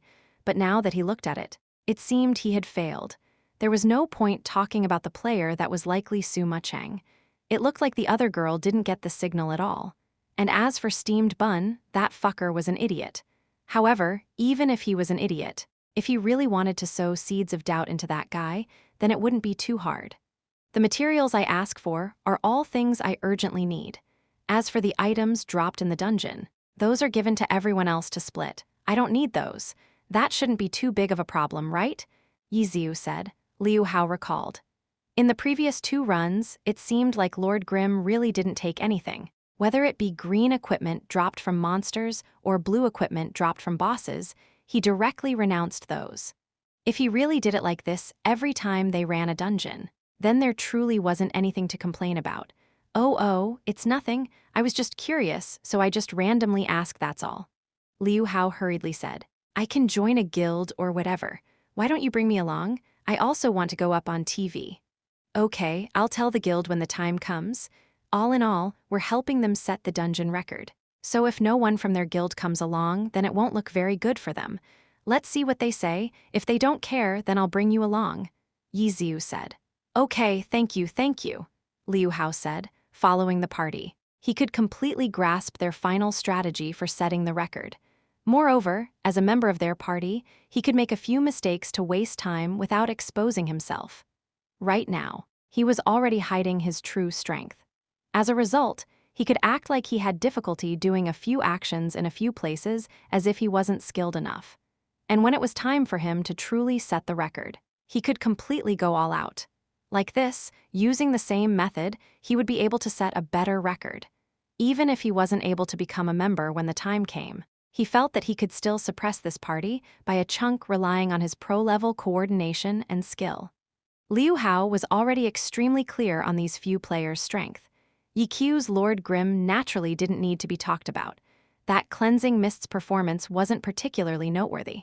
However, as a teammate, Liu Hao saw through a few of her habits, especially her tacit understanding with Lord Grimm. Although he couldn't directly confirm it, Liu Hao was already certain that this player was Suma Cheng. As for the other 2, with Liu Hao's skill, he could completely tell that these 2 were new players. He didn't know how their mechanical skill was so remarkable, but these types of players still couldn't be compared with pro players. Gazing at Lord Grimm on his screen, Liu Hao seemed to have trouble doing a few actions while wearing an extremely pleased smile on his face. Chapter 117, Specially Substituting in. It looks like you're afraid of me, Liu Hao said gleefully, and constantly thought this in his heart. He was already clear what Yiziu's plans were. Getting hired, setting records, being rewarded with uncommon materials, upgrading his silver weapon, the steps were just that simple. But if he wanted to continue doing it like this, then he had to take the highest record for each dungeon. Yiziu understood this point, Liu Hao as well. For Frost Forest's dungeon record, Liu Hao had specially come out because he knew Lord Grimm was Yiqiu, so he wanted to step down on him. But now that he understood how important this record was, he would spare no efforts and planned on gathering 5 pro players to set the Boneyard record. As for Yiziu, he had thought hard with all his might in order to come up a new strategy for this record. This was clearly because he knew that his opponent was Liu Hao, whose strength was powerful. If he contested with the usual strategy, then he would certainly lose just like how he did in Frost Forest. I've said so long ago, your era is over. It's my era now. Liu Hao continued to dungeon with everyone else, but was already no longer as attentive as before. After all, the class combination he was planning on using was completely different from this party, so there was no way he could completely copy the strategy word for word. He already knew what he needed to know. What he needed now was to practice it. Fortunately, his party members were all pro players. With their pro-level inner qualities, getting to this level of coordination definitely wouldn't be as difficult to do as Yiqiu's inferior party. Tusk, tusk, tusk, how pitiful. In game, Yiziu constantly reminded Tang Ru, steamed bun invasion, and hateful sword to pay attention to this and that. Hearing all this, Liu Hao was extremely satisfied. Before, it wasn't as if he had never been instructed like this. However, this was his first time feeling happy about it. Thinking of this, Liu Hao's hand slipped and he made another pathing mistake. Just as expected, Yiziu immediately instructed anxiously, "Hateful sword, move back 2 steps, you went too far." "Okay," Liu Hao answered, in his heart. He was secretly laughing as he moved back 2 steps. He had the impulse to make a movement that would destroy the entire strategy, but in order to stay in the group for the long term, he tried hard to endure. As long as he maintained steamed bun's level of playing, he would be fine. These 4 runs were finally completed. Because the new strategy had too many details, to players lacking experience and knowledge like Tang Ru and steamed bun, it could only be learned by learning it mechanically, making it seem extremely difficult. Liu Hao had grasped it long ago, but in order to keep up the act, after running the dungeon 4 times, he also said with lament, "So difficult. That's why you have to try harder. Got it?" In the end, he was once again lectured by steamed bun invasion. "We'll practice again tomorrow," Yiziu sighed. He wasn't very satisfied with today.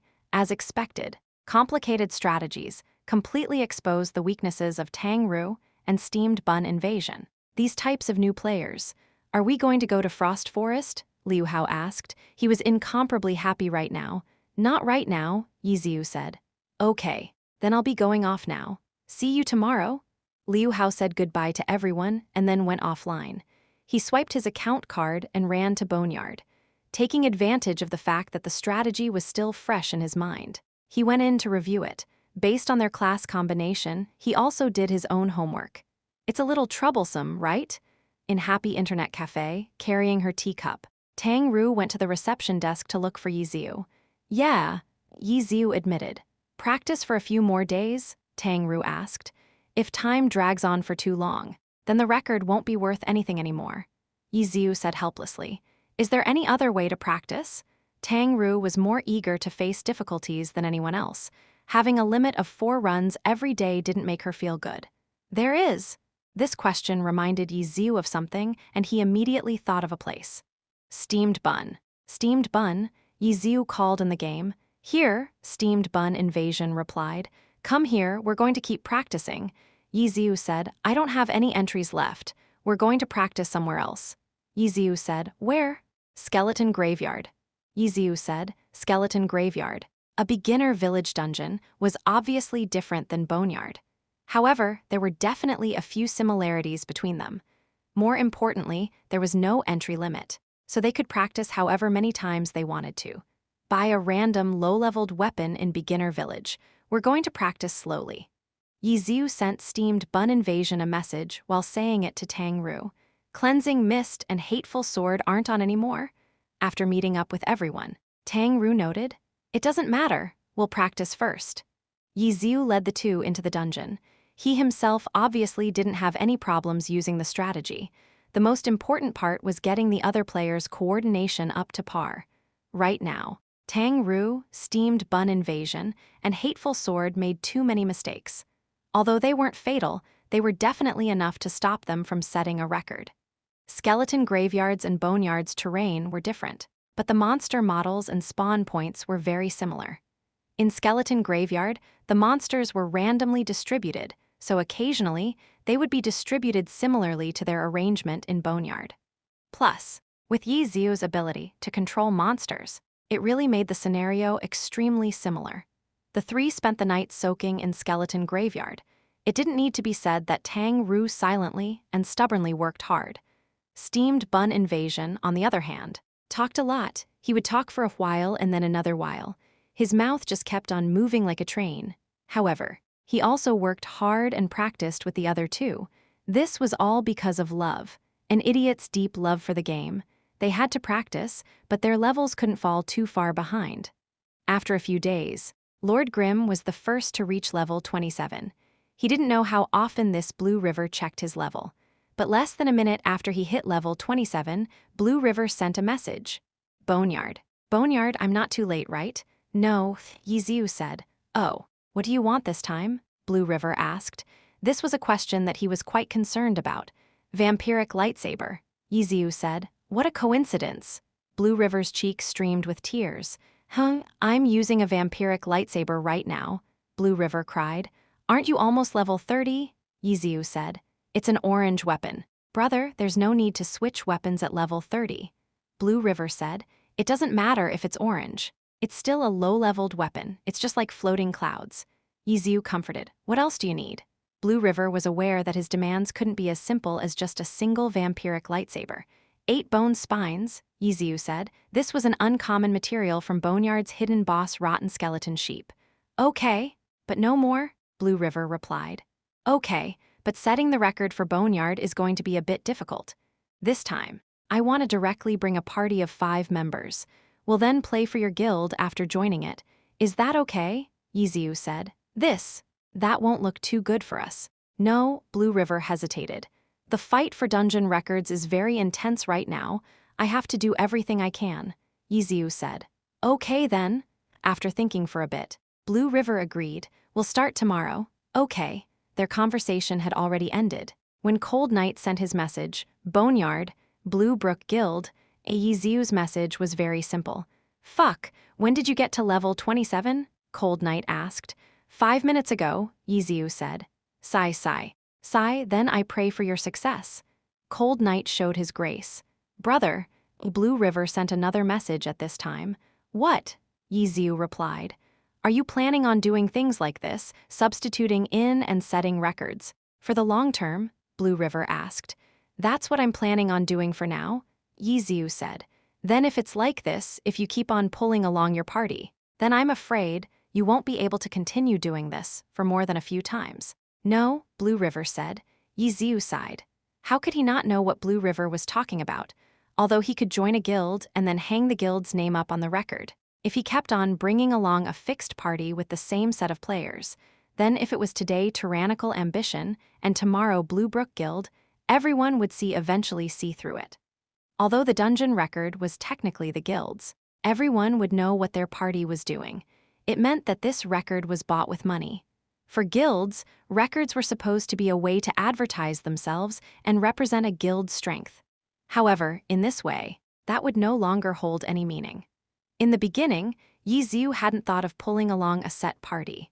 He had originally wanted to rely on his own strength and mix in with others to set a record, similar to how he had cooperated with Blue River and his guild members the first time. He had led them through one wave rush, which was already more than enough to surpass normal players. Their identity was relatively forgettable, so when he left the party in the end, it wasn't too noticeable.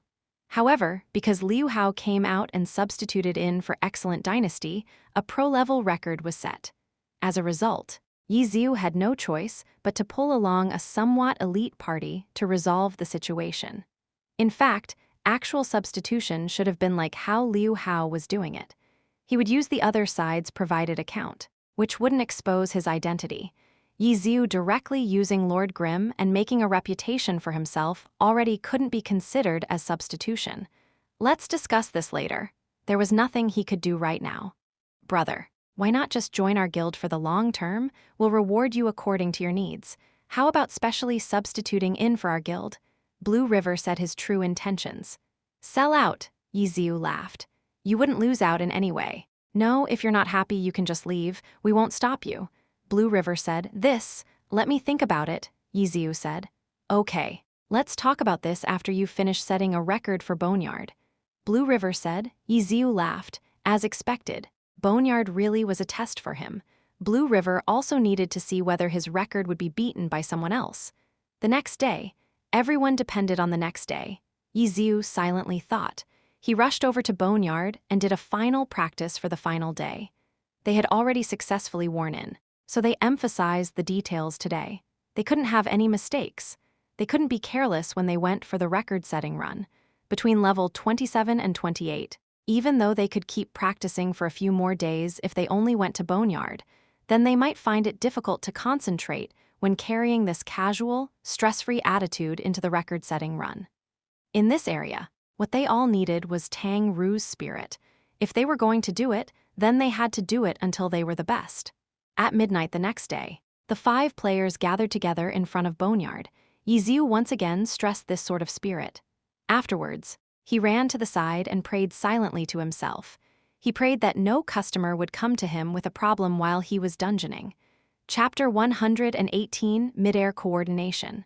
Start. Lord Grimm led the way forward. He was the main force for pulling monsters. At the start, the 4 monsters were pulled in the same way. Except this time, once Lord Grimm alarmed the 4 monsters, soft mist immediately went up. She quickly rushed towards the position Yiziu indicated for her to go to. A falling flower palm into a knockup into a dragon tooth, and the 4 monsters flew backwards altogether. Lord Grimm used a shadow clone technique. This time, he didn't head towards soft mist's position. Instead, he directly flashed over to where the 4 monsters flew to. Cleansing Mist, Steamed Bun Invasion, and Hateful Sword had already rushed towards that direction when Lord Grimm was pulling the monsters. They swiftly hit the monsters into the stone crack. The zombie was in the very back and the 3 skeletons were in the front. Sword, lance, cannon, brick all wildly greeted them. In a short moment, the first monster at the head was killed and the second skeleton went up. When killing the first skeleton, all of their AoE skills were sent out. So when the second skeleton came out, its life wasn't full. After a few rounds of attacks, it also fell. The third skeleton went up and came out even weaker than the second. In just 1 round of the 5 players' combined attacks, the skeleton was blasted into a pile of shattered bones. The 3 piles of shattered bones piled on top of each other, and the 4th zombie monster bore its teeth and brandished its claws, trying to tear them apart. But the 5 players had already ran off and vanished. Yiziu's so-called new strategy built upon the basis of going around monsters by increasing the number of stuck monsters. Under normal circumstances, the stuck monster were there in order to pursue dependability, but strategies that pursued safety couldn't be considered when pursuing efficiency. Yiziu's method of getting a monster stuck in Boneyard directly trapped it so that they wouldn't need to kill it. This naturally saved a lot of time, but for a record-setting party, they couldn't slowly and unhurriedly keep trying to trap it. They had to use the shortest amount of time to trap it on their first try. For the first wave of 4 monsters, Yiziu's Lord Grimm could successfully trap one by himself. However, it would be far slower than the 5 of them coordinating together. In terms of damage output, they were even more incomparable. Perfect and careful coordination perhaps wasn't necessary for success, but it was necessary for efficiency. However, there was one place where they needed coordination to succeed. This was also one of the difficult parts of the strategy. Over the course of the 5 players' practice, they had always made mistakes over the course of their practice. To this day, not a single perfect run had been achieved. When Liu Hao compared the old and new strategy, he calculated that the new strategy would be able to avoid a total of 21 monsters, while the old strategy avoided only 12 monsters, a difference of 9 monsters. However, the monsters weren't the only ones that could be avoided. In reality, with Yiziu's research strategy, they could even avoid a boss. The second boss, Zombie Bailey. Zombie Bailey moved slowly, but had matchless strength. Players hit by it had an extremely high chance of being hit back and being infected by the zombie virus. Moreover, this zombie virus could be transmitted between players. It sounded scary, but in reality, this boss wasn't difficult to beat. The infection speed of the zombie virus wasn't fast, and it didn't do a lot of damage. If a party had a cleric with decent equipment, as long as the party knew who had the virus, the cleric could stop the infection. For top-tier experts like Yiziu, who didn't need clerics, they were confident that they wouldn't be hit by the slow-moving boss. Although Zombie Bailey was easy to deal with, it had high health, so they would need a lot of time to beat it. For monsters like these, record-setting parties could only go all out in their damage output to save time. However, Yiziu had researched a method to directly trap Zombie Bailey, but this method was extremely difficult. They had been stumped by it up until now. Although the party had been successful before, they had never succeeded on their first try. However, if they succeeded, they'd be able to save a lot of time. Under normal circumstances, where the party would just go all out with their damage, it would take at least 2 minutes to kill it. But if they completed the method Yi Ziu had thought of on their first try, they wouldn't even need 20 seconds to kill it. This exceedingly difficult method sounded very simple. It was to send Zombie Bailey into a crack in the wall not too far high up. Once it was trapped in the crack, it would no longer have any way of climbing out. The hard part was actually doing it. There was quite a bit of distance between the ground and the crack in the stone wall. The strategy required all 5 players to chain knock-up skills and continuously lift Zombie Bailey into the air until it was finally sent into it. When they first tried to do it, the 5 players had knocked Zombie Bailey up into the air until it was dead, yet never succeeded once. This was all because the requirements for their coordination and hand speed was too high. Every time a player knocked it up, there was a very short interval to link the next player's skill. If anyone made even the slightest of errors, it would cause them to fail. Moreover, this all required on the individual to grasp the timing. By the time Yi Ziu reminded them, it was already too late.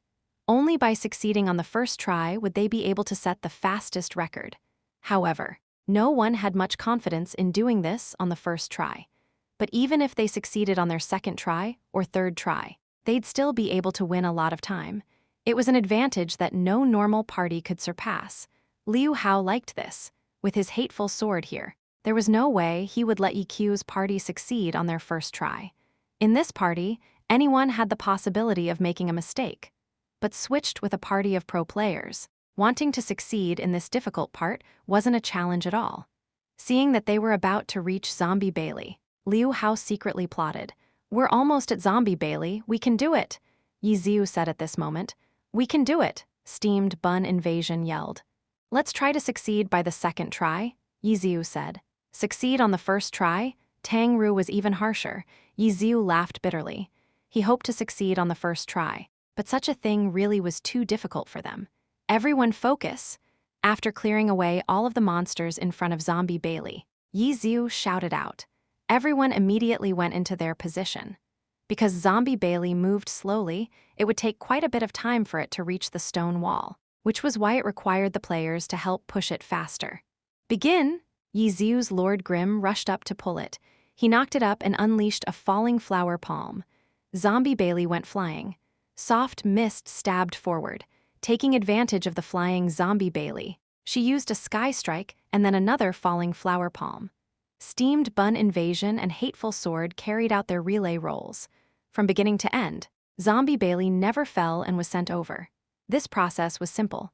No mistake had been made yet. The pitiful Zombie Bailey was only the second boss. It wasn't like Frost Forest's Frost Tine. It didn't have any method of getting out of chain knockups. The final player to receive it was Suma Cheng. She kicked Zombie Bailey up and fired consecutively with a machine gun, the skill Barbecue. Zombie Bailey tumbled in the air under fire. If delivery gun could be used, then there would be a higher chance of succeeding on their first try. Unfortunately, after testing it multiple times with Chasing Haze, he found that there was no way of directly delivering Zombie Bailey from the air into the crack due to the terrain. The firing angle wasn't enough. Regretfully, they could only use this sort of 5-player chain knockup method. After Barbecue finished, Zombie Bailey dropped from midair when Steamed Bun Invasion rushed forward and followed up with an uppercut. Zombie Bailey was once again hit, but Yi Ziu sighed in regret. Failed? In the first move, Steamed Bun Invasion had already failed. Because the party had used trash equipment to practice this so many times, after Steamed Bun Invasion punched and then observed, he also went uh-oh and was aware of his failure. "Don't stop, continue," Yi Ziu yelled. If they couldn't succeed on the first try, then hopefully they'd succeed on the second try. Hateful Sword moved up and used a backslash. The slashed Zombie Bailey smashed into the wall like a bullet and then rebounded. Perfectly executed. With Steamed Bun Invasion's mistake, Liu Hao didn't need to deliberately mess up. This was because he already knew that this already wasn't a perfect record. Suma Cheng's cleansing mist leaped up. She swung with her hand cannon, using the launcher knock-up skill, Swing. Zombie Bailey was hit up a bit higher. Tang Ru's soft mist had already rushed to her position. She leaped up into the air and then used a sky strike. Her lance tip hit Zombie Bailey right when it began to fall. This move didn't cause Zombie Bailey to continue rising, but made it stay at the same height. Steamed Bun Invasion, who had just made the mistake, had already leaped high into the air. He followed up with a hook. Zombie Bailey rose higher up again and reached a height where normal jumps could no longer reach. A figure flashed above where Steamed Bun Invasion had jumped. Lord Grimm, leaping up. He stepped on the stone wall, turned around, and jumped again. This move allowed his character to leap up higher. The previous 4 players hadn't made any mistakes. Success or failure now all depended on Yiziu. Lord Grimm's lance steadily stabbed out. After piercing Zombie Bailey, the lance flew in a circular arc and delivered Zombie Bailey into the crack in the stone wall. Success! Steamed Bun Invasion yelled. Continue, don't be careless. Yiziu's voice was still calm.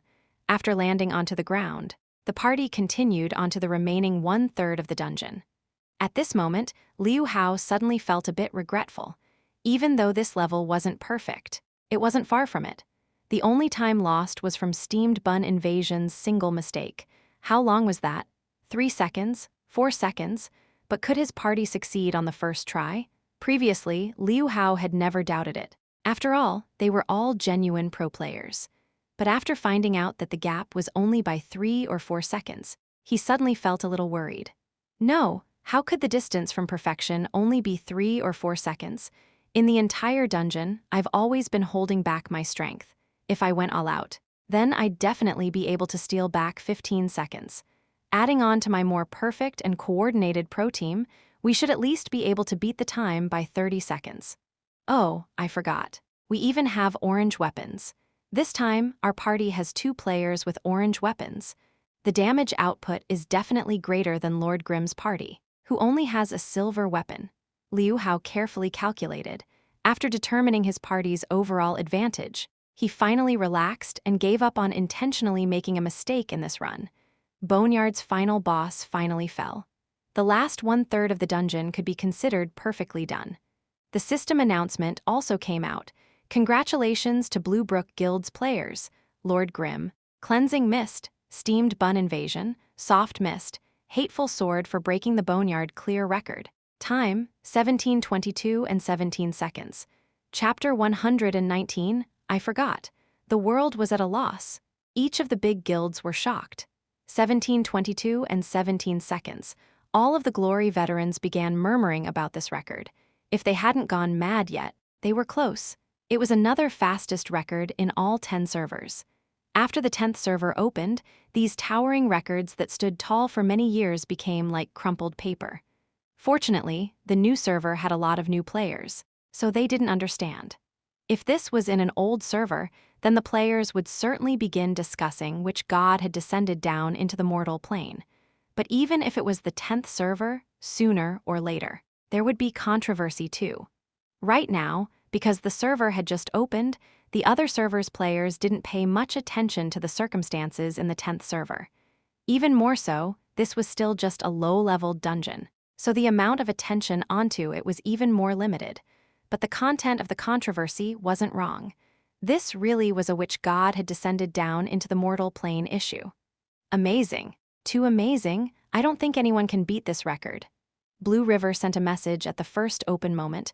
Haha, that might not be true, Yiziu replied. Fuck, if someone can break this record, then I'll eat my keyboard. Blue River said, you're too confident. Yiziu said, it's not like we don't understand. This record is too amazing. How did you do it? Did you record it? Blue River asked. I didn't, Yiziu said. Tusk. Amazing, too amazing. Blue River could only praise him. In reality, he didn't care how he had said it.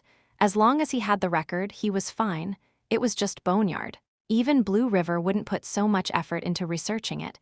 Don't leave the guild yet. Please consider our proposal yesterday. Blue River hurriedly sent a message. Before, Lord Grimm would promptly leave the guild after setting the record. He left so fast that he didn't have time to say anything to him. Okay, Yiziu answered. Where are you? I need to give you the items. Blue River said. After receiving his coordinates, Blue River rushed over. The vampiric lightsaber was originally in his hands, so he unequipped it. Along with the 8 bone spines, the lightsaber was sent to Lord Grimm. Thanks for your trouble, everyone. Blue River expressed his amiability to everyone. Are we still going to continue? Tang Ru asked Yizu, because of steamed bun invasion's mistake. The record was still a little off in Tang Ru's eyes, making her care very much. Let's level, Yizu said. The record still isn't at the limit, Tang Ru said. It's pretty much there. Yizu rejected the notion.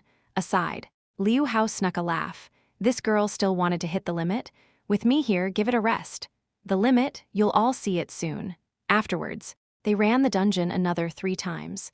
Everyone played through it like they were leveling. They obviously didn't fight the second boss, Zombie Bailey, with that method. Bosses were experience and equipment. How could a leveling party want to trap it and not kill it? After running the dungeon 3 times, Hateful Sword took his leave first. Liu Hao had wanted to leave long ago. He didn't want to waste any more time. He actually had quite a few times where he had the impulse to reveal his identity, but was always able to stop himself in the end. He even kept up his act and finished running the dungeon 3 more times with everyone, patiently enduring. Liu Hao always felt that he was patiently enduring. After going offline, he immediately went to rest. Early the next morning, after finding the account cards that Chen Yehui had given him, he promptly gathered his troops. Wang Zi and Fang Fengren were subs in the current roster and were very young. Zhang Jiaxing and Shen Jian were players in the current roster and were extremely close to Liu Hao. Liu Hao had called for the 4 of them a while ago. Moreover, along with Yi Qiu's practice session in the past few days, he had also brought the 4 of them to do a few test runs. He felt that there weren't any big problems, so he felt very confident. In those runs, he hadn't used the account cards Chen Yehui had provided him until now because he was afraid that he would accidentally break the record in their practice runs. After all, they were all pro players. Their comprehension ability was much greater than Tang Ru's and Steamed Bun Invasion's.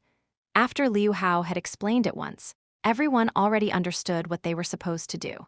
They weren't like Tang Ru and Steamed Bun Invasion, who needed Yizu to constantly remind them.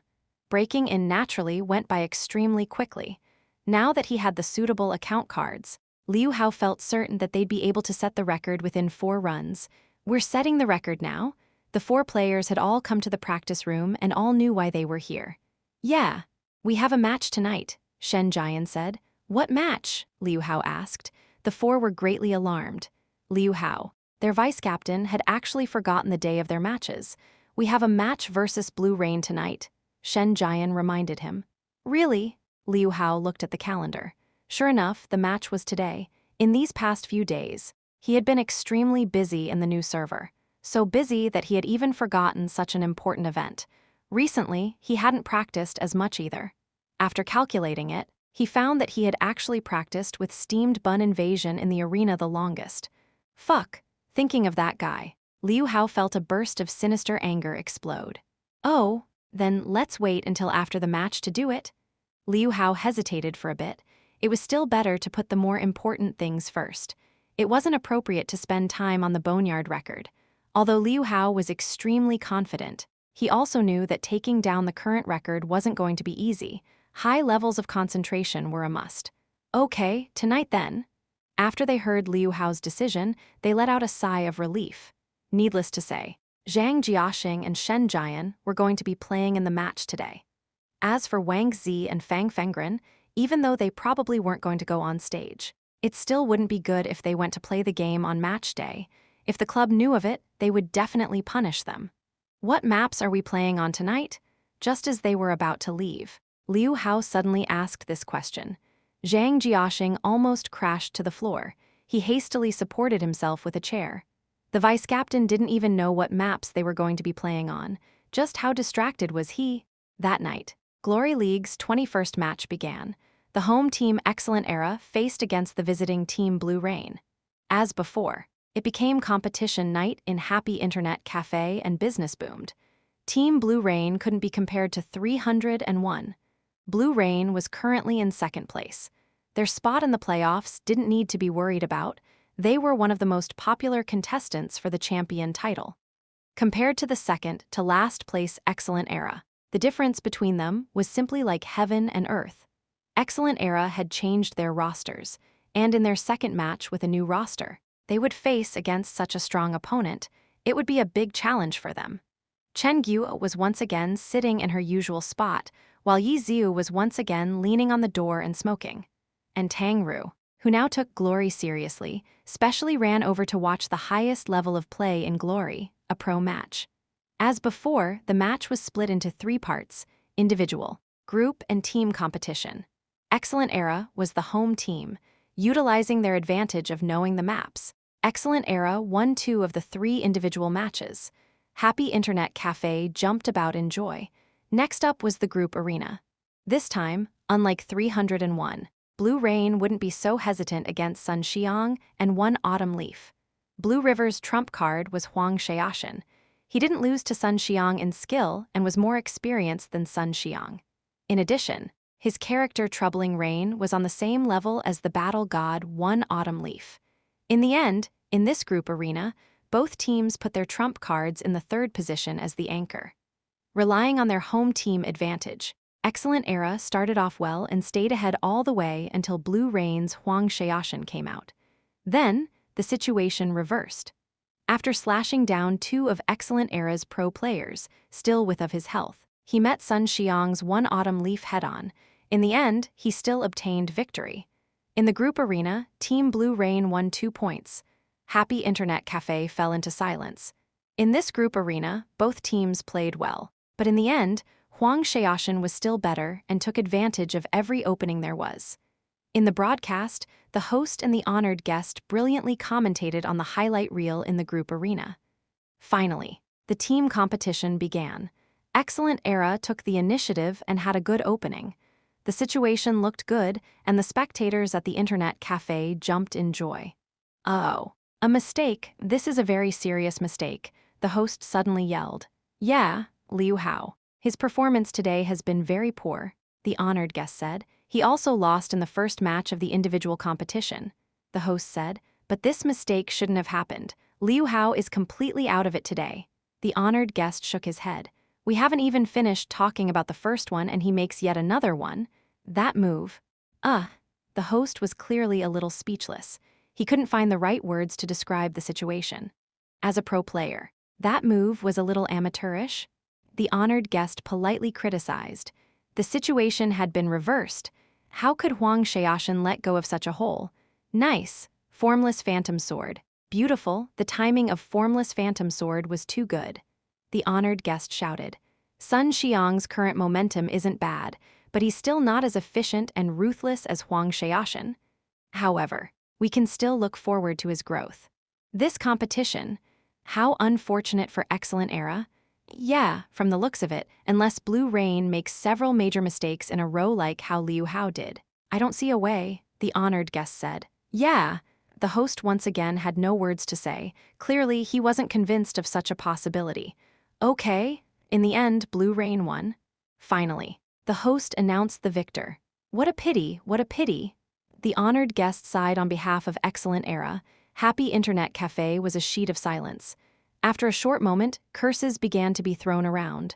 Right now, in the Happy Internet Cafe, Liu Hao was Glory's unrivaled #1. He got the special treatment. Everyone, old and young, paid their respects to him. His huge mistakes caused them to lose the team competition, which was enough to make the overwhelming majority of his fans to lose all reason. Some even went outside to pick up bricks, ready to revolt against Club Excellent Era across street from them. Fuck that piece of SHT. Even Chen Guo looked down on him. At this moment, no one respected Liu Hao. Even his most faithful fans couldn't justify him. His mistakes were just too ridiculous. As before, Yi Ziu was still leaning on the door and puffing out clouds of smoke. Without a word, he watched as customers left in rage. Quite a few people really did run over to Club Excellent Era's door and protest. Club Excellent Era. After the competition ended, all of the pro players silently sat in the resting room. No one said anything. Sun Xiang's face was ashen.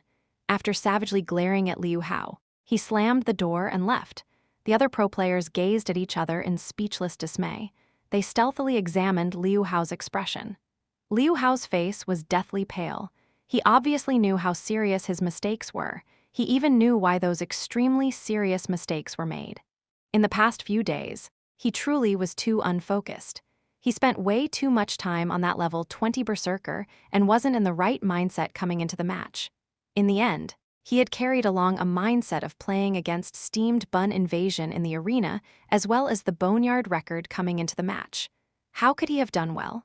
Liu, are we still setting the record for that whatever dungeon? Shen Jian was also ready to leave. Only, he took the opportunity to quietly ask him when he passed by Liu Hao. Set! Liu Hao's tone was fierce and determined. If he didn't set it now, then there was nowhere else for his pent-up anger to explode. Chapter 120, Who Taught You How to Play?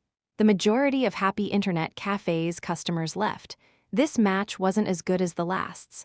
Last time, even though they only obtained 3 points, the 1 vs 3 in the group arena made everyone extremely excited and hopeful. But this time, everyone could only silently watch as their chances at victory were destroyed by mistakes that shouldn't have happened. The majority of the customers were no longer in the mood to play games and all left. The internet cafe turned quieted down a lot. Chen Guo instructed the employees to clean up and was also gloomy. Tang Ru wasn't affected by the loss. She didn't care who won or lost. She only saw that Chen Guo wasn't happy, so she accompanied her. The two beauties whispered in each other's ears.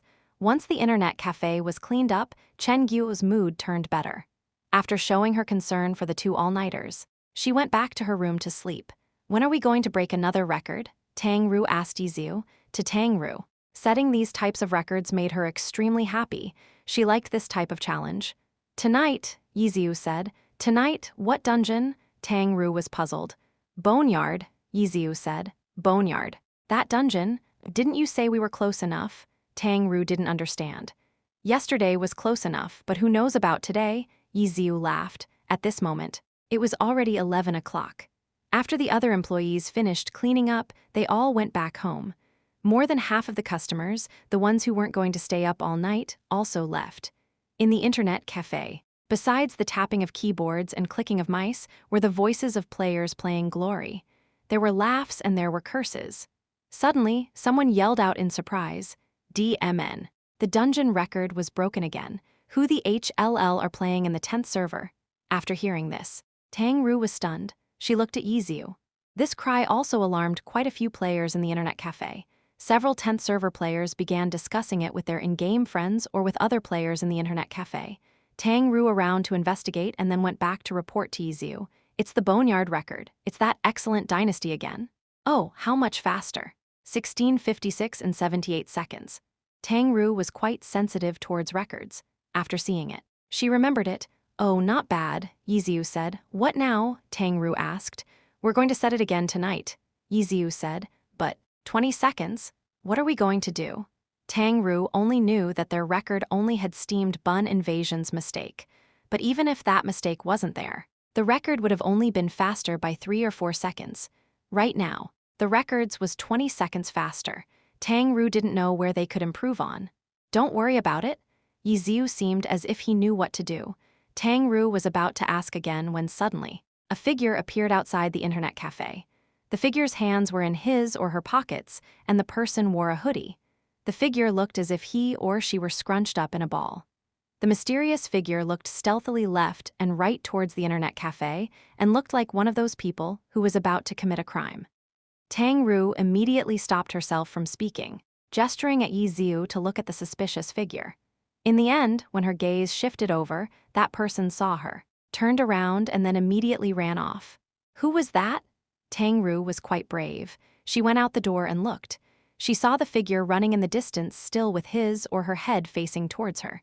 When the figure saw Tang Ru rush out, the figure immediately turned around and ran off. Cough, what was that? Yizu asked. That guy was weird, Tang Ru said. Did the guy run?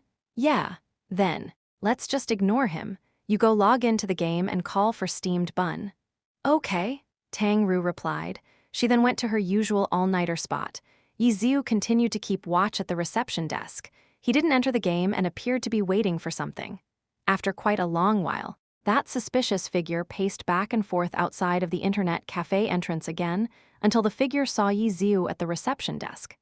After Yizu nodded his head, the figure let out a sigh and then entered.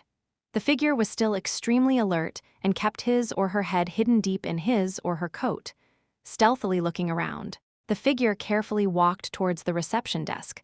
Are you by yourself? Yiziu asked. Do you think I'd pull along the entire team? The person said. Sneaking around here and there. You look like a thief. Yiziu said. How can I not be careful? This is an internet cafe, it's so dangerous. I'm not like you, I have a lot of fans. I was almost recognized just now. Luckily, I ran away pretty quickly. The person said. Come on, that girl is from the internet cafe. She thought you were a thief.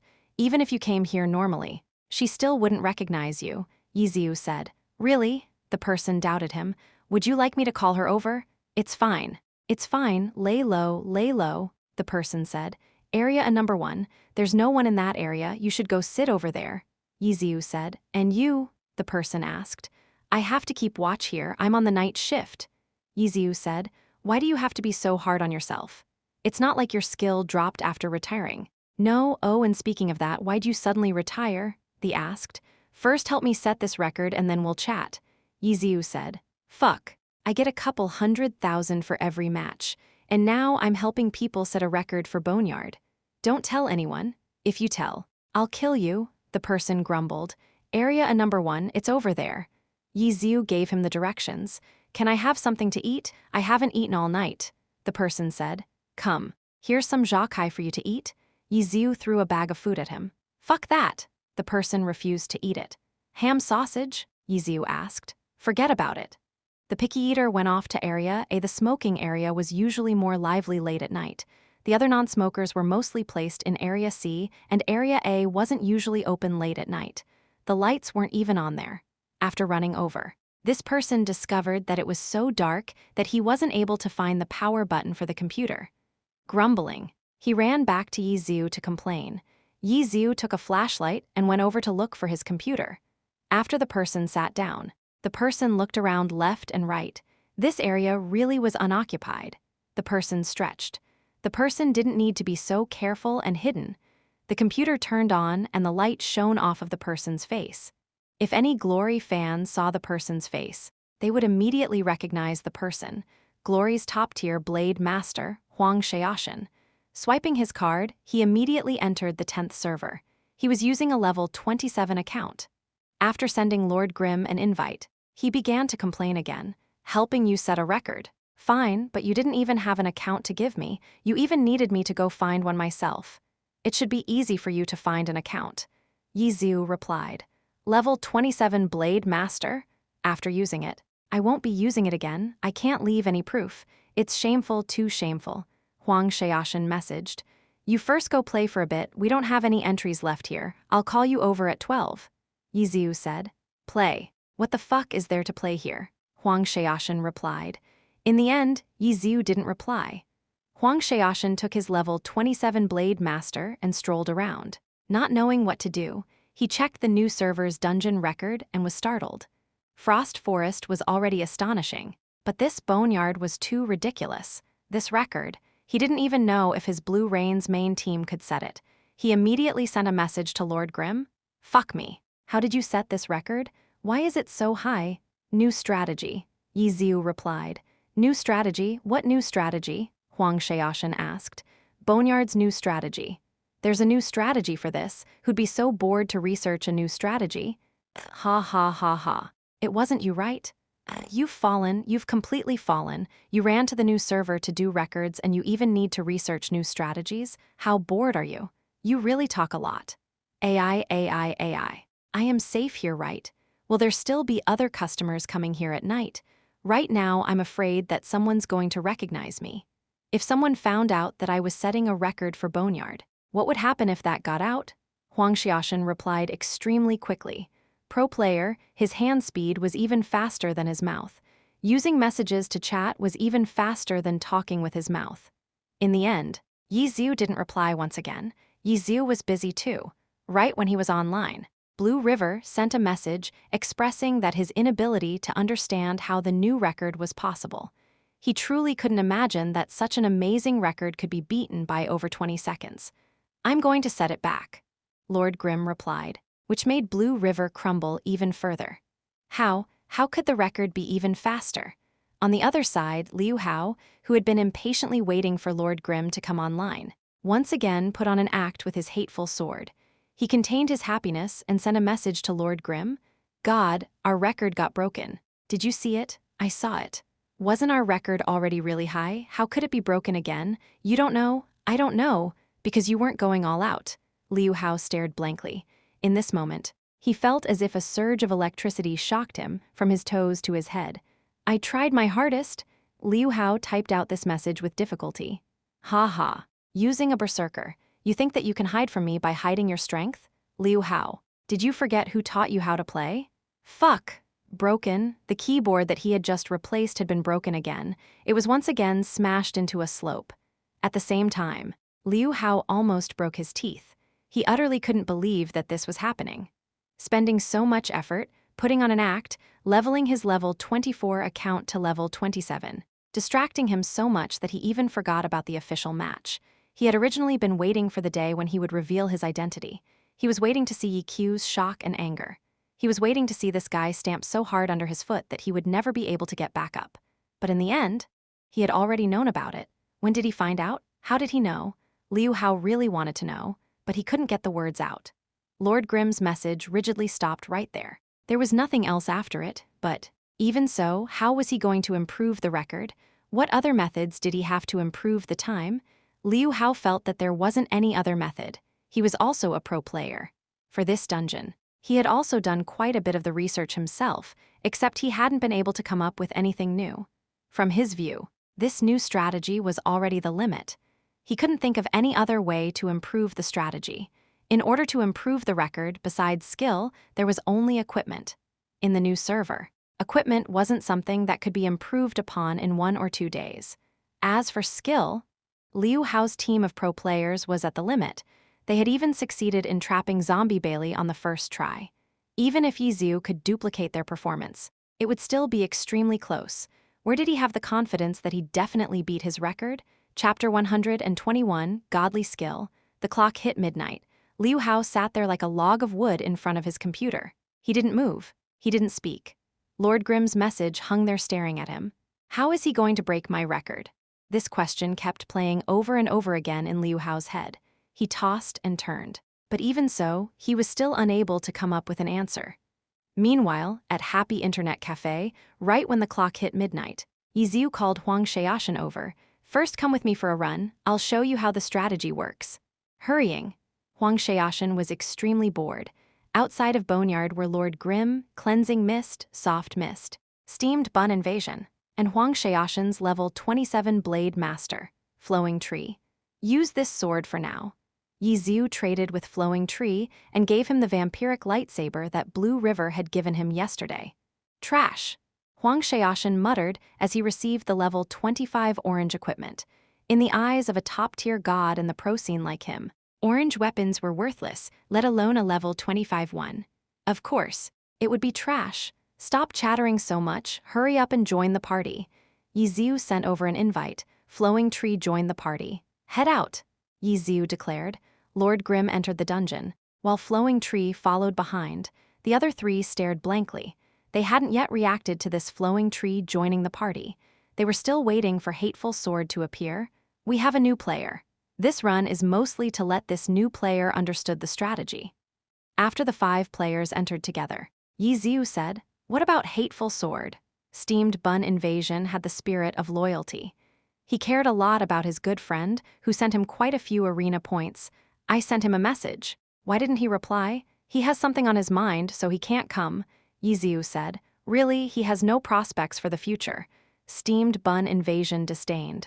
Let's start. Let me see your new strategy. Huang Xiaoshan said, making everyone who heard know that he was very familiar with Yi Qiu. Who is he? Suma Cheng asked. Xiaoshan, Yi Qiu said. Fuck. Don't reveal my identity, Huang Xiaoshan panicked. Who are you yelling at? Who recognizes you? Yi Qiu only told Suma Cheng. He was sure that Tang Ru and Steamed Bun Invasion didn't know who he was.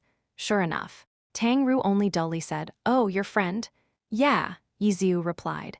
"Don't reveal my identity, I like secrets." "Are you a Scorpio?" Steamed Bun Invasion said. "Pretty close," Yi Qiu said. "Shameful, I'm a Leo," Huang Xiaoshan said. Steamed Bun Invasion immediately singing, "If you're born at the end of July, You're a Leo. If you're born at the beginning of August, you're a Leo. Fuck, Huang Xiaoshan yelled. Steamed bun invasion still continued. When we met, if it was an accident, when you left, why couldn't I let it go? In the end, he asked, right? What's right? Huang Xiaoshan was sucked in. Nice singing. Cleansing Mist applauded. Steamed bun invasion was overjoyed. I'll sing another 2 verses for everyone. Enough. Steamed bun, I need to explain the dungeon. You can sing for us again later when there's time. Yiziu said. Okay. Steamed bun invasion could only agree with difficulty. Watch me. Yiziu began controlling Lord Grimm. He gave a demonstration just like how he did in the very beginning. Huang Xiaoshan deserved to be called a famed blabbermouth in the pro scene. Following along with Yiziu's playing, he began chattering. Whoa, nice pathing, shadow clone technique, falling flower palm, DMN. What class are you? Unspecialized? What are you doing? Whoa, how'd your weapon transform? It did transform, right? Did it transform? Whoa, did you guys see that? His weapon transformed back. You're so noisy, Suma Cheng yelled. Of course. Huang Xiaoshan had already guessed that this cleansing mist was Suma Cheng. He laughed out loud and then whispered to cleansing mist. You played really well tonight, even though you guys lost. It wasn't your fault, it was all on that idiot Liu Hao. Whoa, there's a crack here? Huang Xiaoshan said while watching Lord Grimm send the 4 monsters into the crack in the stone wall. He immediately shifted his viewpoint and began commentating like a TV anchor. What are you trying to do here? Huang Xiaoshan asked. The 3 skeletons layer on top of each other when they die, so the zombie won't be able to come out. Yiziu said. Really? Huang Xiaoshan said. His blade master flowing tree rushed forward while running. His sword flashed out and a sword draw accurately cut the outermost skeleton. Following this, he didn't use any skills, just normal attacks. Stab, slash, scrape, chop, cut. But these few normal attacks beautifully flowed together to create a melodic harmony. Even if Tang Ru didn't have insight into anything else, she still had some towards mechanical skill. After a short while, she discovered that this player's playing was quite smooth and skilled. Every attack was extremely quick and accurate like a precise machine. This player is amazing. Tang Ru's soft mist walked over to cleansing mist. He is, Suma Cheng said. I'm coming too. It looked like steamed bun invasion couldn't see it. With a loud shout. He rushed up too to help. After a short moment, the first skeleton died. Yiziu said that the skeletons had to overlap and naturally, Huang Xiaoshan understood what to do. Coordinating together, they killed the second and third monsters. The 3 piles of skeleton bones piled on top of each other. Huang Xiaoshan looked at the zombie and sure enough, it was trapped inside blindly scratching. Wow, it really isn't able to come out. You're really amazing, so there's such a method. Like this. We should be able to save around 10 seconds. Yup, Yiziu said. How many of these can be done in this dungeon? 9, Yiziu said. 9, a minute and a half, that can't be right now. The current record is much faster than just this. What else is there? Huang Xiaoshan asked. This was a pro-god's ability to judge. From the time, he could already determine that just relying on this wasn't enough to set such a record even by a pro team. The second boss can be trapped too, Yiziu said. That can be trapped too? How do you do it? Hurry up, let me see. Huang Xiaoshan said while letting his flowing tree rush forward. After running for a few steps, he stopped. He turned around on the spot for 2 full circles and then asked, how do we do this part? Watch me. Yiziu didn't laugh at him. As a top-tier god, he could calculate the approximate clear time for Boneyard, but the details were a bit blurry. When Yiziu was playing in the beginner village dungeons, he was also going through them using guides. After demonstrating the strategy along the way, they gradually reached the second boss. Tang Ru took note of the time. Even though they were teaching while clearing, their speed was still so quick. When the time came to officially set the record, chasing down those 20 seconds wasn't a problem at all. However, the second boss was still going to be very troublesome. So here, we'll be fighting like this? Yiziu was at that stone wall explaining while moving and jumping around. Huang Xiaoshan's flowing tree looked around left and right and also tried jumping around. In the end, he replied, you're right, it can only be done this way. Soft mist you pull, Yiziu instructed. I pull if I pull. Then I won't be able to rush back in time. I don't have shadow clone technique, Tang Ru said. You don't need to rush back, you just have to send the boss over. That's all, there's a different strategy this time. Yiziu laughed. What strategy? Tang Ru asked. I'll record it and then show you when the time comes. Yiziu said, if soft mist pulled the monster, she wouldn't have enough time to rush back to her position, so she wouldn't be able to see the whole picture. Okay, Tang Ru replied and then didn't say anything further. She ran over to pull Zombie Bailey. She knocked it into the sky and then blasted it over. Steamed Bun Invasion was next up. He played quite well and gave the midair Zombie Bailey a knee attack in the back. Next was Su Muchang. An anti-tank missile helped push Zombie Bailey farther. This pitiful boss directly flew over. Huang Xiaoshen's flowing tree was already in place. Right when Zombie Bailey was about to land on the ground, a sword light flashed out. The angle and timing were absolutely perfect. The flying Zombie Bailey was slashed and then redirected. It suddenly stopped for a short time in midair. Flowing Tree had already stepped forward to meet it and used an upward slash to lift Zombie Bailey into the air. Over there, Yiziu's Lord Grimm had already jumped onto the stone wall and hit the midair Zombie Bailey in front of him. The 1000-chance umbrella swooshed out and a chain of bullets flew out. It was unexpectedly the launcher skill barbecue in midair. Lord Grimm had already begun to fall, but under Yiziu's quick movements, the barbecue bullets all hit the necessary position. Zombie Bailey rolled about in the air until it finally rolled into the crack in the stone wall. Beautiful, Huang Xiaoshen yelled. You deserve to be called the father of delivery gun. You're still the best with that skill. I don't even think Zhou Zekai could do that mid-air delivery gun. That guy only knows how to be handsome. Who would actually let him shoot you to high heavens in actual combat? Oh, it's not bad. After Lord Grimm landed, Yiziu looked up and confirmed that Zombie Bailey was stuck up there and unable to climb out. This setup made sure that they would succeed on the first try. If this was a normal delivery gun, there truly wasn't enough of an angle to complete it. However, when Lord Grimm jumped up in this way, the character would reach a certain height, making enough room to use delivery gun. However, this angle could only be made with a very short hop. The timing had to be accurately grasped in order to deliver Zombie Bailey into the crack. Su Mucheng wasn't quite skilled enough to do this. Only Yiziu could do it. As for Huang Xiaoshen's flowing tree, his role was also extremely important. A normal upward cut had no way of lifting Zombie Bailey to Yiziu's desired position. That was why Sword Draw had to stop Zombie Bailey from flying and then use an upward slash to send Zombie Bailey up. In order to send it into the desired position, Sword Draw's timing and the following uppercut had be executed accurately. Fortunately, such timing wasn't difficult for Huang Xiaoshen. The harder task was still on Yiziu's instant mid-air delivery gun. That was a true godly skill.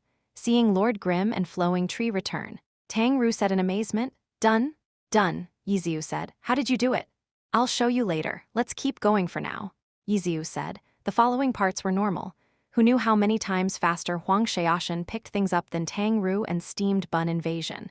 He only needed a few random instructions and then he would know what to do. The only annoying part was that this guy really did talk too much. The teacher lectured, but the student talked even more than the teacher. Was such a situation normal? Chapter 122, Liu Hao the Helper. After this run of Boneyard finished, Huang Xiaoshen took a look at Excellent Dynasty's record and then immediately said with certainty, Yeah, we should be able to improve the record by around 30 seconds if we use this strategy. However, for their record, they had to have used this strategy to set it. Wasn't this an original strategy by you? How did they get it? Huang Xiaoshen said. Huang Xiaoshen really was a keen-witted guy.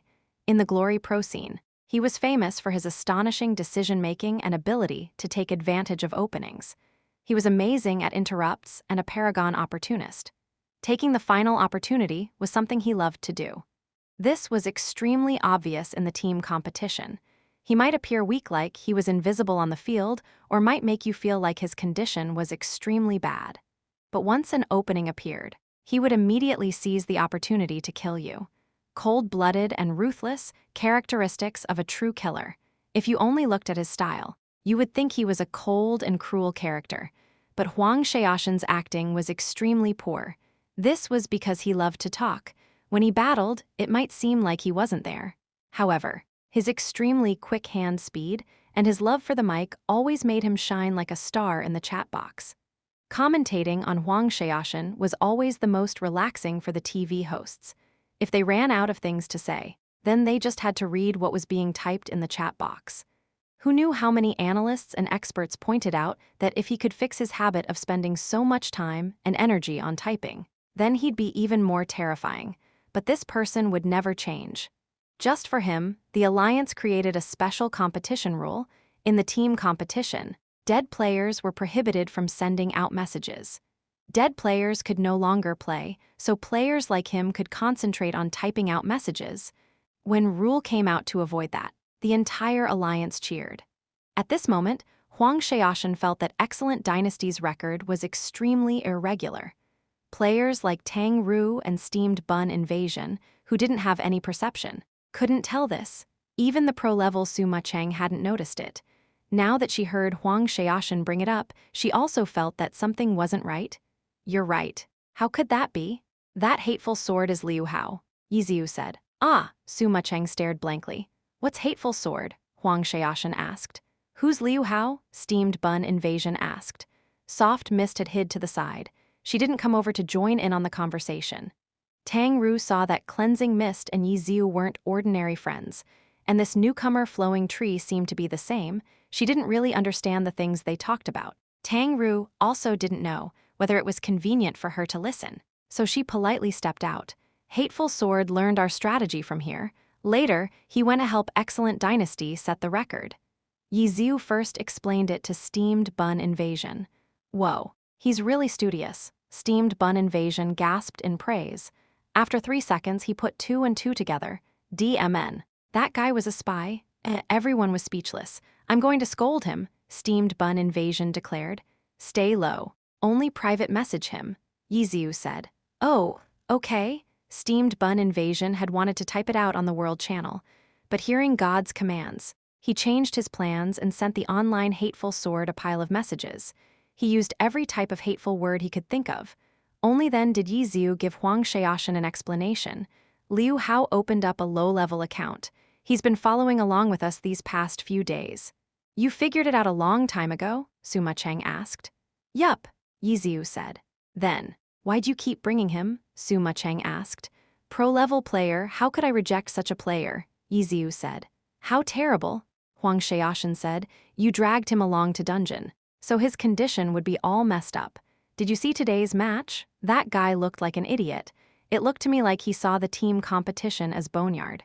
Sister Sue, did you guys hold a meeting to criticize him? I didn't drag him. He was the one actively followed along. I just let him do what he wanted. Yiziu said. And then this punk deliberately held back when you guys were setting the record and then went all out with his team. You really do have a lot of confidence. How were you so confident that you'd be able to break their record? Huang Xiaoshan said. We have you. No, how did you know? Huang Xiaoshan stopped mid-sentence. Ha ha, the Alliance had already set it up half a year ago. How could I not know you were coming here today? Yiziu said. DMN. You actually calculated that I'd come here so long ago, Huang Xiaoshan said. Actually, whether or not you came wasn't the important point. It's not like you can't play if you're not here, Yiziu said.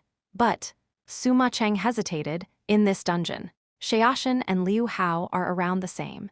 Even if you two can coordinate to use delivery gun to send Zombie Bailey over, there's only so much time that can save.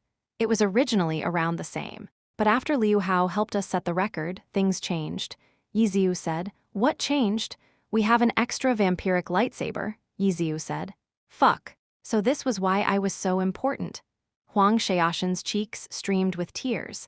They had originally looked for him to fully use that orange weapon's power. An orange weapon meant that their damage output would increase. Adding that in over the course of the dungeon, the effects were obvious. Plus now that they could do a mid-air delivery gun for that Zombie Bailey part, they'd have to be cursed to not break the record. I pity Liu Hao, I don't want to help you anymore. Right when Huang Xiaoshan said this, he suddenly received a guild invite. Huang Xiaoshan saw that it was Blue Brook Guild and jumped in surprise. Of course he knew that this was the guild that their club backed. How did he suddenly get a message from them? Was his identity exposed? But after looking at it, he saw that it was unexpectedly from Lord Grimm. See, look, I'm actually helping you guys by setting the record. If I didn't look for you, who else would I look for? Yiziu said. Is my identity exposed? Of course not. Yi Ziu asked Blue River for the ability to temporarily invite members to the guild in preparation for pulling Huang Xiaoshen's flowing tree in. Okay, we're going to officially start now. Everyone concentrate. Yi Ziu announced.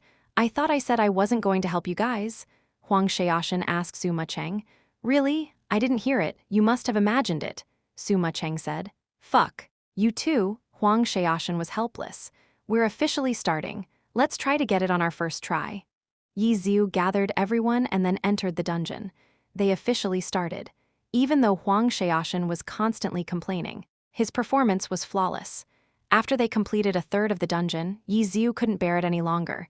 Steamed Bun, didn't you want to sing? Please sing. Really? Okay then. Everyone. I'm going to be singing a song about astrological signs. Steamed Bun Invasion said, and then immediately began singing. All of a sudden, the dungeon was filled with sounds of chattering, singing, and the cries of undead monsters. It became much more lively than in the beginning. Does it have to be like this? The two girls were almost unable to bear it any longer. If I'm dying, you're all coming with me? Yi Ziu dully said. Extremely noisy, yet flawless play. Huang Xiaoshen and Steamed Bun Invasion could be considered extraordinary in this area. As a result, they wholeheartedly played without being distracted. They were so good that when they got to Zombie Bailey, with one of them singing and one of them talking, they were able to successfully send Zombie Bailey up into the crack on their first try. In the last third of the dungeon, the situation stayed the same. And when the final boss fell, the two girls immediately got up. One yelled, I'm going to get water. The other yelled, I'm going to use the restroom, and then disappeared in a flash. They were even faster than the system announcement. System announcement. Congratulations to Bluebrook Guild's players, Lord Grim, Cleansing Mist, Soft Mist, Steamed Bun Invasion, and Flowing Tree for breaking the Boneyard Dungeon record. Time, 16:24 and 67 seconds. They beat the record by 32 seconds. Huang Xiaoshen's prediction was correct. Excellent Dynasty's record was already extremely close to the limit. To be able to beat it by 30 seconds wasn't easy. 32 seconds? 32 seconds? Liu Hao hadn't moved a muscle since Lord Grimm's message. He hadn't even seen the pile of messages Steamed Bun Invasion had sent him. He had been staring at the system announcements the entire time. He had kept on telling himself that there was no way his record could be beaten, yet he had still waited there staring. It finally arrived. A 32-second improvement. Liu Hao had absolutely no idea how that was possible. Flowing Tree? Who was this? Hateful Sword was still in Bluebrook Guild. He immediately opened up the guild roster and then searched for Flowing Tree. Level 27. Blade Master. To be able to beat his record, this player's skill couldn't be low. However, because this Boneyard was a completely new strategy, if it was someone like Soft Mist and Steamed Bun Invasion, then they'd need a lot of practice. But this player had joined tonight and then immediately went to break the record. Was this someone YiQ had prepared long ago, or was it another pro-level player that could quickly grasp the strategy? Looking at the time, this was their second run after 12 o'clock. With their 32-second improvement, even if they had made a few mistakes with Zombie Bailey, it was still enough to take down Excellent Dynasty's record. But they hadn't the first time, which meant the first run was very slow. It was a test run. It was for learning, to be able to completely grasp the strategy in one run. This sort of quality meant he had to be a pro player. A pro player? Blade Master. Then thinking of tonight's match? Huang Xiaoshen. Liu Hao almost coughed up blood. Who would believe him? That his Boneyard dungeon had actually been set by YiQ and Huang Xiaoshen. Could this still be called setting a fucking record? They're holding an all-star event. However, even if he was Huang Xiaoshen, it still shouldn't be by 32 seconds, right? Although he was an amazing top-tier player, it was only Boneyard. No matter how amazing, there was still a limit. Any pro player could reach that limit. Could it be that there was some hidden strategy? There shouldn't be one. He didn't see anywhere that could be improved on. Liu Hao's soul left his body. He could only feel anguish swamp his heart. He left the room and wanted to walk around, when he accidentally bumped into Suma Cheng. Hi, Suma Cheng greeted Liu Hao. This was unprecedented. Suma Cheng never gave face to the people who had driven out YiQ. She was never polite to them. Thanks for your help. Suma Cheng smiled and then swiftly walked away. Help? What does that mean? What help? How did I help? Liu Hao's face fell deathly pale. He clenched his fists so hard that his bones almost popped out. "You halt!" Liu Hao growled fiercely. Chapter 123, Talking to Himself. "Oh, is there something you need?" Suma Cheng turned her head and smiled sweetly, the complete opposite of Liu Hao's cold and fierce expression. The two looked at each other, each with fire in their eyes. Even though she was smiling, Suma Cheng's eyes displayed an even colder gaze than Liu Hao's. In their eyes, Suma Cheng was always a warm girl and was very kind to everyone. However, she stayed around Yiqiu's left and right most of the time as if she never had her own opinion. This sort of girl seemed very easy to bully. Liu Hao fiendishly roared for Suma Cheng to halt, but now that they looked into each other's eyes, he was the one who felt unconfident. "If you have nothing to say, then I'll be leaving first." Suma Cheng laughed, turned her body around, and left. Liu Hao watched as Suma Cheng gradually walked farther and farther away. Gradually, he calmed down. After sucking in a deep breath, he returned back to his room. Taking his cell phone, Liu Hao gave Excellent Dynasty's guild leader Chen Yehui a call. "Hello, Liu." The voice on the other side was a bit hesitant, as if he didn't know what he should say. "You deal with the dungeons yourself for now. It's a bit troublesome for me to come out right now," Liu Hao said. "Oh, the 10th server. If no pro player meddles with it, then the records will definitely be ruled by Yiqiu. The standoff between the different guilds have already shifted to this. Right now, it's basically who can win over Yiqiu's help," Liu Hao said. "That's not convenient for us." "No," Chen Yehui said. "You can try contact him and see what his attitude towards us is. If it's no good, then still pay attention to him, see if there are any openings. There is one important thing I need you to find out." "What is it?" "Yiqiu's price. After each collaboration with a guild, tell me what rewards he gets. That's something I hope you find out for me. Do you want me to find players to oppose him? He's lacking manpower right now," Chen Yehui said. "This, you can try it. But don't send out players from our guild. Don't let other guilds find out. Right now, Lord Grimm is a very important player to them. Who knows whether he'll join a big guild to protect himself," Liu Hao said. "Okay, then I'll figure it out from here," Chen Yehui expressed. "Yeah, I'll come visit the 10th server when I have time. Let's keep in contact," Liu Hao said. "Okay." After hanging up the phone, Liu Hao sucked in a deep breath. He couldn't move on impulse again. These past few days, he'd been too excited, which was why he made so many mistakes. Destroying Yiqiu's record was a failure, and he had even been reverse duped by Yiqiu. Even though it made him extremely angry in the end, he was the only one to blame and was suffering because of it. The one mistake he truly shouldn't have been made was in tonight's match, where he made several mistakes in a row that caused them to lose. Even though they only won 3 points last match, Sun Xiang had at least done a 1 vs 3, which gave fans hope. This time, they were the home team against the visiting second-place team Blue Rain. If they had won a few more points, then it would have a beautiful turn around for them. In the team competition, Excellent Era really did hold more of an advantage. However, their vice-captain's several amateurish mistakes cost them the competition. Now, even though everyone was unhappy, they still temporarily regarded it as a mistake that he made because of his poor condition. But if Excellent Era's record continued to stumble and never rise, then when reviewing the season, what could have originally been Excellent Era's comeback was completely ruined, all because of Liu Hao's mistake. His mistakes wasn't a mere mistake, it was an extremely heavy mistake. This mistake was enough to affect his future. Right now, if he didn't deal with the situation, and still privately distracted himself by tangling with the retired Yiqiu, then everything really would be over for him. "Yiqiu, I know you're still unwilling to give up, but things have only just started. Let's see just how capable you are. I'll be watching." Liu Hao gnashed his teeth. He did one final snarl at the mirror and then fiercely rubbed his face. After putting down his hands, a harmless smile appeared on his face. It was as if he had performed some sort of magical shape-shifting spell. Liu Hao pulled open the door and then walked out once again. His gaze shifted to his neighbor's room. A small glimmer of light shone through the crack between the door and the wall. "Cough!" Liu Hao coughed and then lightly knocked on the door. "Son, did you rest?" "The door's not locked." The reply from the person in the room was extremely cool, but his tone revealed that he clearly wasn't in a good mood. Liu Hao adjusted his expression one final time and smiled. "Then I'm coming in." He pushed open the door and entered. In the happy internet cafe. After they ran the dungeon twice, the record was broken, the two girls too. Tang Ru really did go to get some water, but carrying her teacup. She refused to leave from the reception desk and talked with Yi Xiu about this and that.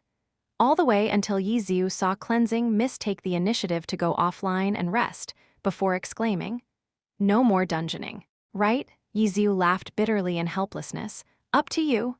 I remember there's a quest that I hadn't finished yet." Tang Ru mumbled to herself and then left. Yi Xiu was speechless. This girl usually hated to do quests, especially those delivery, mushroom gathering, turnip digging, search ones, etc., etc. The difficulty for these were extremely low. They didn't have combat in them, so Tang Ru regarded them as a waste of time and hated them to the extreme. She had to grind her teeth while doing them because Yi Xiu had reminded her that they were must-do quests, which rewarded attributes or skill points. To make Tang Ru prefer doing her most hated quests rather than such a fun activity like dungeoning, that made Yi Xiu gasp in admiration. Huang Xiaoshan deserved to be called the one who changed the alliance's rules. What happened? What happened? Where'd everyone go? Why is no one responding? Actually, Yi Xiu wasn't so tough either. He also took off his headphones and rested for a bit. Right when he put his headphones back on, those crying sounds immediately popped up again. Huang Xiaoshan was still scared of having his identity exposed. He nested in the darkness of Area A and lowered his voice when speaking, but even so, he still talked nonstop. His spirit excellent.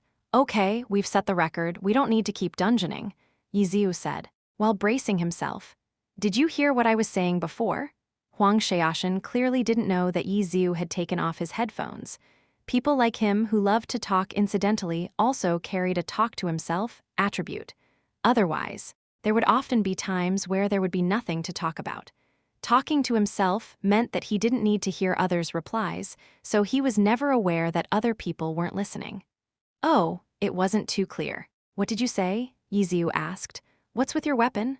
"Self-made, 1,000-chance umbrella," Yi Xiu said. "You made it. When did you make it? How come I never heard about it?" Huang Xiaoshan asked. "It was from a long time ago, when you were still stealing bosses back then." Yi Xiu said. DMN, don't remind me of those terrible times." Huang Xiaoshan panicked. At that time, he was still just a normal player, but his ability to take advantage of openings had already been completed. He was an expert at stealing bosses. In the early days of Glory, the rules were very different than now. It was at that time that me and my friend made it together. Yi Xiu said, "This weapon, it looks like it's specially made for unspecialized characters," Huang Xiaoshan said. "Correct," Yi Xiu said, but when the third server opened, the level cap increased. Class Awakening quests were introduced and unspecialized characters disappeared. Yi Xiu didn't reply. He didn't need to reply because of Huang Xiaoshan's ability to talk to himself. "So your weapon lost its value until the fifth server opened and the Heavenly Domain was introduced. Unspecialized characters that couldn't awaken could gain experience and continue leveling in the Heavenly Domain. However, at that time, the level cap had increased to level 60. Even though the Heavenly Domain Dual Challenge has no level limit, it had a level 60 difficulty. And the series of quests had to be done individually, so no one could help you, which was why the trend of unspecialized characters never resurrected. And at that time, you were already using one autumn leaf in the pro scene. The title Battle God had already been given to you, so you never turned back to it. Sure enough, Huang Xiaoshan voluntarily said a whole bunch of stuff. "Yup," Yi Xiu replied this time. "Right now, you're planning on starting from the bottom up again?" Huang Xiaoshan asked. "Yup. Then why'd you retire? You could have asked for a random account already leveled. You give the weapon to the club to finish. Wouldn't that be faster? I don't understand. I really don't understand. Why'd you retire?" Huang Xiaoshan asked. "Can you not understand team performance isn't good? Team captain takes the blame and resigns," Yi Xiu said. "So, there's still no need to retire if we talk about your matches. I've seen them all. It's clearly the team was at fault and you were isolated by them. Was it Liu Hao's schemes? That guy's like a hungry wolf. Just one look and you can tell he's up to no good. You're way too careless." Huang Xiaoshan said. "When did you learn how to read people's faces?" Yi Xiu said. "I didn't say that. That's what Wang Jixi said." Huang Xiaoshan said. How could he judge other people's faces with his uneven face? Yiziu said. Stop talking. That guy really does know some magic. Last time, Huang Xiaoshan blabbered on the side. Steamed bun invasion hadn't left yet. He also didn't understand what the two were talking about and was pitifully waiting on the side. Steamed bun, there's nothing else for today. If you want to go to the arena or the dungeon, go ahead, Yiziu said. Okay, steamed bun invasion left. Oh right, let's go for a round. I want to see just how great your weapon is, Huang Xiaoshan said. And you're going to use this account? Yiziu laughed. What's wrong with this account? It's a level 27 one like yours. The weapon is a bit lacking, but it'll make do, Huang Xiaoshan said. This account's an unspecialized account though. Yiziu said. Players who didn't understand wouldn't understand what he meant. But when Huang Xiaoshan heard this, he was immediately startled. Right, if it was an unspecialized account, even though they were at the same level, he had a big advantage. Why? Because at level 27, no matter what class the account was, it would only have access to 7 subclass-only skills, but unspecialized players, at level 20, they had access to 120 skills. That difference was too great. That was why everyone had put unspecialized characters as kings in the past. They were kings because unspecialized characters were completed extremely early, and their advantage in the early game was extremely large. So large that it was almost completely broken. To only use a blade master with 7 skills against an unspecialized character, he'd definitely go in and never come out. Huang Xiaoshan clearly recognized this point. Take out your troubling rain and let's try it out. We'll obviously be fighting in the fixed field. Yiziu said. How is that okay? Huang Xiaoshan panicked. That would expose me. If someone saw, how am I supposed to explain it? It's fine, it's fine. We'll battle some other time then. Do you have anything else you need? If there's nothing else, then I'm going back. Oh right. Why'd you retire? And why didn't you reply to my last question? Ah, you. Hurry up and go back. Even Yiziu was feeling a bit powerless. He really was too noisy. Chapter 124, The Crudest Style. Over in the corner, Huang Xiaoshan closed his computer. He once again scrunched back into a ball, hiding himself. He evilly snuck out from the darkness. Yiziu, who was at the reception desk, had been watching him the entire time and had no choice but to watch as the guy carefully prodded over. Why did you retire? Why did you retire? Huang Xiaoshan was still asking him. If I didn't retire, you think I'd want to stay in the team to be a training partner? Yiziu asked. Training partner? Excellent Era really wanted to drive you out, Huang Xiaoshan said. But isn't directly retiring too impulsive? You should have tried looking for somewhere to transfer to. Even if Excellent Era absolutely refused to let you go, that doesn't mean that there was zero chance for you to transfer. There might have been a team that would pay a high enough price for Excellent Era to let you go. At the very least, you should have waited until you saw that there was absolutely nowhere to transfer before retiring. If I transferred, then what about Ma Cheng? Yiziu said. Huang Xiaoshan stared blankly.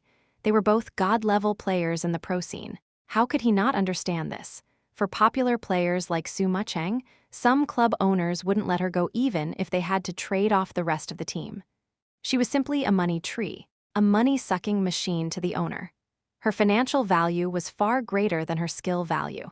Even for Huang Xiaoshan, even he wasn't guaranteed that he wouldn't be transferred to another club. But for Su Ma Cheng, most owners would even sacrifice their team standings to keep her. If I transferred, then Ma Cheng would definitely terminate her contract. Yiziu said, so it's like this. Then what about terminating your contract? If you terminated your contract like that, then they wouldn't let you join another team for at least half a year. But it'd at least be better than you retiring for a minimum 1 year. But if you did retire, then there'd be no way for you to return to Excellent Era. It'd be the same as you transferring. If you retired for a year, then at the very least you wouldn't need to pay contract termination fees, or maybe you could even buy out the contract, right? After a year, how long does Ma Cheng's contract last until? Huang Xiaoshan talked to himself a bunch. 1.5 years, Yiziu said. Oh, so then, you're planning on coming back after a year and a half. A year and a half, you're too crazy, aren't you? Huang Xiaoshan expressed his astonishment. Esport pro players had a short career. It was extremely rare for someone 25 years old to be able to play at this level of skill. To still dare to retire for a year and a half. That was simply going against the heavens. "Ha, just wait until I come back and destroy you," Yiziu said. "Fuck, you're too arrogant. Aren't you?" Huang Xiaoshan yelled. "What's the current record for our duels again?" Yiziu asked. Tonight's weather is pretty good." Huang Xiaoshan's gaze shifted to the pitch-black night outside of the internet cafe. After standing there staring outside for a while, Huang Xiaoshan's gaze returned back. His expression turned serious. "You have to come back." "Who need you say that?" Yiziu said. "If you have any difficulties, contact me," Huang Xiaoshan said earnestly. "Give me back my vampiric lightsaber and the fee for 2 hours of internet," Yiziu said. He finally stopped talking for once. "I'll give you the vampiric lightsaber later." Huang Xiaoshan slapped down $10 onto the reception desk. He turned around and faded into the night. Flowing Tree went off. Yiziu returned to the game and received a message from Tangru. "Yeah. Dungeon?" Tangru asked. Yiziu laughed. He immediately gathered everyone and ran to the dungeon. The record 16:24 and 67 seconds on the record leaderboards made Blue River speechless for a long time. Still staring at it, he suddenly received a message. He opened it and saw that it was Lord Grimm. "How many keyboards did you eat?" Blue River's cheeks streamed with tears. The record, which he swore he'd eat his keyboard if it was broken, was currently number 3 on the Boneyard record leaderboards. If he did as he had promised, then he'd have to at least eaten a few keyboards. "Brother, please don't joke with me," Blue River said gloomily. There shouldn't be any problem with the record this time," Yiziu said. Okay, Blue River replied, but didn't say too much. Yiziu also understood. The record had been broken again and again. The experts in the game, the ones who could be considered as having good judgment, were all at a loss. Blue River still had to pay attention to this. However, the current record really was at the peak. Unless a guild was willing to pay the effort to gather a party with full orange equipment and also look for experts to substitute in. For the new server, the possibility of that was zero. The player who even more shocked by this record was naturally Cold Knight. Originally, he had celebrated when Lord Grimm's record was broken again by Excellent Dynasty. He felt that the Excellent Dynasty experts that substituted in were even more amazing and felt that Lord Grimm wouldn't be able to handle it this time. Who knew that not long after, Lord Grimm set the record back again. Soft Mist, Steamed Bun Invasion, Cleansing Mist. These were all players Cold Knight knew. But what about last time's Hateful Sword? And who was that Flowing Tree from this time? What the heck was happening in the 10th server? Why were there so many random experts? Was this still the new server? Cold Knight and Blue River were the same. They had lost all confidence in their judgment. They had no idea whether this record could still be broken. They and a bunch of other guilds watched this record all night. None. There was no other system announcement. Was Boneyard finally stable again? But it was only today, that's all. Every big guild watched for it attentively for another day. The record still hadn't moved, let alone the number 1 record. The number 3 record hadn't even been touched. Because Excellent Dynasty showed the strength of players who were at a level higher than them for the last 2 dungeon records. They received the attention of all the big guilds. Hidden accounts frequently appeared and then mysteriously vanished. But for the previous experts who had played, it was truly too difficult to gather any information of them from just the guild's channel. Even more so, these were Excellent Era's players substituting in. Besides the guild leader Chen Yehui, even their own guild members didn't know that. Even though everyone suspected that they had relied on their behind-the-scenes club experts to set it, if the club experts ran over to play in the dungeon, it would just be an occasional run for fun. But why did it look like they were picking a fight with Lord Grimm? As pro players, did it really make sense for them to go that far? From another perspective, if Excellent Dynasty had sent out their top pro players to set it, then who exactly was this Lord Grimm who had stepped all over their record? Lord Grimm, Soft Mist, Steamed Bun Invasion, Cleansing Mist. Everyone had already become familiar with these ideas, which had appeared on TV several times. Who knew how many guilds had sent players to investigate these characters?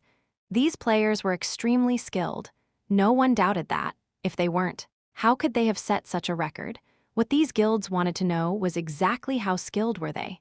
After silently noticing these characters, who knew how many eyes were set on them? Under the circumstances where they weren't confident in their judgment, Quite a few guilds had already reported to the heavenly domain headquarters and had their experts from over there come. Even if they didn't come to level, it was still okay for them to observe these few rising figures. Herb Garden. They were one of the 3 great guilds, yet even so, they never made any sort of official contact with Lord Grimm. At this moment, in the 10th server's guild leader Plantago Seed's field of view were a few players fighting wild monsters. However, Plantago Seed seemed somewhat out of it. To be precise, he looked terrified. Right now, he was sitting there, controlling his character, but behind him stood a genuine god-level figure. Wang Jixi, Club Tiny Herb's ace player, last season's champion, Tiny Herb's team captain, and last season's MVP. In the current season, his team was the current leader in points, suppressing Blue Rain as the leading team. Wang Jixi's account character Vacaria was a witch. Using weird, variable movements and strategies, he was widely known in the pro scene as the Magician. Plantago Seed had reported to his guild on the 10th server's current situation, but who knew he'd alert such a great god and even cause him to personally run over to take a look at these level 27 characters. Plantago Seed felt an enormous pressure on him, making his playing extremely unnatural. Plantago Seed suddenly remembered the adorned notebook that was in his grasp. The notebook was a souvenir he bought after Tiny Herb's championship victory. When Plantago Seed found out that God was coming over personally, he hurriedly brought the notebook with him, hoping to get a signature from him. But after seeing God looking at him with his uneven eyes, Plantago Seed had immediately tensed up and forgotten about it. He was currently moving his character to look for Lord Grimm and the others for God to look at, and only now did he remember about the signature he wanted. How do I start?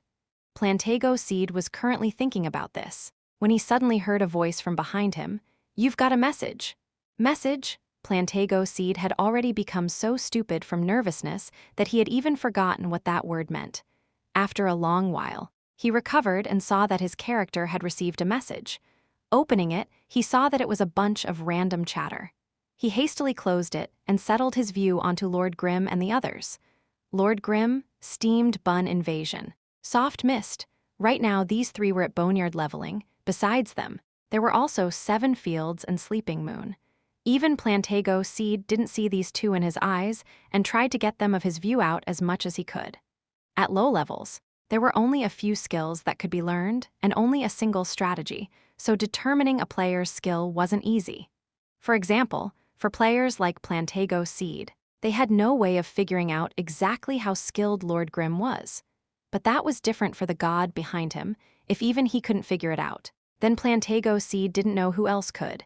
"It's one Autumn Leaf's combat style," Wang Jixi suddenly said, after silently watching for a while.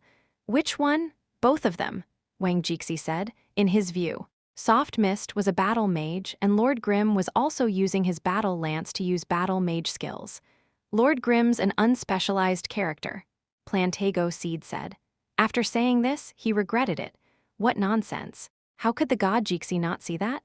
"Yeah," Wang Jixi still replied. "Is there anything special about one Autumn Leaf's combat style?" Plantago Seed promptly asked him. "There's nothing special about it. It's the crudest style," Wang Jixi said. Plantago Seed immediately paid his respects. To dare say that the battle god One Autumn Leaf's combat style was the crudest. Exactly how godly was Wang Jixi? "What about this brawler?" Plantago Seed continued asking. "This brawler." Even Wang Jixi was having trouble finding the right words. To say it nicely, he's following his heart's desire.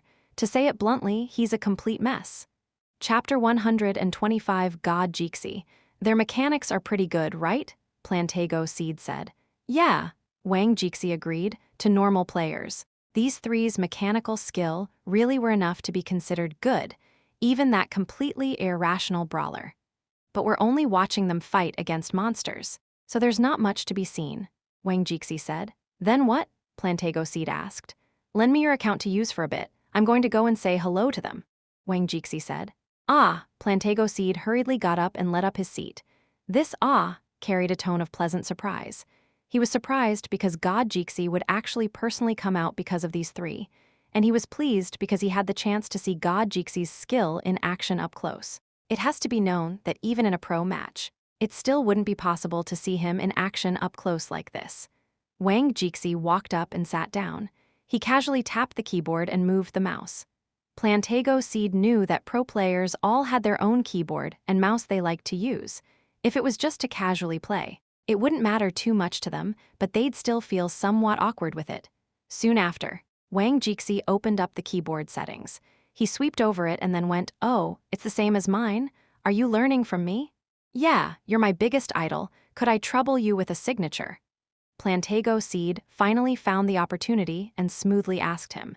His class was the same as the class Wang Jixi was most proficient in, the Witch. His keyboard settings were also the exact same as Wang Jixi's. "Is it hard for you?" Wang Jixi asked.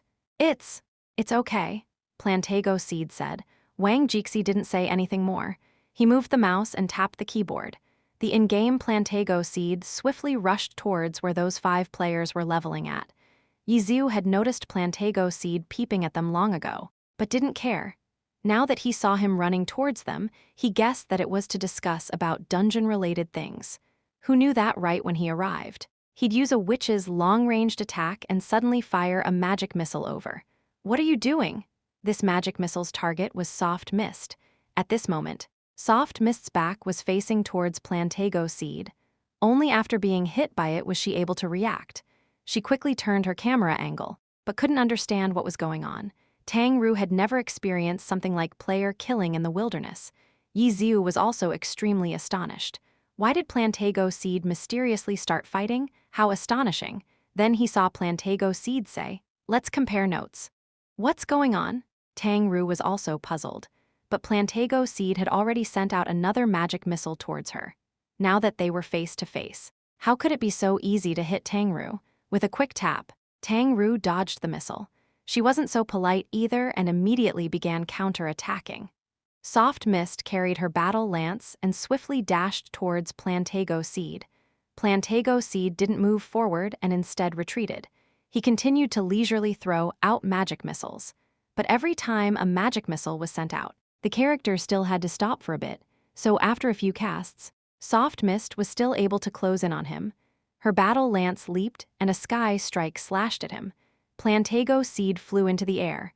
Right when Soft Mist was about to continue attacking, she heard a gentle whoosh and Plantago Seed continued to fly over her head.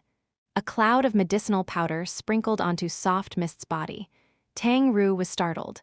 For a short while, she didn't know what to do. However, Plantago Seed had already landed next to her, and then, whoosh whoosh, sent 2 more magic missiles at her. Tang Ru immediately thought of having Soft Mist dodge, but Soft Mist's movements had already turned sluggish. She dodged the first missile, but the second missile exploded like a flower onto her. "What? Have you never fought with a witch before?" Yizu hurriedly asked Tang Ru.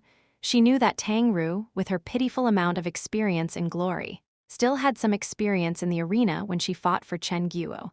However, Glory had a total of 24 classes. Because Tang Ru had only occasionally fought, it wasn't anything surprising that she had never fought against some classes. "Yeah," Tang Ru answered. "I've seen this class." Steamed Bun Invasion had been soaking in the arena in these past few days. In these short few days, he had already met with all of the classes. They can ride on a broom to fly. Just now, he threw a laxative at you. Did you feel that your body turned soft and your movements turned slow? Laxative? The 2 revered gods instantly petrified. Who the fuck came up with such a name? The powder that Plantago Seed had thrown onto Soft Mist was called Disperse Powder, a level 20 witch skill. If it was successfully sprinkled onto the target's body, then it would remove a buff and reduce the target's attack, casting, and movement speed. Even if the opponent didn't have any buffs on them, the slow effect would still arise for up to 10 seconds. It was a CC skill that witches often used. This skill didn't have any nickname or abbreviation, but right now, Steamed Bun Invasion gave it the name Laxative, and even said that it made your body turn soft and your movements turn slow. It was true that it caused your movements to turn slow, but where did he get your body turned soft from? The 2 revered gods were shocked frozen by Steamed Bun Invasion, and even more so were Seven Fields and Sleeping Moon. At this moment, they were all astonished on the name Laxative. It really did kind of fit. Who knew when? but steamed bun invasion had quietly snuck up behind Plantago Seed and smashed a brick over. But how could Wang Jixi be compared to Tang Ru? Even though he wasn't looking behind him, he had noticed steamed bun invasion's movements long ago. He suddenly crouched, and steamed bun invasion's brick hit nothing but air. Plantago Seed took advantage and counterattacked with a sweep. This was a witch's lowest-leveled knock-up skill. Its knock-up effect was the worst among all 24 classes. With a sweep, the character quickly fell to the ground. The knock-up was very slight and was very difficult to see, but Wang Jixi's actions naturally weren't ordinary. In this slight knock-up, Plantago Seed rode his broom and completed a short flight. Following this sweep, he sweeped steamed bun invasion into the air. After 6 consecutive sweeps, the two characters flew higher and higher with every sweep. Plantago Seed then finished with a heavy attack, smacking steamed bun invasion to the ground, while he leisurely flew back to the ground on his broom. To be able to attack like this was naturally because of the passive skill witches learned after changing classes, broom mastery. Brooms are witch-only weapons. Only witches could use it after changing classes.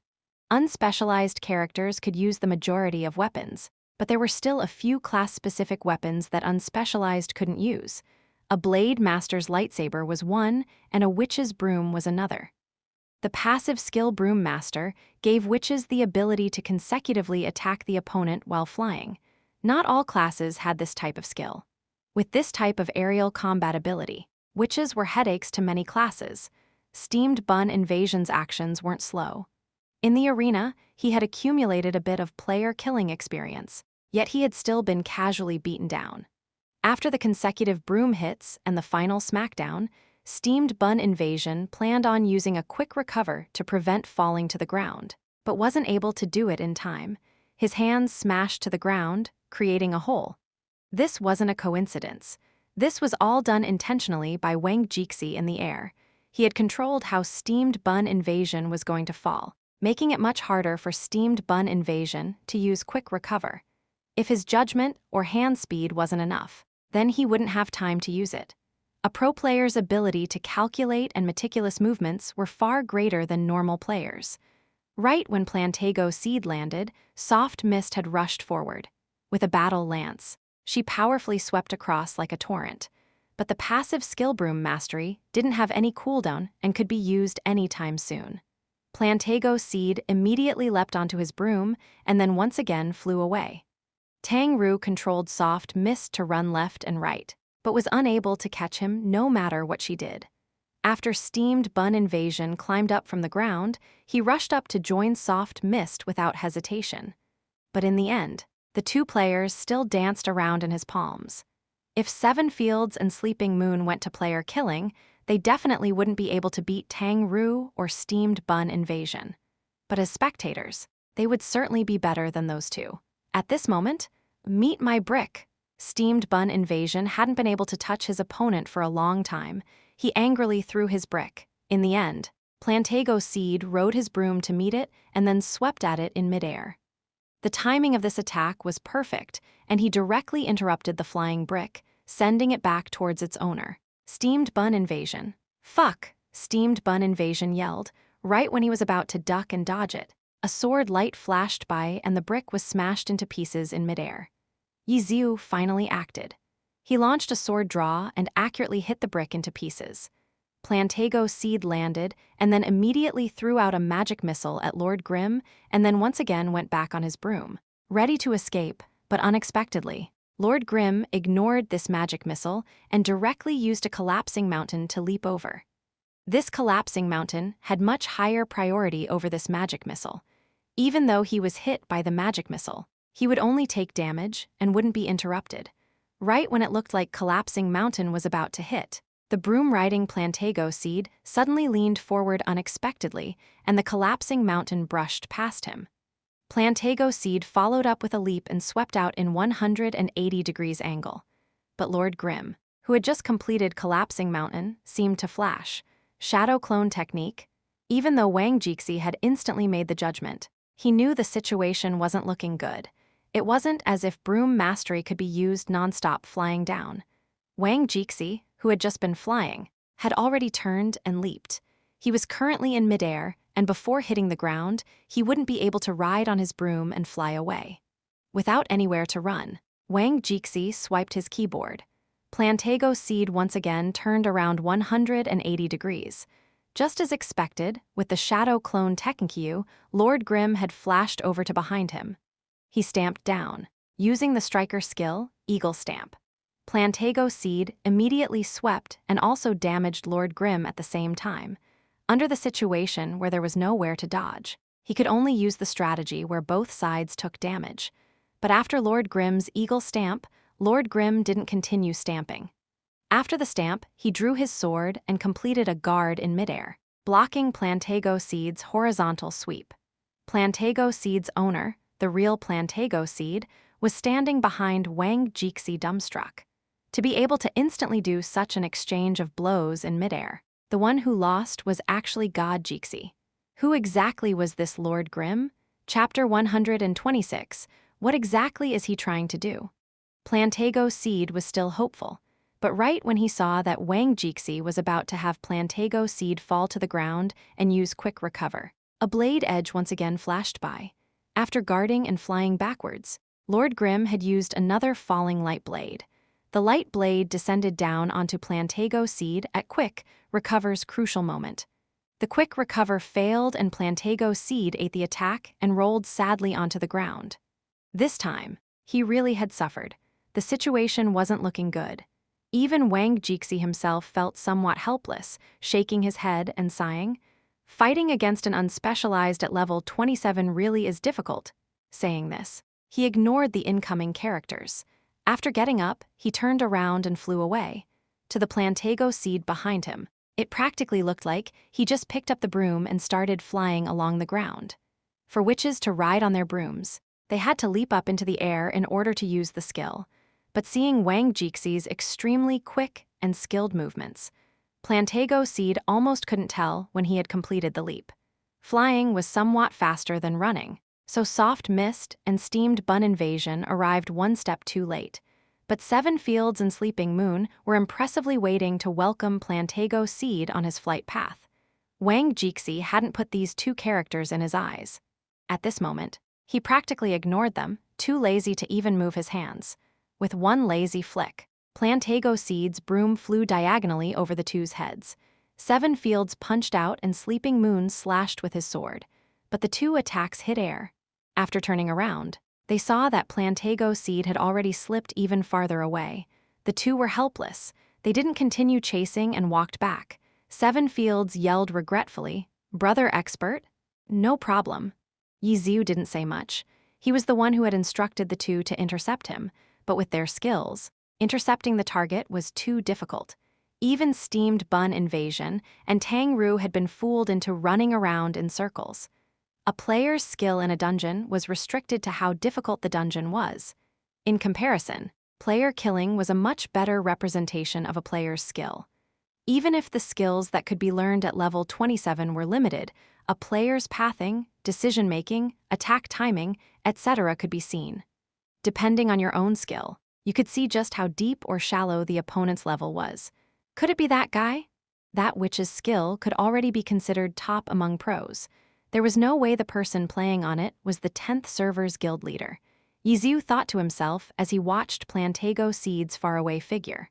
After Wang Jixi's Plantago Seed had run far away, he got up and gave Plantago Seed back to the real Plantago Seed.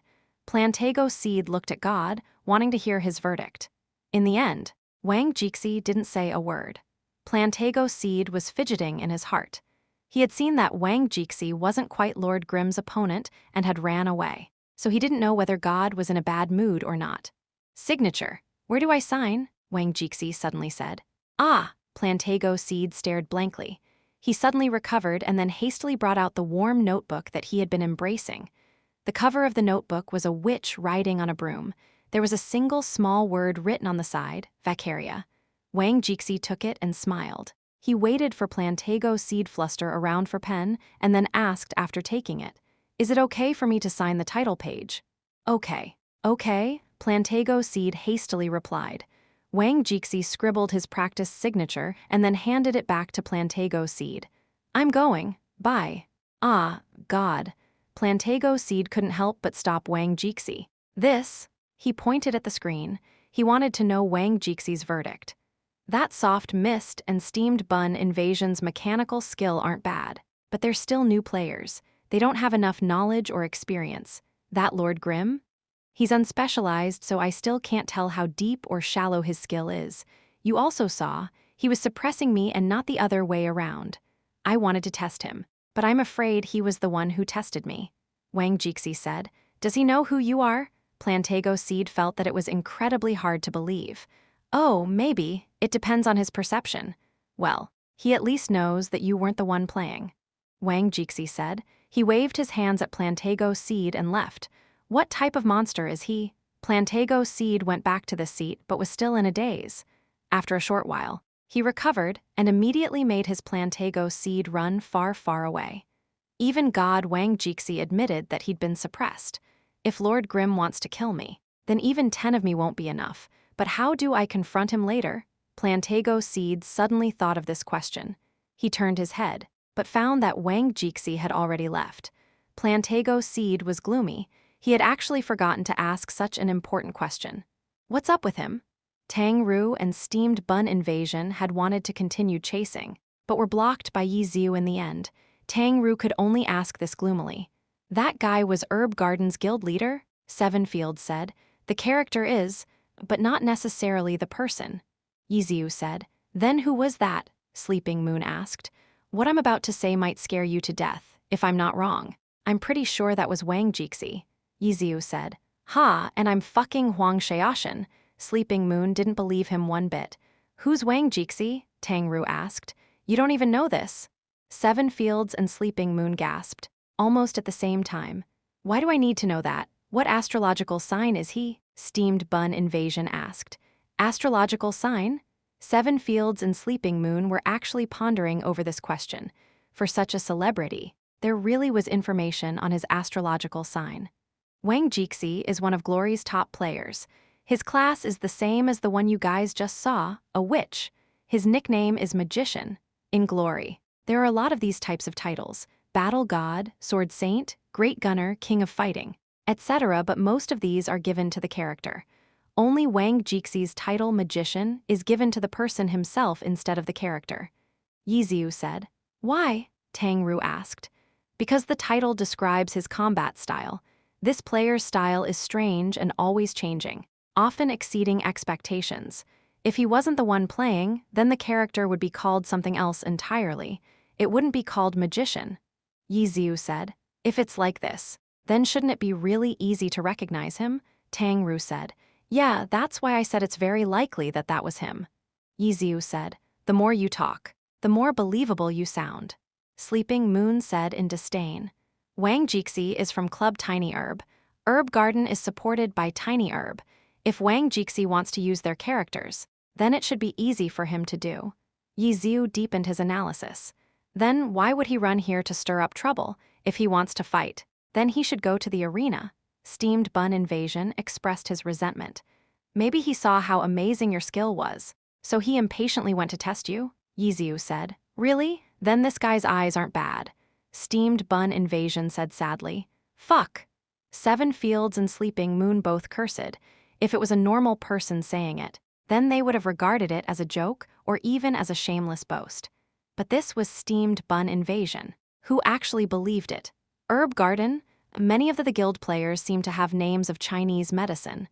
Tang Ru said. This unique characteristic of Herb Garden was quite eye-catching. Yup. The names of all of their club's characters are all names of Chinese medicine. That's why most of the important characters in their guild also have that type of name.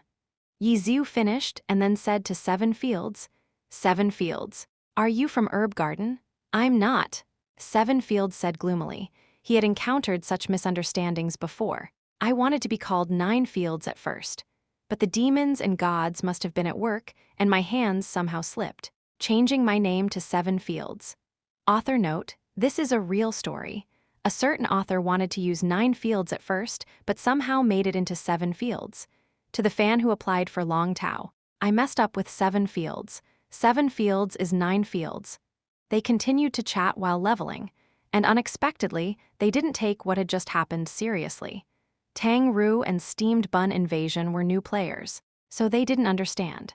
After recovering from their initial surprise, Seven Fields and Sleeping Moon were both still secretly shocked. That was Plantago Seed.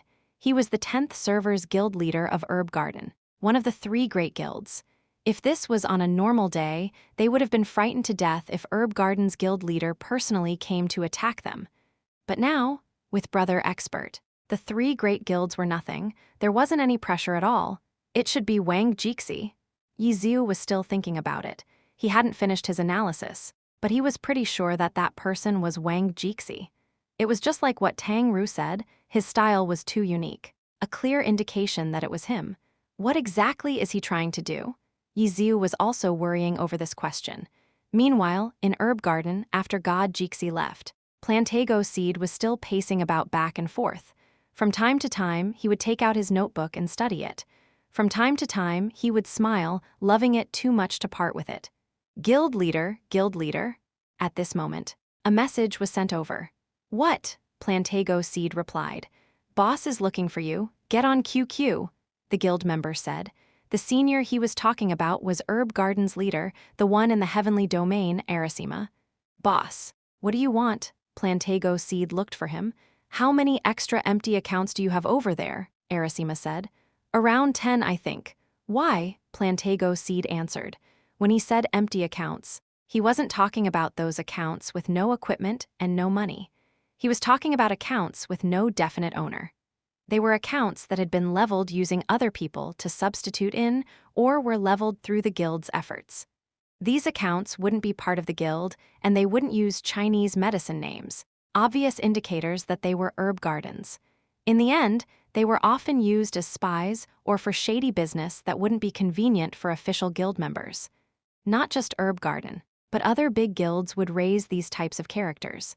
Some people called them free accounts, others called them empty accounts. It depended on the person. Take 5 of them out: a ghost blade, sharpshooter, battle mage, assassin. And witch. Can you gather these 5 classes? Arasima said. Let me see, what are they going to be used for? Plantago Seed couldn't remember every class he had listed. For the gods above, Arasima said. Plantago Seed heard this and froze. This. Could it be that because God Jixi had lost to Lord Grimm, he wanted to create a party to retaliate? Chapter 127, 5 characters. Plantago Seed didn't continue to rack his brains over it. God Jixi was widely known for his unpredictable style. There was no way for him to know what God Jixi was thinking. Regardless, Plantago Seed refused to believe that God was forming a team just for revenge. He couldn't imagine that God Jixi would be that petty. After asking Arasima when he wanted those accounts cards, Plantago Seed didn't think any more of it and then went to look for the requested account cards. White Knight Black Day, Ghostblade level 26. Fallen Angel, Sharpshooter level 27. Cloudy Heavens, Battle Mage level 26. Ashen Moon, Assassin level 25. Weeping Crow, Witch level 26. The next day, Plantago Seed selected 5 account cards according to the request. They were all level 25 and above characters. Among the empty accounts, they could already be considered high-leveled. That same day, a small, shy, and thin youth came to retrieve the cards. Plantago Seed didn't suspect this person's identity. When he handed over the cards, he also handed his notebook over. This youth hadn't yet participated in an official match in the Glory Alliance. However, his reputation wasn't lower than even some first-string players. To a loyal fan like Plantago Seed, how could he not be recognized? This youth was called Gao Yingji and was a part of Tiny Herb's inner circle. According to reports, he would be the player to inherit Wang Jixi's Vacaria. As a result, the class he practiced with was also a witch. Plantago Seed had originally thought that the witch account card was going to be used by God Jixi, but now, from the looks of it, it looked like it was going to be given to Gao Yingji. In front of Gao Yingji, Plantago Seed wasn't as terrified as when he was in front of Wang Jixi. On the contrary, Gao Yingji was the one standing there shyly looking around left and right. Plantago Seed took the 5 account cards and handed them over to Gao Yingji. He then took out his notebook. Little Jai, can you sign your name here? Oh, Once Gao Yingji took the account cards, he looked as if he was about to run away. Hearing Plantago Seed's request for a short while, he didn't know what to do. His face had also reddened. He had clearly never experienced anything like this before. After taking the pen Plantago Seed had handed over, Gao Yingji carefully wrote his name Gao Yingji onto the notebook. When signing it, his hand was a bit shaky, so the end result looked a little deformed. "Thank you." Gao Yingji hurriedly handed back the notebook and pen to Plantago Seed and then took off. Plantago Seed didn't know whether this "thank you" was for the account cards or for his support. Plantago Seed then logged into the game soon afterwards. He had already added these 5 characters as friends. He even knew where those 5 characters were located. Right now, he wanted to know what exactly these 5 characters were going to be used for. After waiting a long while, he found that none of them had appeared. Plantago Seed wasn't a marathon runner. He had stayed up all night yesterday and tonight. He had been waiting for Gao Yingji to retrieve the cards, so he hadn't slept tonight either. In the end, he gave up waiting and went to sleep. Currently in the 10th server, the highest-leveled characters finally stepped into the level 30 critical point. New skills, new equipment, their strength naturally increased another fold. In addition, from level 30 onwards, there was another large change. Class sets would begin appearing. Class sets usually raised the levels or power of a few of their respective classes' skills. Apart from that, when the set was completed, the additional attributes would naturally increase the user's strength by another level. From level 30 onwards, weapons would no longer be the sole factor in determining damage. Characters with their respective completed class sets were on another level compared to characters without a complete set. Although low-leveled equipment would eventually grow outdated too. To big guilds who scrambled for these types of records, at the very least, their elite team's DPS had to maintain a certain standard. As a result, these equipment would also be sought after. Speaking of records, it could be considered the final moments of observing the Boneyard record for each of the big guilds. For Lord Grimm's friends, such as Blue River and Cold Night, they all knew that Lord Grimm had already leveled to level 28. There was already no longer a way for Boneyard's record to broken again. If Excellent Dynasty were hesitant towards Lord Grimm and wouldn't fight against him, then the record would finally be at ease. If they did try and fight, but still weren't able to break the Boneyard record, then that would at least mean one thing.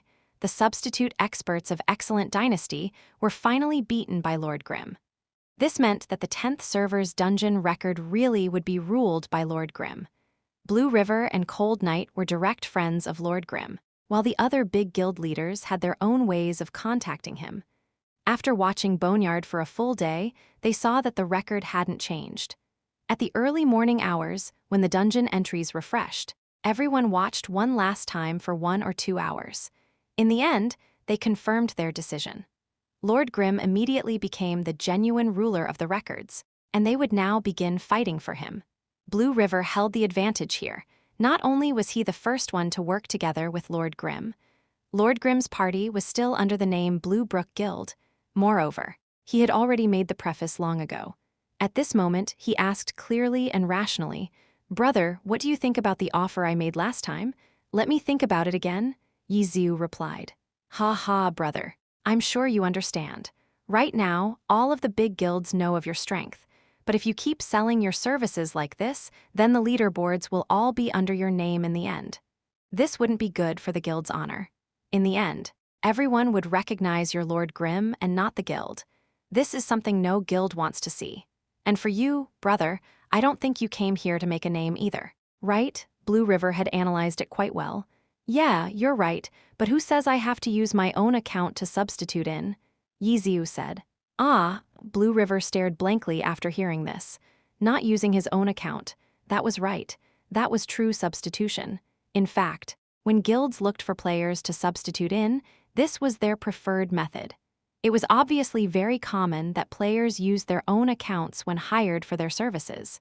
However, it really hadn't ever been done like this for setting records.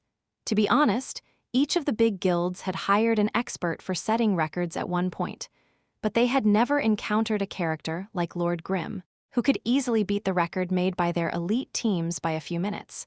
"Brother, you're planning on?" Blue River asked, trying to probe him. "That's why I said that I'm still thinking about it." Yi Ziu said. Then I need to hear your answer as soon as you're done. Blue River was helpless.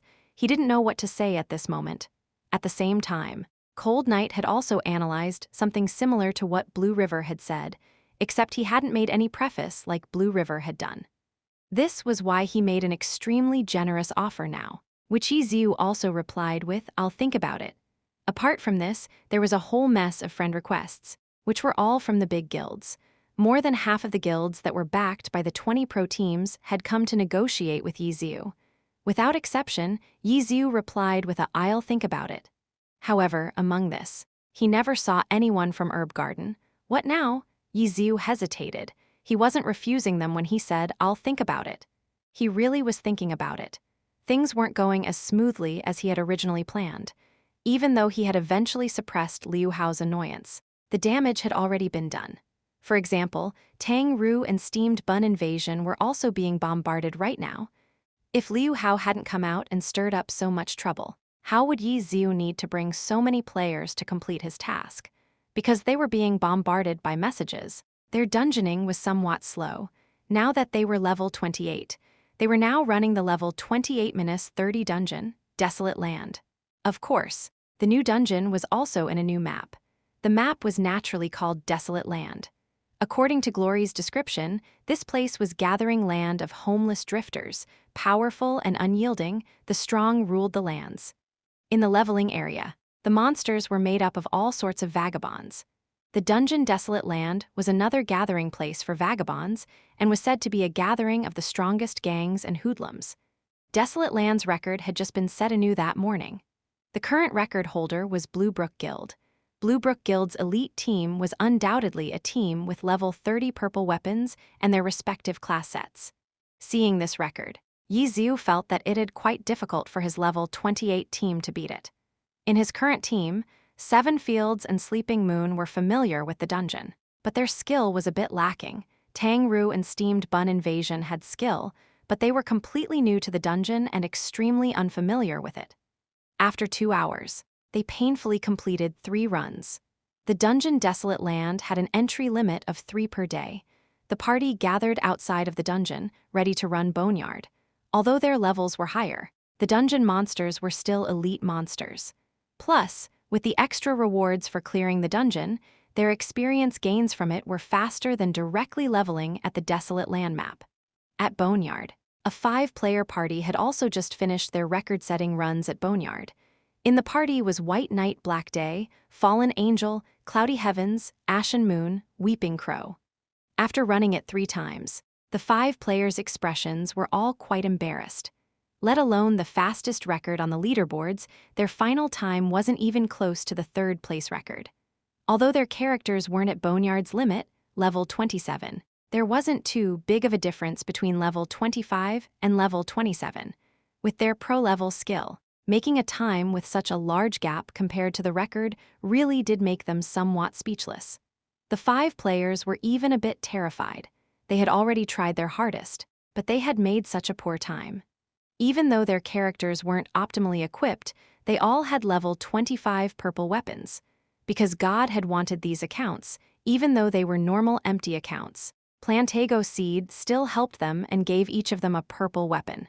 Captain, one of the players turned his head and looked at the person behind him, Tiny Herb's team captain Wang Jixi. "You guys played well," Wang Jixi said. The 5 players looked at one another. They weren't sure if their team captain was mocking them. "We're so far off from the record," Gao Yingji said. "Ashamed? That's because your strategy wasn't correct," Wang Jixi said. The 5 players looked at one another again. They didn't make any mistakes anywhere. So where did they mess up? There was definitely some sort of new strategy that was used to set that record. Wang Jixi said. "Oh, so then we should go study it?" One player said. "Are you joking? You're going to waste your precious time on this," Wang Jixi said. Go find Lord Grimm," Wang Jixi said, "and then kill him once and then go to bed early. This will be one of your main exercises in the future," Wang Jixi said. Chapter 128 Rookie. After throwing down these orders, Wang Jixi left first. With him gone, there was nothing to discuss. Among the 5 players, Gao Yingji was the youngest, but the other 4 players weren't much older. They were all subs in Club Tiny Herb. Of them, 3 of the players had come out in an official match as subs. However, the alliance had its rules. Players and the characters that would be used had to be reported to the alliance before the season started. Afterwards, the list could not be changed unless there were transfer deals or waivings. Moreover, the alliance had to approve the sub-in. The rules stated that during the match, players and characters were not allowed to be casually switched around. For example, if Wang Jixi wasn't prepared to go on stage next match and have Gao Yingji sub in for him, then even though no one was using Vacaria, Gao Yingji would not be allowed to use it. Gao Yingji would only be allowed to use the character that was reported to the alliance before the season started, a different witch. Kind Tree, Gao Yingji never had any experience in an official match. The other player who had never went out on stage either was called Kaio Yifan, who was currently using the assassin Ashen Moon. These two were very young. However, Gao Yingji was already the decided sub for Wang Jixi and the future successor for Vacaria. As a result, Kaio Yifan could only be considered a fairly talented new player. Even though he had been signed up to be a part of this match, he was just barely hanging on and might not be in the next match. For new players like him, they had no way of controlling their fate. After all, he was still only a youth and nothing more. There was a large gap between their statuses, but neither of them thought anything of it. They were actually on extremely good terms and loved to hang around each other. Right when Wang Jixi left, Kaio Yifan was just about to talk to Gao Yingji about something when he heard someone yell, "Yifan, go fetch some drinks for us." "Oh," Kaio Yifan helplessly replied. The person who had yelled was called Xiao Yun, coincidentally getting the battle mage Cloudy Heavens, Yun Xiao this time. He was the sub who had come out on stage the most. He could even be considered half main roster, half sub, so he was naturally the senior among the subs. However, he didn't dare order around Gao Yingji, who would be a part of the main roster in the future, though he did order around Kaio Yifan very impolitely. This type of situation didn't only occur in Tiny Herb. All of the club's rookies were in a similar situation. Fetching them drinks for the main roster and so on were common occurrences, unless they were important targets of care like Gao Yingji or a super rookie like the previous year's Sun Xiang. "What would you like to drink?" Kaio Yifan said that he would go grab drinks, but didn't forget to ask his good friend. In the end, the person he was asking hadn't yet answered, when the 3 other players all came up very impolitely. "Get me a bottle of green tea." This was Xiao Yun. "I want cola." "I want cola too." These two were Zhou Yebai and Liu Fei. They were respectively given the Ghostblade White Knight Black Day and the Sharpshooter Fallen Angel. These two had been in the club for 2 years and were prepared to sub in at any time. Although they couldn't compare to Xiao Yun as of now, they were still in a much better spot than Kaio Yifan. "It doesn't matter for me," Gao Yingji said softly at the end. Kaio Yifan ran to fetch the drinks for everyone. The 3 veteran subs didn't say a word of thanks and were already discussing amongst themselves. "Who is this Lord Grimm? How did he offend our captain?" Liu Fei asked. Girls were always slightly more gossipy than guys. "Who knows?" Xiao Yun wasn't too interested in discussing that issue. He didn't dare talk about things behind their team captain's back. "Yebai, do you know?" Liu Fei asked Zhou Yebai. "How would I know?" Zhou Yebai said while drinking his Coca-Cola and asked for seemingly no reason. "Didn't little Jai get these cards?" Sure enough, Liu Fei immediately turned her head to ask Gao Yingji, "Little Jai, do you know?" "I don't know either, Sister Liu." Gao Yingji hastily said, "I guess there's no way Yifan would know." When she asked Kaio Yifan, her tone was very disdainful. "Ha ha." Kaio Yifan could only foolishly laugh. How could he be the first person to know about things regarding the club? "It doesn't matter. Let's hurry up and kill this guy, so we can go to bed early," Xiao Yun said. "Exactly." Zhou Yebai looked at the time. "Who's the guild leader over here?" Xiao Yun asked. "Plantago Seed." The person who replied was Gao Yingji. Even though he and Plantago Seed hadn't introduced each other, Gao Yingji had still asked who he was going to meet beforehand. "Oh, he should be in the friends list. I'll go ask him," Xiao Yun said to these normal players in the new server. Xiao Yun was even more impolite. He directly asked, "Hello, do you know where Lord Grimm is?" When Plantago Seed saw these 5 characters go online, he silently paid attention to them. He quickly read the message, but seeing that it was asking for where Lord Grimm was, his heart froze and he immediately replied, "I don't know. Go find out." Xiao Yun said.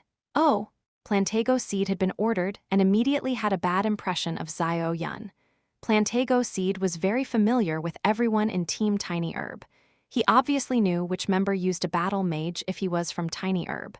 An image of Xiao Yun appeared in his mind, which made him in a somewhat bad mood. However, he could only do as he was ordered to do and tell everyone in the guild to pay attention to Lord Grimm's movements.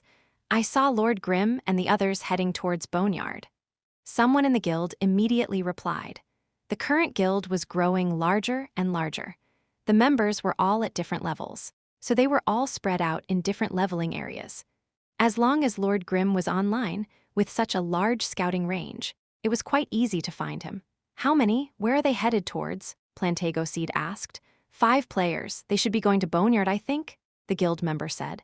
Plantago Seed immediately reported back to Xiao Yun's cloudy heavens. Xiao Yun looked and then promptly told everyone else. Lord Grimm is bringing a party to Boneyard. Let's all separate and intercept him. If they enter the dungeon, then we'll have to wait a long time. Oh, the other players replied. The Boneyard dungeon could be considered a cave, but with so many players running the dungeon, the lines would be extremely long if there was only one entrance. Similar to how players could enter the Frost Forest dungeon anywhere around the forest, Boneyard had several entrances around the circumference. When fighting monsters in the area, accidentally dropping in a hole and into the dungeon was a common occurrence. Xiao Yun asked clearly where Lord Grimm was, and then the 5 players separated and headed towards Desolate Land to intercept. Not long after, Kaio Yifan was the first to find the target. I've found them, Lord Grimm. 5 players? Coordinates, Xiao Yun hastily said. Kaio Yifan sent the coordinates and the 4 others immediately headed towards it. Go intercept him. Xiao Yun ordered in fear that their efforts would be wasted if Lord Grimm went and entered the dungeon. If it did happen, then they'd have to wait a while for him to come out. Kaio Yifan stared blankly. Hurry up, Xiao Yun urged. Kaio Yifan didn't have much confidence, but under Xiao Yun's urge, he had his level 25 Ashen Moon rush forward. The other side had 5 players. To be able to enter the pro scene meant that Kaio Yifan was extremely skilled. In normal circumstances, if he was against 5 random players, then he wouldn't be scared at all. But the problem was that these 5 were the ones that set a record that they couldn't even come close to. Even though God Jixi had said that it was due to the difference in strategies, no matter how different the strategy was, it would still need a high level of skill to carry out. These players' skill levels couldn't be too different from theirs, right? After Ashen Moon advanced a bit, Kaio Yifan saw who the other 4 players were. 2 of them were characters on the record leaderboards, though he didn't recognize the other 2. At this moment, Kaio Yifan wasn't able to plan anything. Ashen Moon rushed up and then a sudden shining cut headed straight for Lord Grimm. In these leveling areas, players come and go, so no one was very cautious. Shining Cut was an extremely quick skill. It launched quickly, and no one except the user would know where it was aimed at. However, this Lord Grimm had unexpectedly reacted in an instant, drawing out his sword and using a guard to block this Shining Cut. This one move already made Kaio Yifan lose confidence. He was a new player through and hadn't had any experience in an official match. He was also unlike Gao Yingji in the fact that the team captain would occasionally come to spar with him personally. In this sort of environment, everything he did was extremely careful. He hoped not to make any mistakes, but didn't hope for anything more. At this moment, seeing Lord Grimm's reaction, he immediately felt that this was a difficult opponent. After the Shining Cut, he didn't execute any other attacks and immediately jumped back in an attempt to widen the distance between them. A sword light flashed. Lord Grimm chased with a sword draw. He had already taken back the vampiric lightsaber from Huang Xiaoshan a while ago and obviously wasn't an equipment for Yi Xiu to use. It was used as a material to upgrade the 1000 Chance umbrella. For the current 1000 Chance umbrella, in addition to the lance form, the sword form was also level 25. It had an attack speed of 5, a weight of 2.3 kg, a durability of 23, physical attack, 320. Magic attack, 340, equivalent to a level 35 purple Takai. This was why recently, when Yi Xiu battled besides the lance form, he would also use the sword form frequently. The 2 forms' damage was quite scary. This sword draw was extremely quick and accurate, just as Ashen Moon was coming down from his leap backwards. Right when it seemed like Ashen Moon would be hit, Ashen Moon suddenly leaped again and dodged to the side, narrowly avoiding the sword. Air jump. This was a level 15 assassin skill, which allowed the user to jump again in midair. To put it simply, assassins could double jump. Relying on this, Ashen Moon dodged the originally unavoidable blade. But because of this, he became even more terrified of Lord Grimm. Just as he was figuring out how to stall for more time, Steamed Bun Invasion had already grabbed a brick and rushed forward, yelling, "Who are you? You're looking to die." Kyo Yifen hastily had Ashen Moon dodge to the side, avoiding this brick. But on his other side, Soft Mist's battle lance had already arrived like a viper. Kyo Yifen once again had Ashen Moon dodge and was already somewhat panicked. Seven Fields and Sleeping Moon felt a bit embarrassed always being spectators. With an opening, they also went to attack. The two rushed forward and each used their respective skills. Kyo Yifen's hands were rushed and muddled. He already lost his rhythm, was now subconsciously trying to dodge attack after attack now. To him, he was no longer paying attention to whether there was a chance to counterattack and had no idea how to escape. Gao Yingji, who was sitting next to him, saw that the situation wasn't looking good for him and was even panicking on his behalf. He hurriedly yelled, "Hang in there, I'm almost there." "What? Yifen's not a match?" Zhou Yebai and Liu Fei both turned their heads to look at Kyo Yifen's screen. Chapter 129 Vanishing Step. Zhou Yebai and Liu Fei fixed their attention onto Kyo Yifen's screen. In fact, it wasn't just them. Xiao Yun also wanted to see, but he was too far away. Between him and Kyo Yifen were Zhou Yebai, Liu Fei, and Gao Yingji. If he didn't get up and walk over, there was no way for him to see. Xiao Yun didn't say a word. Even if he couldn't see, he could still ask. A part of why he urged Kyo Yifen to rush forward was to test the waters. But if Kyo Yifen could speculate that Lord Grimm's party wouldn't be an easy opponent, how couldn't he have considered it? "How?" Xiao Yun asked, not in the least concerned. In the end, she heard Zhou Yebai and Liu Fei laugh. "Too stupid." Yifen, Liu Fei laughed out loud. She clearly didn't put the attacks thrown at Kyo Yifen's Ashen Moon in her eyes. If it was her, she would have easily escaped. But for Kyo Yifen right now, his hands were a complete mess. A feeling of superiority swelled up in her heart. "Let's hurry. If Kyo Yifen actually died here, then we'd look like a huge joke." Zhou Yebai said. Even though those words weren't very pleasant to hear, to be fair, it wasn't too excessive. In the game, no matter how you said it, these were just normal players. For pro players, they really shouldn't be losing to these normal players. If they died to them, that'd be even more ridiculous. Even if they couldn't defeat them, then they should at least be able to escape. Even for Gao Yingji, who was close friends with Kyo Yifen, couldn't deny this. He could only furiously tap his keyboard and hurry over to help his friend. But the first person to arrive was Xiao Yun's battle mage Cloudy Heavens. Xiao Yun didn't impatiently advance. He wasn't like the other three, who had seen what the situation was from Kyo Yifen's screen, so he could only observe for a bit before acting. In addition, his character could see a more all-around and concrete view of the situation compared to Kyo Yifen's first-person perspective. In front of his eyes, he could easily tell the difference in skill levels between the four players attacking Kyo Yifen's Ashen Moon. That Soft Mist and Steamed Bun invasions were noteworthy, while Seven Fields and Sleeping Moon weren't worth mentioning. Seven Fields? This name made Xiao Yun at a loss for a while. Could he be from Herb Garden? This thought flashed by Xiao Yun's mind. Even if he was from Herb Garden, it didn't matter. Even if they all ganged up and killed him, they definitely wouldn't be punished. Xiao Yun's line of sight fell outside of the battle onto that Lord Grimm. He was their goal and their main target. Since those other four players were chasing down Kyo Yifen's Ashen Moon, wasn't this the perfect opportunity to attack? Xiao Yun's Cloudy Heavens had already formed chasers from fighting the nearby monsters. Besides relying on Dragon Tooth to form neutral chasers, level 26 battle mages had a new level 25 chaser, an ice chaser that was created when double stab was used. After an ice chaser attacked, the character have their physical defense buffed. The level 1 ice chaser increased physical defense by 2%. Battle mages could only wear leather armor, and thus their defenses weren't particularly outstanding. As a result, this additional defense wasn't very useful. In comparison, the effects from an Ice Chaser attack were much more valuable.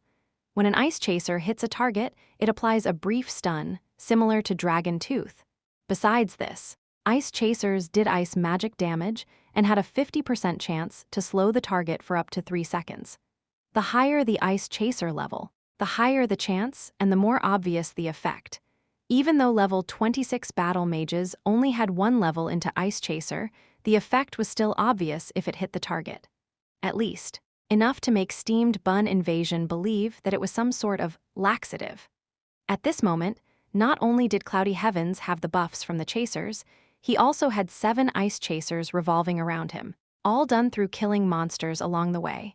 7 was the max, and each one lasted for 30 seconds.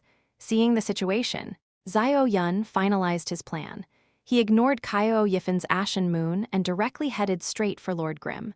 Dragon Tooth. Dragon Tooth was quick, had a long range, and could stun. It was a skill that battle mages loved to use as an initiator. Xiao Yun was using it as one as well. He rushed forward, his lance directed at Lord Grimm. At this moment, Lord Grimm was also holding a battle lance.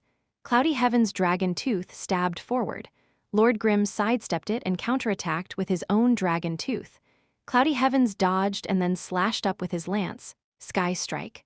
Lord Grimm avoided it and then slashed up, a Sky Strike too.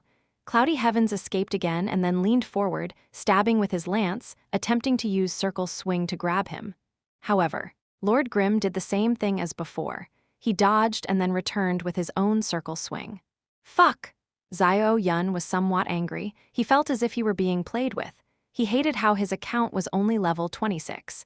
He didn't have many skills and felt as if his hands and feet were tied together. His hand speed immediately quickened. In-game, Cloudy Heavens leaped back, dodging the Circle Swing while stabbing out with his lance twice, a double stab. In this way, if his attack was avoided and Lord Grimm once again copied his movements, then he wouldn't be any danger. This was because he had jumped backwards, distancing himself. If Lord Grimm dodged his double stab, then Lord Grimm's double stab wouldn't be of any threat to him. In the end, Lord Grimm still copied him and leapt backwards while using double stab. Just as Xiao Yun was laughing at him for his stupidity, a cold light leapt at him. It wasn't double stab, but rather an arc of light. Sword Draw. Sword Draw's attack range wasn't just the sword's reach. It also included the range of the sword's aura, so the attack range was much greater than double stab's. Double stab wouldn't be able to hit him, but Sword Draw could. Fuck! Xiao Yun really did curse out loud this time. This Sword Draw was too sudden. He was still in midair. High's Cloudy Heavens wasn't an assassin, so he didn't have a double jump. How could he dodge this? Needless to say, this fuck immediately grabbed everyone's attention. Liu Fei, that talkative girl, glanced over and immediately yelled, "Whoa, Xiao Yun, you've arrived too," even though they had all seen Kaio Yifen's screen. Even Kaio Yifen himself didn't know that Xiao Yun had arrived. He was being attacked on all sides by 4 players. His camera was twirling around and around in chaos. How could he have the energy to see what else was going on? Everyone turned around their heads to look, and all saw Cloudy Heavens flying backwards from Sword Draw. Xiao Yun's face was extremely gloomy. After a quick recover, Cloudy Heavens immediately got up. Dragon Tooth, Sky Strike, Double Stab, Falling Flower, Circle Swing. Level 26 battle mages only had these skills too, plus a few normal attacks. Chasers. Cloudy Heavens carried 7 of them, but chasers weren't something that could be fired as he pleased. The instant an attack hit its target, the chaser would automatically fire at that target. Cloudy Heavens exchanged blow after blow with Lord Grimm, but was never able to hit him. And in the blink of an eye, 30 seconds passed and the 7 chasers cleanly faded away. Xiao Yun's face turned extremely ugly as if it had produced an ice chaser. This account's level is too low. If not, Xiao Yun complained, while madly tapping his keyboard and clicking his mouse. The irritated Xiao Yun finally exposed an opening and was hit by Lord Grimm's Dragon Tooth. Xiao Yun cursed to himself. His Cloudy Heavens had entered a stunned state. Lord Grimm launched a Sky Strike and Cloudy Heavens flew high into the air. Xiao Yun immediately adjusted his camera angle.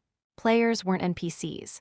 a lot of NPCs would be tyrannically oppressed in midair and had no way of escaping. But players could still act in air. Appropriate actions, for example, even a normal attack at the correct moment, could let the player escape from a midair predicament. But no matter how it was said, after being hit into the air, the player would be at a disadvantage. Escaping from such a predicament wasn't easy, but for pro players, these were all required courses that they had to learn through intense training. No one could ensure that they wouldn't be knocked up during a player-killing battle, which was why players had to practice how to get out of a midair predicament. Xiao Yun's fundamentals weren't bad. His camera had already turned and stabilized. However, he was unable to find Lord Grimm. Xiao Yun stared blankly. Since there were ways to escape from midair, of course there were ways to keep the target in the air. Players could still move in the air. However, their movements were extremely limited. For example, the amount the camera angle could be shifted was limited. You want to move your camera angle 720 degrees while in midair? Then your body might as well be a spiraling gyroscope. If someone helped you, then maybe you could pull it off. At this moment, Xiao Yun turned his camera angle again, but Lord Grimm was still nowhere to be seen. He now knew that Lord Grimm had already entered his dead angle. Lord Grimm was next to him, but was at a place invisible to him. Only someone with lots of experience and accurate decision-making could do this. In order to respond to this, the other side had to have lots of experience and accurate decision-making as well. In an instant, Xiao Yun lost all confidence. Where was his dead angle located? He suddenly lost track. He wasn't able to make a decision, so he could only blindly make an attack towards a random direction and then pray. The attack hit nothing but air, and Xiao Yun's prayer was useless. He received an attack soon afterwards. He basically didn't know what type of skill he was hit with because his opponent was still invisible, still in his dead angle. Xiao Yun spun and spun until he was almost about to vomit. In the end, besides the blue sky, there was only Mother Earth. And at most, he would catch a glimpse of Lord Grimm's blood-red vampire cloak. But every time Xiao Yun attacked in a direction, all he ever hit was air. Gao Yingji finally arrived, right when he was about to rush forward and rescue his good friend. The scene in front of him made him completely dumbstruck. Cloudy Heavens was rolling around and around in the sky as if he really was like a flying cloud. Gao Yingji could clearly see that Xiao Yun was struggling, and what he saw more clearly was Lord Grimm's beautiful pathing. He obviously understood what the purpose of this pathing was. In glory, this type of pathing had a special term for it, vanishing step. You always knew that your opponent was at your side, but you would never be able to see him. This was vanishing step's purpose. But for experts, even if they couldn't see your position, they could still rely on experience and decision-making to deduce your position. As long as you escaped from a midair situation, vanishing step would naturally stop. This was a competition between their experience and decision-making. And as for Cloudy Heavens, who was being completely suppressed up in the air, there was clearly a large gap in both experience and decision-making between him and Lord Grimm. Gao Yingji couldn't help but stealthily glance towards Xiao Yun. In his eyes, he saw a fuming Xiao Yun, who was slamming his keyboard and mashing his mouse like crazy. Chapter 130, The Opponent is Extremely Strong. Ah, little Jai, you've arrived too. At this moment, his neighboring player, Liu Fei, exclaimed. Ah, Gao Yingji replied. He hastily turned his camera. He felt that Xiao Yun didn't want others to know of his embarrassing situation. But when Xiao Yun heard this, he quickly turned his head to look at everyone. Unfortunately, he happened to meet eye to eye with Gao Yingji. The two players awkwardly turned their heads back, avoiding each other. Gao Yingji moved out in a hurry. His witch-weeping cry swiftly flew over, rushing towards Lord Grimm. In comparison, although Kaio Yifen's Ashen Moon was being attacked on all four sides, he was at least hanging on. But Xiao Yun's Cloudy Heaven, on the other hand, was already completely helpless. Gao Yingji's Weeping Crow quickly hurried over and threw out a magic missile. Lord Grimm moved sideways and dodged it, and unexpectedly, he was still using Vanishing Step. Gao Yingji was dripping with sweat. Even though he was considered a talented new player for moves like Vanishing Step, which required a great amount of experience, he wasn't much better than Xiao Yun in that aspect.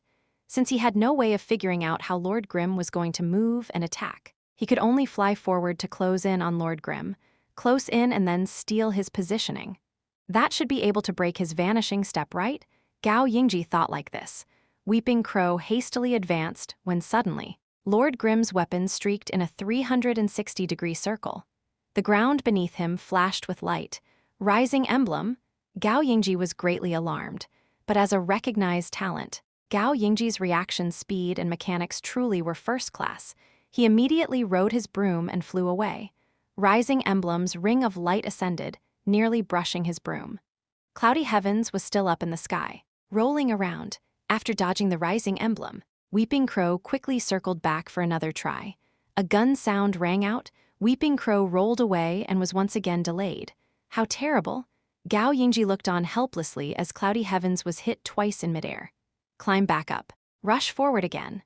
This time, Lord Grimm didn't use any methods to prevent him from getting close. But Gao Yingji immediately felt an ominous premonition. Lord Grimm suddenly leapt backwards towards him. The battle lance in his hands stabbed forward, still aimed at the midair Cloudy Heavens. He then turned 180 degrees in midair, creating a wide arc, circle swing. Cloudy Heavens was carried around on the head of the tip like a sledgehammer, smashing towards Weeping Crow.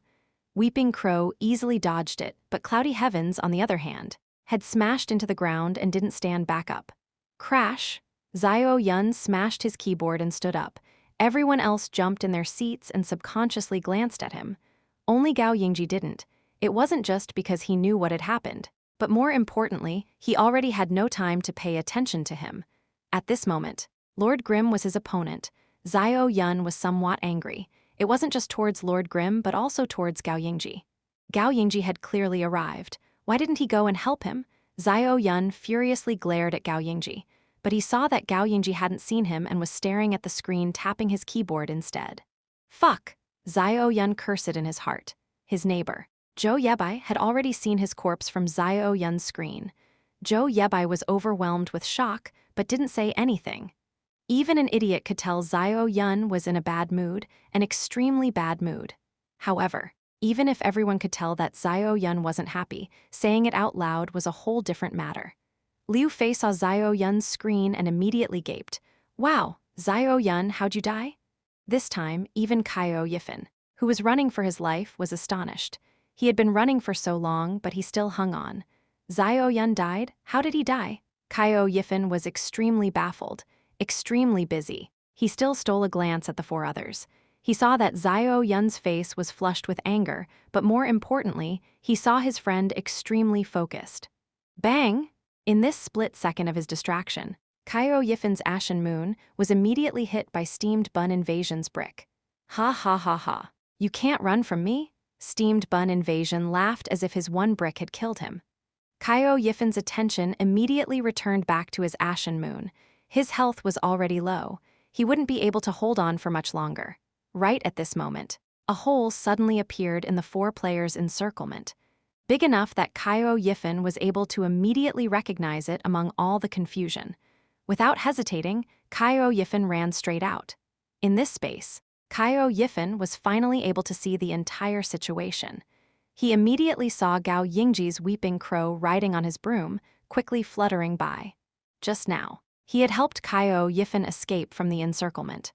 Once he did that, he faced towards Lord Grimm, who was currently carrying his weapon, running over to kill him. Run! Kaio Yifan heard Gao Yingji yell. Run! Zhou Yebai and Liu Fei looked over, astonished.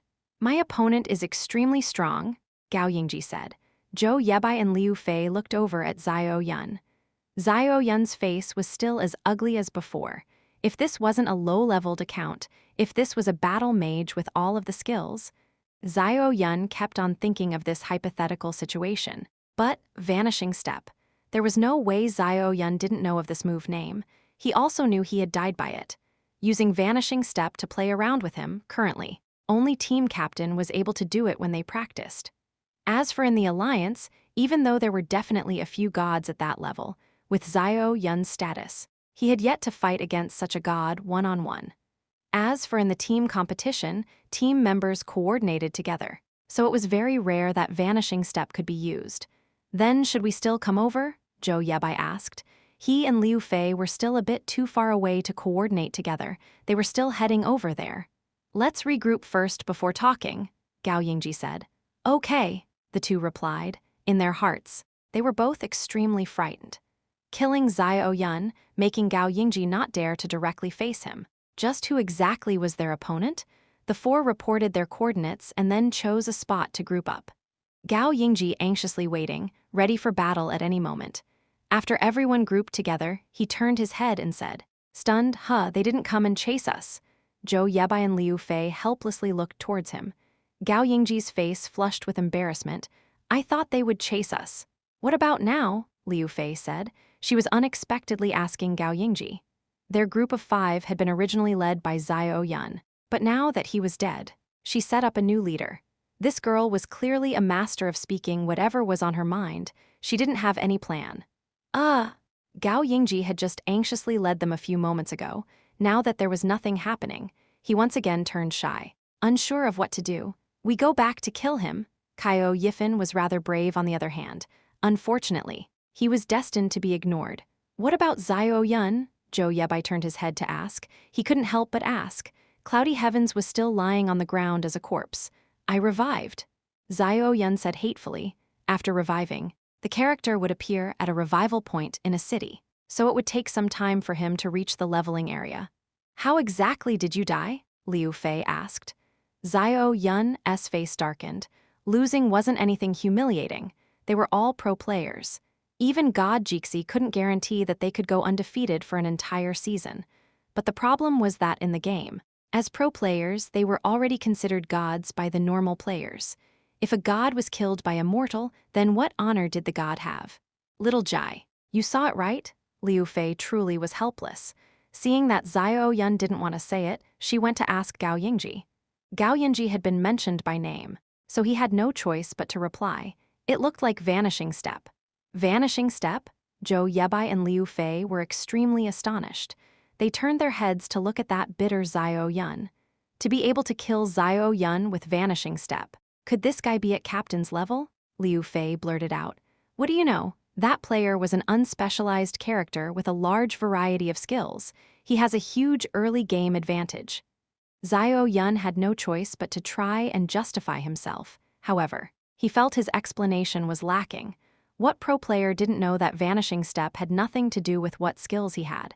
Vanishing Step was purely based on a player's experience and decision-making as well as a few accurate movements.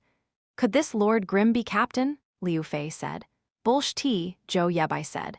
Kaio Yifan silently sat there. In the team, he was always the listener. Besides privately chatting with Gao Yingji, there was almost never any other chance for him to speak. Right now, he was tapping his keyboard as if none of this was related to him. Captain told us to kill this player once. Zhou Yebai reminded everyone to not forget everyone's assignment. Could it be that Captain knew of this guy's strength and wanted to test us? Liu Fei said. Everyone was speechless. No matter how it was said, the reason wasn't important. What was important was that the captain had given them a task. Right now, Lord Grimm wasn't dead and had actually killed their leader Xiao Yun instead in an extremely infuriating manner too. Now we don't even know where they are. Zhou Yebai said. Go ask Herb Garden's players. Liu Fei asked Xiao Yun. At this moment, Xiao Yun didn't want to talk to anyone. All he wanted to do was find a sandbag and punch it. Liu Fei, this fucking girl, had so many questions. Maybe putting her into a sandbag and then beating it up would be more satisfying. Xiao Yun thought. Uh-oh, it looks like they've caught up. Kaio Yifan suddenly yelled.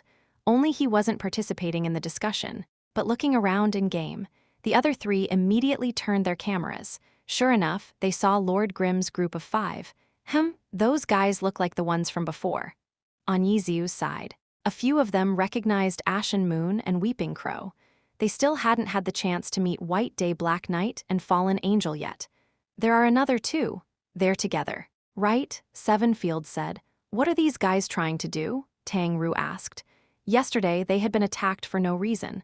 And in the end, another similar situation happened again. Yesterday, the player had run off and today, they still weren't able to catch one. Seeing that their 4's encirclement wasn't able to kill off even one, while Yizu had killed one, made Tang Ru feel even worse. Everyone, Be careful, these guys aren't so easy. Yiziu said. How are they not easy? Steamed bun invasion. If you go fight with them, it'll definitely be more satisfying than fighting in the arena. Yiziu said. Then, what are we waiting for?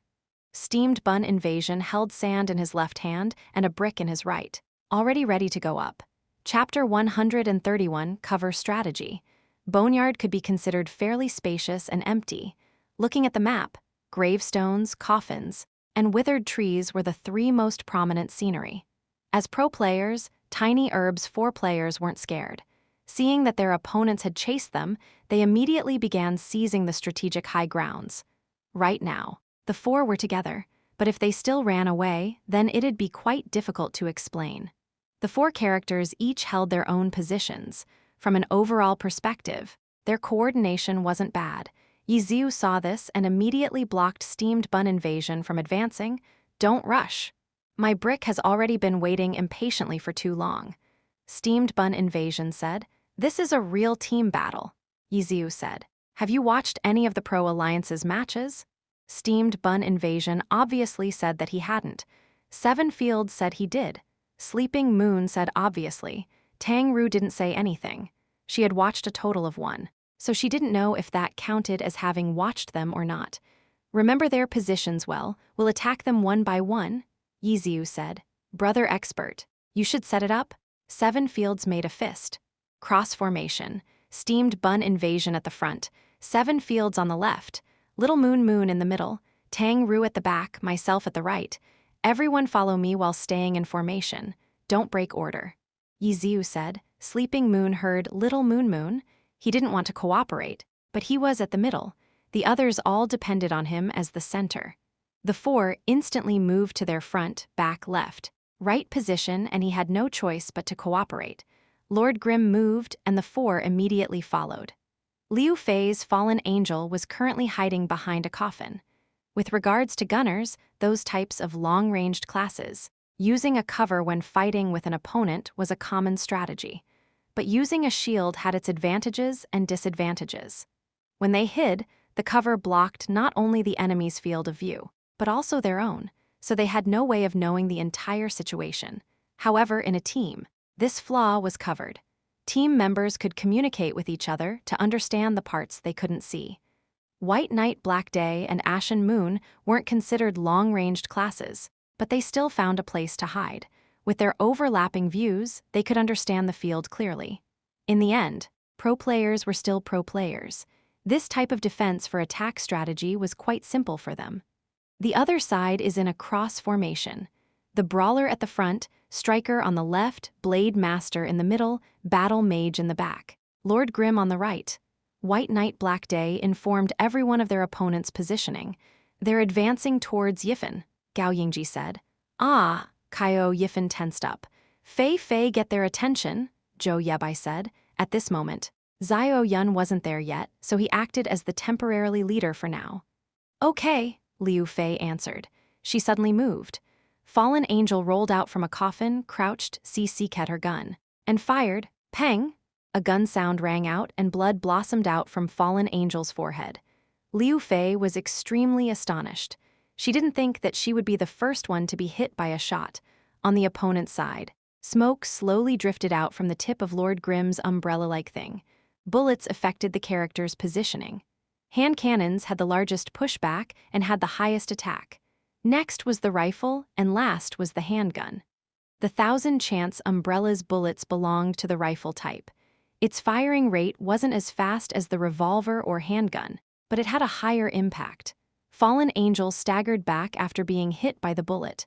Liu Fei's intended surprise attack flew off, but as a pro player, she obviously possessed the ability to adapt. Liu Fei controlled Fallen Angel to run back to position, while continuing to fire back. Peng! A second shot rang out and more blood blossomed from Fallen Angel's body. Her body was hit askew and her counterfire missed again. Liu Fei was even more astonished. Her opponent's timing was too perfect, just happening to hit the instant she fired. If she had been hit slightly earlier, then Liu Fei would have had time to adjust her shot so it wouldn't go crooked. If she had been hit slightly later, then obviously, Falling Angel's bullet would have already flew out and both of them would be hit. In the end, her opponent's bullet had hit her twice in the instant her fallen angel had fired, making Liu Fei unable to adjust in time. As a gunner, Liu Fei knew how difficult it was to pull off such precise timing. She had always thought that type of legend that could only be done in theory, yet she had just been hit twice like that just now. The opponent's cross formation had already adjusted towards a new target. They were now rushing towards her. No matter what had happened, on a whole, she had grabbed the enemy's attention. Liu Fei didn't dare remain out in the open. She hastily ran towards another hiding place. Peng peng! 2 shots in a row hit the tombstone she was hiding behind. Stone broke off, swirling in the air. Afterwards, she heard a muffled sound as if something had smashed into the tombstone. It didn't seem like a bullet. Liu Fei was very curious, but she didn't dare expose her head. No, the angle wasn't good. It was a bit under. Yiziu was still leisurely instructing Steamed Bun Invasion, telling him that the angle the brick he had just thrown was off. "It looks like the distance between us is a bit too far," Steamed Bun Invasion asked. "You can jump up to make the brick fly farther," Yiziu said. "Oh right," Steamed Bun Invasion exclaimed. Crash! Another thing directly hit the tombstone. That sound resounded in her ears and she heard it too vividly. Liu Fei jumped up in fright. "What was that?" Liu Fei asked her teammates. "Brick." The people who had saw couldn't help but answer. "Brick. He's practicing what angle he needed to throw the brick, and one just happened to smash into the tombstone you were hiding behind," Zhou Yebai said. Practice? Liu Fei was speechless. What exactly were they doing? Crash! Another brick came over, making the tombstone tremble as if it were going to break, one brick after the other. They weren't too frequent. After all, brick wasn't a normal attack, but a skill with a cooldown. She obviously knew what the cooldown was for brick. She had originally calculated the time and braced for the impact, but the fourth one didn't arrive. Liu Fei made Fallen Angel sneak a peek. In the end, just as half her head extended out, crash, a brick smashed into her forehead and she began seeing stars. She had actually been dizzied by it. Soon after, 2 peng-peng sounds rang out. She had been hit twice by Lord Grimm again. Liu Fei wanted to dodge, but had no way of doing so. Fallen Angel was still dizzy. Half of her head was still exposed to the outside. Did it hit? Was I hit? Clearly, the 5 players had closed in, close enough that Liu Fei could hear her opponent's voices. "No, she exposed her head, which was why you were able to hit her. If not, then it would have went over," Yiziu said. "Why did that idiot expose her head?" Steamed Bun Invasion said. "You acted too slowly, so she probably did it because she was anxious," Yiziu said. "Ha ha ha. She's fallen in love with my brick," Steamed Bun Invasion said delightedly. "You just watch." Liu Fei was extremely furious. She was even too angry to type it out and directly roared it out. "Ha ha. We're coming." Steamed Bun Invasion unexpectedly answered back. Liu Fei almost collapsed from anger. Her roar obviously wasn't directed at these 5 players. It was only because she was too angry to type it out. Even though she may have been too far away in game for her teammates to hear. Don't forget that her teammates were all sitting together. Liu Fei's roar had directly penetrated her teammates' headphones. The 3 suddenly shivered. Yet in the end, Steamed Bun Invasion answered back. "Don't panic," Zhou Yebai said in a low voice. Liu Fei's role was to attract the enemy's attention. Even though she had suffered a bit, her original aim had been reached. The 5 players were currently headed towards their trap. "Little Jai, get ready," Zhou Yebai reminded Gao Yingji. "Okay," Gao Yingji said. Caio Yifan was extremely lonely. He was also a part of the team, but he wasn't a part of the strategy. He didn't know if it was on purpose or not, but in brief, he had been forgot. Ashen Moon was hiding behind a tombstone, staring at this ice-gold tombstone that represented the dead. Caio Yifan didn't know what to do, but he was already used to this sort of feeling. "Move out," Zhou Yebai suddenly ordered. His White Knight Black Day and Gao Yingji's Weeping Crow flashed out from the left and right. Weeping Crow shook his sleeves, preparing to use a shadow cloak to bind the 5 players. On the side, Zhou Yebai was waiting for Weeping Crow's cloak. Afterwards, he would summon a phantom ghost and then follow up with a ghost slash. According to Glory's explanation, Ghostblade set up fields with special effects and summoned ghosts to assist them. This ability was named Phantom Ghost. Whether it was for an individual or a team, it was extremely useful as a support.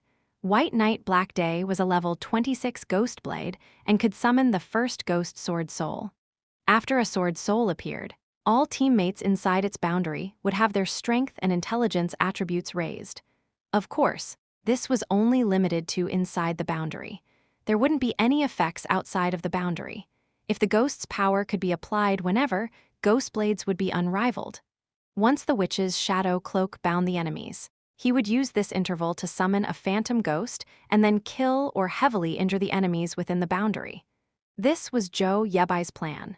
At this moment, he was waiting for Weeping Crow's shadow cloak to bind the enemies. Who knew that just as Weeping Crow threw out his skill, a sword light flashed over. No one knew who had acted first. With Gao Yingji's reaction speed and skill, he didn't think that he would lose to anyone when fighting for time. But this time, his opponent's skill had unexpectedly arrived first. Sword Draw's sword light arrived, making Gao Yingji feel extremely astonished. He could only helplessly choose to dodge it. Even if he directly took on the attack, there was no way his shadow cloak would hit. Just like this, he and Zhou Yebai's plans had been easily crushed. The player who had sent out the attack wasn't Lord Grimm and was impressively Sleeping Moon, though it was true that this attack had been made on Yi Xiu's orders. When Yi Xiu yelled out for him to attack, he hadn't even seen the target yet. His attack wasn't any different than sending it out with his eyes closed. In the end, just after his attack was sent out, he saw Weeping Crow jump out. Let alone Gao Yingji, even Sleeping Moon, who had sent out the attack, was extremely astonished. In Sleeping Moon's eyes, his attack hadn't hit because of himself, but rather because someone had stupidly jumped out towards the attack. Cover strategies flaw. Even if they could mutually communicate their field of view, they could only use it to report to each other and reduce the dangers. In regards to their understanding of the situation at a moment's notice, it was still somewhat lacking. Chapter 132 Team Wiped Out. Since Shadow Cloak failed, it wouldn't be easy for Zhou Yebai to use Phantom Ghost. Phantom Ghost wasn't an instant cast, it was a summoning skill that had a cast time. As a result, if he just openly began summoning, it would definitely be interrupted. Even though there was no way for Phantom Ghost to be openly cast, his White Knight Black Day was already standing out in the open. Seeing that his plan had failed, he immediately sent out a Ghost Slash. Phantom Ghosts obviously weren't the only skills that Ghost Blades could use. They also had a few attack skills. Even though Ghost Slash was a low-leveled skill, its direct damage was quite high. However, it had a very long delay, so there were a lot of openings after using it. However, Zhou Yebai had calculated the distance and determined that there was enough time for the delay to finish, which was why he so bravely decided to use this skill. A lot of Ghost Blade skills were innately dark attributed. Ghost Slash was one of them and fit Boneyard's atmosphere well. A dark purple sword light came down like lightning with dense killing intent and extraordinary momentum. Unfortunately, White Knight Black Day had come out directly facing the cross formation's right side, Lord Grimm. Ghost Slash arrived, and the 1000-chance umbrella in Lord Grimm's hands suddenly opened. There was no other transformation. This time, it really was what it was. The umbrella really was an umbrella. Zhou Yebai stared blankly. In his eyes, this form, this usage, obviously didn't make him feel as if it was an umbrella. In his eyes, it was clearly a shield. Apart from strengthening defense and absorbing damage, more importantly, shields provided strong resistances to knockbacks, knockups, stuns, bleed, dizzy, etc., all those status effects. Of course, the precondition was that you had to use the shield to block the opponent's attack first. As a result, from this perspective, besides the stats, a shield provided. The surface area of a shield was also important to look at. A large surface area usually meant that it had a large volume. A large volume usually meant that it was heavy. Heavy usually meant that it would be a huge burden. A huge burden affected movement speed, attack speed, jump height, etc. This was why weight was an important factor to consider. Shields were extremely heavy equipment. A slightly larger shield wouldn't mean that it would only be a tiny bit heavier. If you only sought after the largest shield possible, then you would be moving extremely slowly like a turtle. But Lord Grimm's 1000-chance umbrella was so large that Zhou Yebai even saw it as a bit shameless. His White Knight Black Day's Ghost Slash finally hit onto the 1000-chance umbrella. Soon afterwards, He unexpectedly found that his slash had caused Lord Grim to move back a bit. Ghost's slash had a small blow-away effect, but it wasn't very strong. An ordinary level 25 shield could completely block this blow-away effect. But with Lord Grim's shield, after being hit by the slash, even though the slash didn't make Lord Grim completely fly away, there was still a slight knockback. Zhou Yebai saw immediately that even though its surface area was large, it was very light. So its resistance to status effects were extremely lacking. For this type of light shield, first, it had poor defense. Second, its durability was too low for a shield. Shields had their durability used up relatively quick compared to other equipments. Seeing how the shield in Lord Grim's hands wasn't able to completely resist his gloss slash's blow-away effect, Zhou Yebai reckoned that if this shield was given to an MT like a knight, it might not even last for a single dungeon run. Zhou Yebai's judgment wasn't wrong at all. The 1000 Chance Umbrella's shield form, like the other forms, had a weight of 2.3 kg. Its durability was only 23. For shields, this was a simply terrible number. However, the shield's base stats weren't bad. The level 25,000 Chance Umbrella shield form had a 24% defense increase and a 16% damage absorption, equivalent to a level 35 purple shield. The 1000 Chance Umbrella shield form had already been upgraded twice by strong spider silk and white wolf bristles, and was one of the first to reach level 25.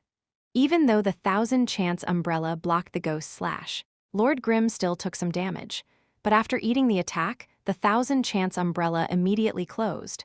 In that instant, it felt like the umbrella had sucked in the ghost slash. The 1000 Chance Umbrella then transformed into the Battle Lance form, which directly stabbed towards White Knight Black Day. No matter how pro Zhou Yebai was, this was the first time he had seen such a change. In the end, he found that there wasn't enough time for the delay to finish. His character was still in the middle of its animation, when Lord Grim had sent a lance flying forward. Tang Ru's soft mist had also moved out at this moment. Her character looked just like the initial cloudy heavens with 7 ice chasers revolving around her. However, Xiao Yun's cloudy heavens had been tragically juggled around by Lord Grim for 30 seconds, and his ice chasers had disappeared one after the other. Right now, Soft Mist followed Lord Grim's dragon tooth right after the stun wore off with her own dragon tooth. An ice chaser flew out, and the stunned White Knight Black Day had no way of dodging it. The ice chaser smashed into him, ice blossoming across his face. His body immediately began emitting a chilly aura, entering a slowed state. Zhou Yebai wasn't even an opponent for Yi Xiu, let alone both Yi Xiu and Tang Ru. Yi Xiu controlled him, while Tang Ru put out damage, making Zhou Yebai's White Knight Black Day's life drop down like flowing water. Ghost Blades weren't a class with high defense.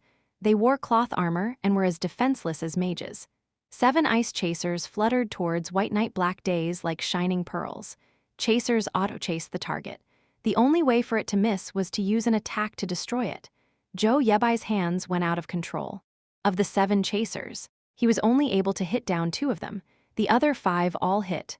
Luckily, chasers were classified as magic attacks. Cloth armor may have low physical defense, but they had high magic defense. 7 Fields, Sleeping Moon, and Steamed Bun Invasion now rushed forward under Yi Xiu's commands. Yi Xiu's Lord Grim stepped aside. He used a circle swing, picking up White Knight Black Day and flipping him over. Sleeping Moon immediately jumped to Lord Grim's original position. Their coordination seemed a little rough, but when White Knight Black Day got up, he discovered he was now in the middle of the cross formation and was then attacked on all 4 sides by the 4 players. This was all done in the blink of an eye. Gao Yingji hastily controlled his Weeping Crow to fly over, but Yi Xiu's Lord Grim stepped out to block him. Disperse Powder was thrown down. Lord Grim leisurely opened up his umbrella and strolled over. After blocking Disperse Powder, he once again closed the umbrella and stabbed up at the flying Weeping Crow. No matter how fast Gao Yingji's reaction speed was, there was no way for him to dodge it. Following after, he used a circle swing and flung Weeping Crow into the center of the cross. Weeping Crow and White Knight Black Day were now back-to-back fighting against the encirclement. Liu Fei's fallen angel had been hoping for her teammates to come help her. However, she didn't yet have time to react after the tombstone incident. when Zhou Yebai and Gao Yingji one after another were thrown into a trap like fish. Liu Fei was aware that the situation wasn't looking good. She then suddenly saw Lord Grimm's figure flash by. Right when she began to panic, she was hit by a falling flower palm from behind, and Fallen Angel was blasted away. Soft Mist lifted her spear, caught her, and then threw her into their encirclement too. It wasn't possible to only rely on Tang Ru and the other three to trap 3 pro players. But with Yi Xiu's commands along with Yi Xiu's own task of personally sending them over, the 3 pro players really did want to cry, but no tears came out. Pro players. In this moment, the 3 didn't feel that they were anymore. No matter who it was, Zhou Yebai and Liu Fei who had been in official matches, or the extremely talented and future star Gao Yingji, they had all fallen into the net like little fishes. Punches, bricks, slashes, stabs, bullets, whatever there was, they got. The 3 players were all looking for a chance to rush out. No one paid attention to who was who, and they all shouted and yelled at each other. But no matter what they did, their opponents always seemed to be able to figure out what they wanted to do and took the initiative to stop their plans. The 3 players were completely desperate. Zhou Yebai's White Knight Black Day had the lowest defense of the 3 and was also the first to be thrown in. In the end, he was the first to die. Zhou Yebai furiously smashed his keyboard. His gaze suddenly shifted after thinking of something and then roared in rage. "Yifan, where the fuck are you?" The forgotten Kyo Yifin's Ashen Moon had actually been foolishly standing to the side the entire time. His teammates had never called for him to come up, so the opponents also ignored him.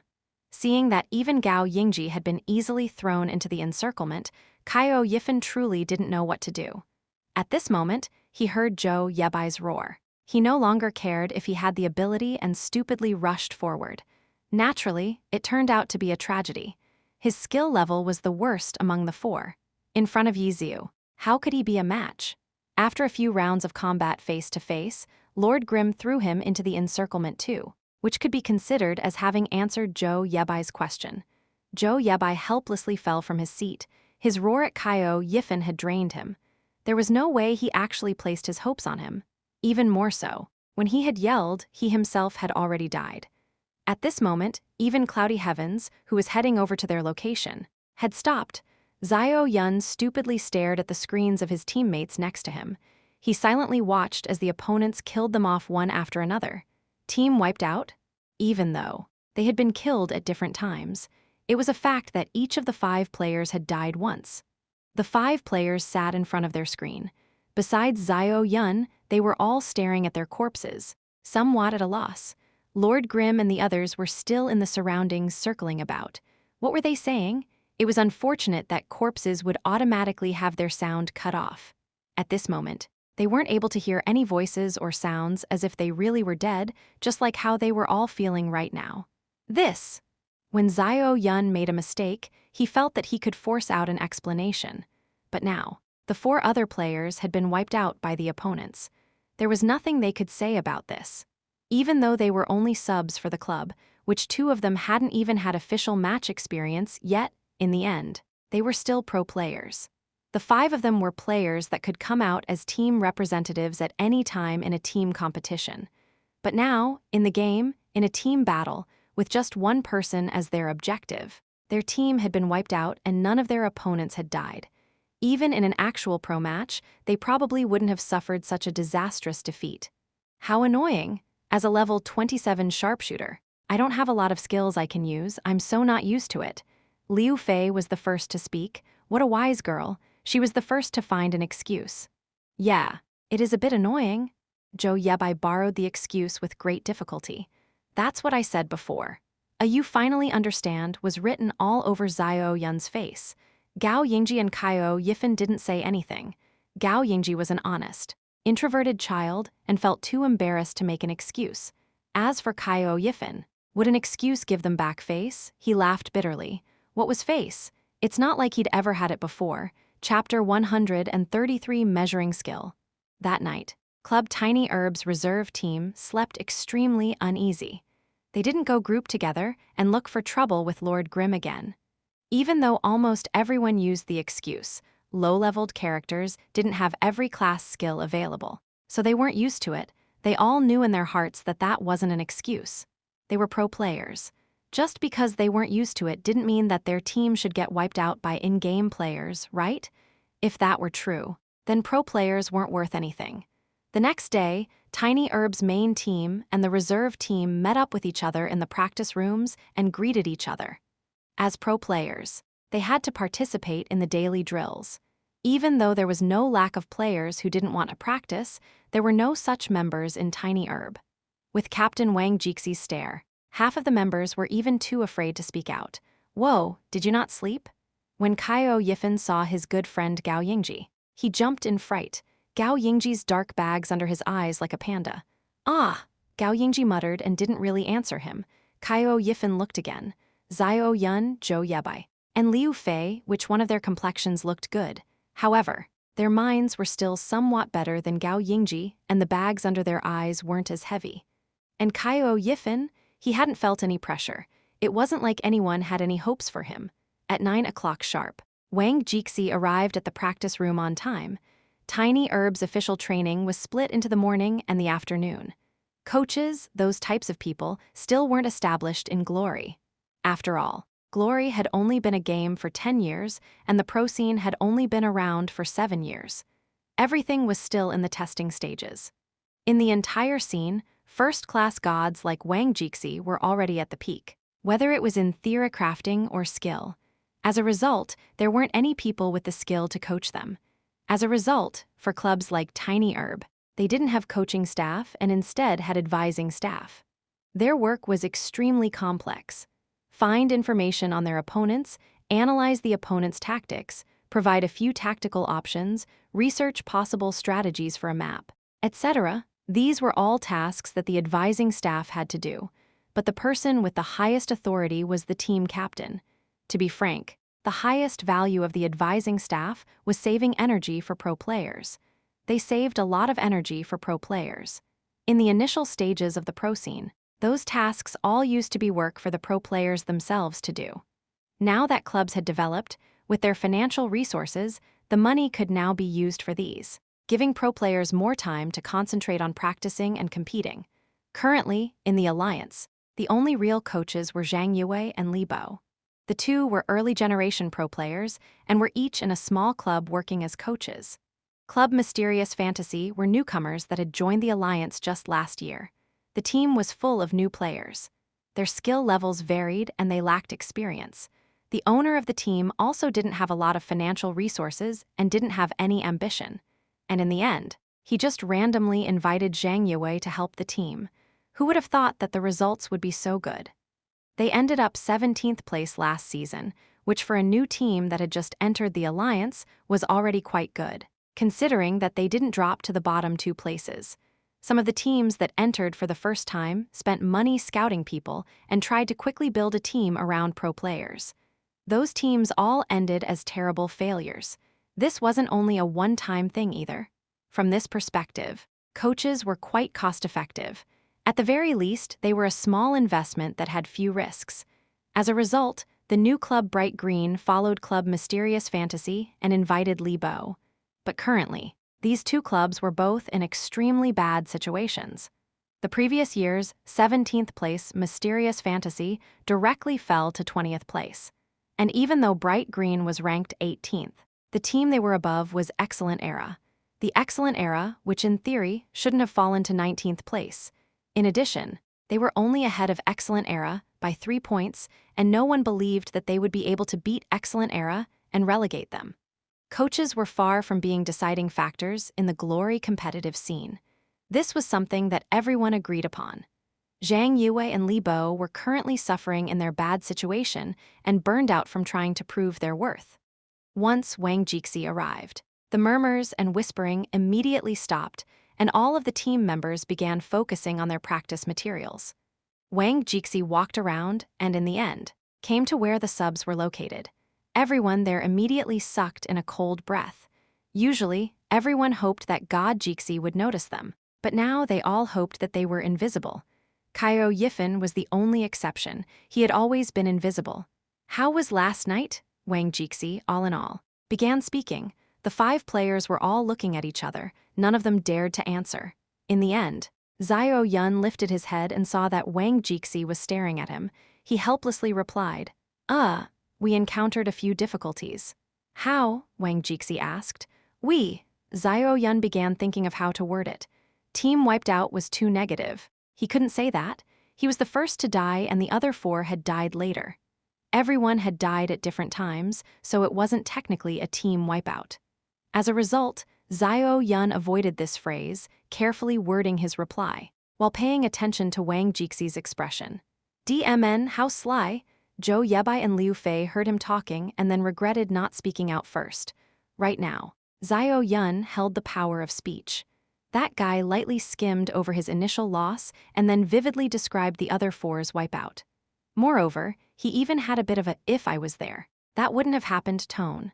Zhou Yebai and Liu Fei both wanted to speak and argue, but seeing Wang Jixi's dark expression, they didn't dare utter a word. Xiao Yun finally finished and concluded, we've decided to practice on these low-leveled accounts and then go look for him again tonight. After all of his explaining, besides the excuse we aren't used to low-leveled accounts, there was nothing else he could come up with, so Xiao Yun could only say this. Wang Jixi didn't comment. After a short while of silence, he suddenly said to Gao Yingji, "What do you think, little Jai?" Xiao Yun and the others were envious. Gao Yingji stood up, somewhat terrified, and then stammered, "I think, really strong." "What's really strong?" Wang Jixi asked. "That Lord Grimm," Gao Yingji said. "How strong?" Wang Jixi asked. Gao Yingji looked at Xiao Yun. Because Xiao Yun had only briefly skimmed over what had happened to him, he hadn't mentioned that Lord Grimm had played with him to his death, using Vanishing Step. Even though Gao Yingji wasn't a very considerate person, he at least understood what Xiao Yun wanted. But Vanishing Step really was a good indicator of Lord Grimm's skill level. In the end, Gao Yingji thought like this. If he really did take Xiao Yun's intent into consideration and didn't tell the truth, then it would mean that he wouldn't be a simple and honest person. He quickly began saying the truth. "I saw Lord Grimm use Vanishing Step to defeat Brother Xiao. When the 4 of us fought against him later, all of our movements were within their calculations. I think this was all done by Lord Grimm, too." "Oh, what did you think of him?" Wang Jixi asked. "He is extremely experienced. All of his attacks and skills were used to gain an advantage, and all of his decisions were very accurate." Gao Yingji said, "Have you ever met someone as skilled as him before?" Wang Jixi said. Gao Yingji stared blankly and then said after quite a long while, "Only Captain." "What about you all?" Wang Jixi's gaze looked over the others. "Besides me, have you ever met this type of expert before?" Xiao Yun and the others looked at each other. Lord Grimm was an expert. They all recognized that. But Gao Yingji had said that besides Wang Jixi, he had never met someone as skilled as him. Wasn't that a bit too exaggerated? "Do you guys not feel that it isn't possible for such an expert to appear in the new server?" Wang Jixi said. The 3 players were silent, although Liu Fei nodded her head. "It was because you had that type of preconceived line of thinking that you felt he was so strong. But you only recognized that he was strong, that's all. None of you could measure his skill." "Right," Wang Jixi said. The 3 players continued to look at one another. "Lord Grimm isn't an ordinary player," Wang Jixi said. "Who is he?" Liu Fei asked in doubt. "There's an 80% chance that he's EQ." "What?" Everyone cried out in surprise. "Is he online right now?" Wang Jixi asked. At this moment, everyone was on their main accounts practicing. Hearing the captain ask the question, Xiao Yun immediately logged out. He then swiped his 10th server account card and logged into the game. He searched for Lord Grimm's name and nodded his head. "He's online." "He was online last night and he's still online now. He's an all-nighter?" "No matter how he plays. He probably won't be playing during the afternoon. That should be his resting time. He'll most likely appear again tonight." After Wang Jixi calculated, he suddenly waved his hands and hit the table. Every player that heard it looked. Those that were wearing their headphones and didn't hear it were quickly reminded by the people beside them. "After dinner, there'll be one more practice," Wang Jixi announced to the entire team. "What practice?" One of the main roster players asked his team captain. "Kill a boss," Wang Jixi said. "Boss? What boss?" Some people didn't understand. "The greatest boss in the history of glory," Wang Jixi said. Everyone stared foolishly. They still didn't understand what he meant. "Fa Sheng, go grab a few account cards." They need to be 10th server accounts level 25 and up with their classes matching our team members. The reserve team members won't need them. Wang Jixi instructed. Deng Fusheng was Club Tiny Herb's vice captain. His account was called Angelica. A knight? Okay. Deng Fusheng answered, got up, and then left. In the practice room, everyone couldn't help but begin discussing amongst themselves. In the end, Wang Jixi hit the table again. All right now. Continue practicing. The practice room immediately quieted down. Shortly after, keyboard and mouse sounds rang out. There was no other noise. Wang Jixi was still at the reserve teams area. He asked, "Do you have any recordings of yesterday?" Everyone stared blankly. Liu Fei blurted out, "Captain, you never told us to record it?" Zhou Yebai immediately glared at her. This girl really didn't know how to talk. She actually pushed the blame onto the team captain. In the far corners of the room, Kaio Yifan weakly raised his hands. "I have recordings." "Oh, let me see them." Wang Jixi quickly walked over to Kaio Yifan's computer. Kaio Yifan hastily gave him his seat. Chapter 134 Tour Group. The recording was naturally in the recording character's perspective. Everything was automatic. The camera could be zoomed in and out, but it wasn't possible to rotate it. Kaio Yifan's recording started from when his ashen moon rushed forward to Lord Grimm, blocking him to being surrounded and then attacked. These sections were naturally a mess. Apart from seeing his hardships and difficulties, nothing else could really be seen. On the side, Zhao Yun let out a sigh of relief. His death from vanishing step hadn't been recorded. Who knew that Wang Jixi's eyes and hands were so precise? He repeatedly clicked on the screen to pause the recording. He wasn't looking at Ashen Moon being attacked on all sides, but rather at Lord Grimm, where Cloudy Heavens was being hit in the air. Once, twice, thrice, whole body, half body, a third of the body. In the end, Zhao Yun still lowered his head in embarrassment. He hadn't been recorded, but he could still be seen in this way. Wang Jixi didn't say anything. This section of the recording had ended when Ashen Moon escaped from the encirclement along with Gao Yingji's Weeping Crow. In the second section, the scene began somewhat choppy. Kaio Yifan was clearly having Ashen Moon hide and then occasionally have him take a peek outside. Once the fighting started, the forgotten Kaio Yifan had a good view of the entire scene up until Zhou Yebai's White Knight Black Day was killed. Only after his roar did Ashen Moon move up and begin fighting randomly. Everyone nervously stood behind Wang Jixi. Watching the recording, they all had their heads down waiting for the scolding, but Wang Jixi didn't say anything. He instead got up, patted Kaio Yifan, and then left. Zhao Yun and the others all hesitated. They didn't know what to do and in the end, returned to their computers to continue practicing. This morning went by as if their bodies and souls were separated. That afternoon, the vice captain Deng Fusheng came back with account cards. Most of them were received from Herb Garden with the classes matching the main roster's classes. Club Tiny Herb, including Wang Jixi, had a total of 6 players in the main roster with 5 players in the reserve team, for a total of 11 players. In the current league, this 6+5 setup was the most common arrangement. Unless there was a match that day, the night time was free for the players, though there was no lack of hard-working players that would continue to practice on their own. However, today, since the team captain had announced an activity for them, Tiny Herb's player gathered at the practice room. After swiping their account cards, they all entered the 10th server together. Everyone's expressions were somewhat odd. For their team to gather in the game, they had done it before in the Heavenly Domain, but never in a normal server. Our target, the player Lord Grimm, everyone, don't be careless. It's very likely that this player is the retired EQ. Wang Jixi announced the purpose of their added practice. Once everyone heard this, they all became interested. They began discussing amongst each other. There were some in-game that had searched for his ID and then immediately reported to Wang Jixi. "Captain, he's not online. He'll definitely come. Everyone, first get familiar with your character. They're all low-leveled characters that haven't yet reached level 30, so you guys aren't used to them." "Right," Wang Jixi said. Zhao Yun and the others were flushed in embarrassment. Was Captain mocking them? Was he, or was he not? It was impossible to figure out what God Jixi was thinking. At around 8 o'clock, Lord Grimm finally came online. The team members immediately informed Wang Jixi. They then asked Herb Garden for Lord Grimm's whereabouts. Plantago Seed was also hesitant. After yesterday, Tiny Herb's vice captain had personally come for accounts cards today. After counting all the cards he had given, he found that they added up to Tiny Herb's entire team.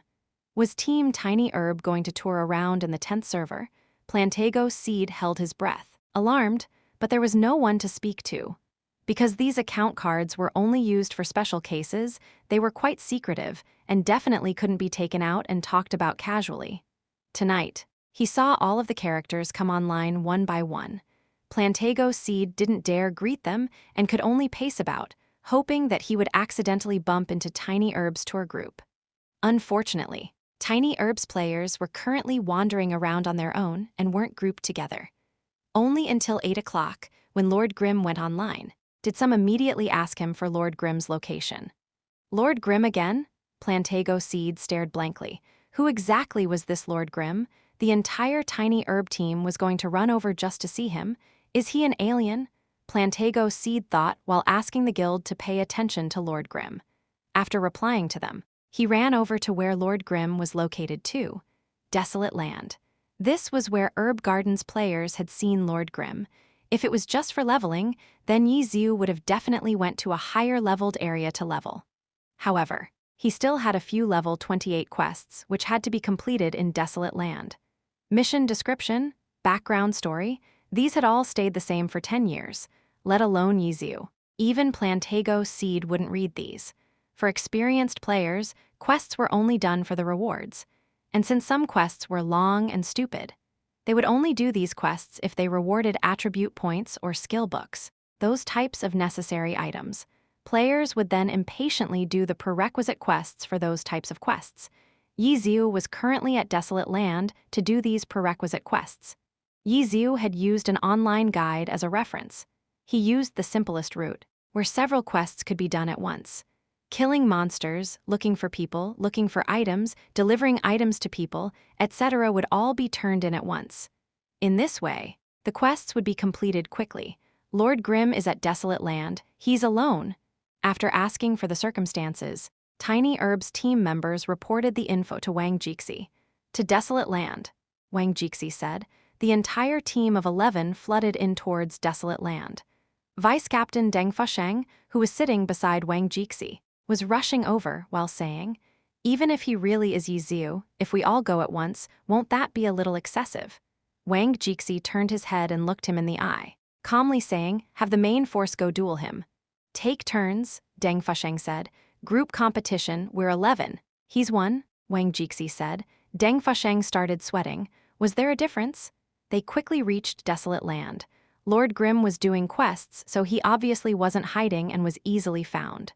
Plantago Seed had also arrived, but he didn't dare go over and say hello to them. He stealthily found a place to hide and watched from there. Seeing these 11 characters together, he knew that this was the real Team Tiny Herb. An urge swelled up in his heart. He wasn't sure whether he should record it or not. Main roster go challenge him. Who's going up first? Wang Jixi asked in the practice room. After a moment of silence, someone said, I'll go. Okay, Wang Jixi answered. This player was called Liang Fang, a berserker. His playing was simple and rough, a very wild player. At this moment, he was using the level 27 Berserker Blood Frenzy with a level 25 Purple Weapon Breaking Water Greatsword. Physical attack 310, magic attack 210, strength +10, collapsing mountain skill level +1. Besides this, he wore a few normal blue or green equipment from random dungeons and quests. It was already quite impressive that Plantago Seed was able to provide a purple weapon for everyone. Providing good equipment for everyone was too much for him to handle. Liang Fang's blood frenzy raised his sword and began heading over. The other 10 dispersed to let him go through. Yi Xiu was still killing monsters, not paying attention. Xiao Yun and the others were lonely. With such a large group, how could he not have seen them? They had fought with him the other day, yet today they weren't able to draw in any attention from him. This only meant that the other side hadn't put them in his eyes. Hey! After Blood Frenzy walked over, Liao Fang roared. Lord Grimm ignored him and continued to kill monsters. Everyone felt annoyed. Liao Fang had such a loud voice. They had all heard it. How could the closer Lord Grimm not have heard it if he didn't respond? Then that meant he was ignoring him. Hey! Liao Fang yelled again. He wanted to fight him fairly and didn't want to attack him while he was fighting monsters. Still ignored. Liao Fang's blood frenzy coiled around over to Lord Grimm's front so that he could be seen. I'll wait until you're done killing monsters, Liao Fang said, and then quietly waited for him. Lord Grimm killed the monsters he had gathered carelessly like he always did. Liao Fang waited until he saw that he was done. Just as he was about to attack, he saw that Lord Grimm stopped moving. Correct, stopped moving, not a single movement. The scene was completely still. Captain, Liao Fang looked for help somewhat gloomy. Hit him once and see what happens, Wang Jixi said. Okay, Liao Fang answered and then directly slashed at him. Lord Grimm still didn't move. He didn't move the entire time.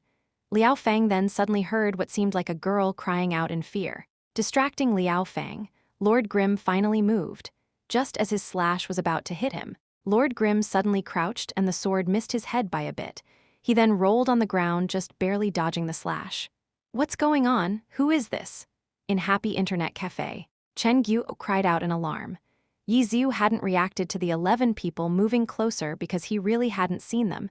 He hadn't responded to Liao Fang's hello because he really hadn't heard it. He wasn't wearing headphones. How could he have heard it? He was just casually killing off monsters. But more importantly, he was talking with Chen Guo. After killing off a few monsters, he had stopped to concentrate on talking with boss Chen Guo. His boss was explaining to him internet cafe work. Serious work. Chen Guo had been looking at his screen.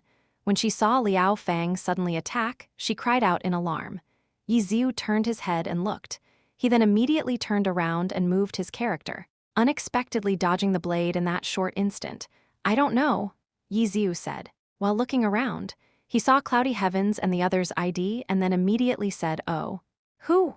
Chen Guo asked. Yi Xiu shook his head. He wasn't too sure.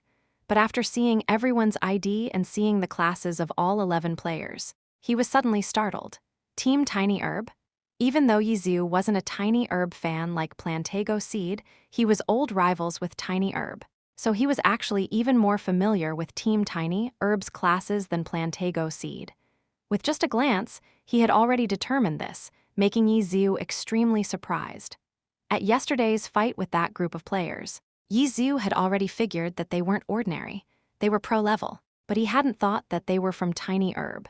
He had actually been suspecting that it was Liu Hao's doing. He thought that because that guy had failed to beat him in dungeon records, he decided to just directly go and kill him. But these 11 players' classes all clearly matched with Team Tiny Herb's classes. Yi Xiu immediately thought of that day's intense fight with Plantago Seed. So it really was Wang Jixi controlling him? Yi Xiu thought. He then looked at the other witch besides Weeping Crow among the 11 characters, Fiery Blaze. Behind Fiery Blaze's screen, Wang Jixi calmly said, Liao Fang, go up, chapter 135, what unspecialized means. Okay, Liang Fang replied. This time he didn't test him and seriously attacked. He tapped his keyboard and his character Blood Frenzy stamped his feet and shook his arm. A blood-red aura surrounded his body. The level 25 Berserker skill, Berserk. The Berserk status lasted 20 seconds. In those 20 seconds, the character's strength, attack speed, movement speed, and abnormal status resistance increased, while the character's intelligence, physical defense, and magic defense fell greatly. Every level required 20 skill points, and its max level was 10. It was an essential buff for Berserkers. Liang Fang just began, and he was already in a Berserk state. It really did fit with his personality. He liked to finish things as quick as possible. Endurance battles were battles that Liang Fang hated the most. After recognizing that the opponents were Team Tiny Herb, he instantly guessed what the other side's purpose was and helplessly shook his head. Boss, can we talk later? Yi Xiu said to Chen Guo. Okay, hurry up. Chen Guo was even more worried than Yi Xiu. Yi Xiu's left hand tapped the keyboard, while his right hand adjusted his earphones. This sort of high-level battle required the assistance of sound. Glory was in a first-person perspective. Movements from behind were mainly determined through sound. Experienced pro players could determine how far away the opponent was behind them through how loud or soft the opponent's footsteps were. The frequency of the footsteps could also tell them how quick the opponent was moving. Yi Xiu put on his headphones and immediately heard Blood Frenzy heavy steps. His character turned and he saw bloody frenzy with his two bloodshot eyes slashing towards him. Level 5 Berserker skill, heavy hit, which fully utilized the weapon's weight. The damage and weight of the weapon were directly correlated. Blood Frenzy's Breaking Water greatsword was around 5 kg, more than twice as heavy as Lord Grimm's 1000 Chance umbrella. This heavy hit's aura was extremely frightening. Yizu didn't take it head-on and leaped back to avoid it. Heavy Hit smashed into the ground with a loud bang. A small crater astonishingly appeared right where Lord Grimm had just been. Yizu's mouse swept, and Lord Grimm stabbed forth with a dragon tooth. However, Liao Fang didn't have Blood Frenzy dodge. Instead, Blood Frenzy lifted his sword and used backslash, intending to fight with Lord Grimm head-on. The battle lance arrived first, hitting Blood Frenzy square in his chest. However, there was no stun. Under the Berserk status, the user would have increased resistances to status effects. Dragon Tooth stun effect wasn't very high originally. With the increased resistances, he naturally wasn't stunned. Along with the sword itself, the greatsword brought along chunks of earth, which flew towards Lord Grimm. However, Lord Grimm had recovered and leapt backwards, dodging this attack. Liao Fang stared blankly.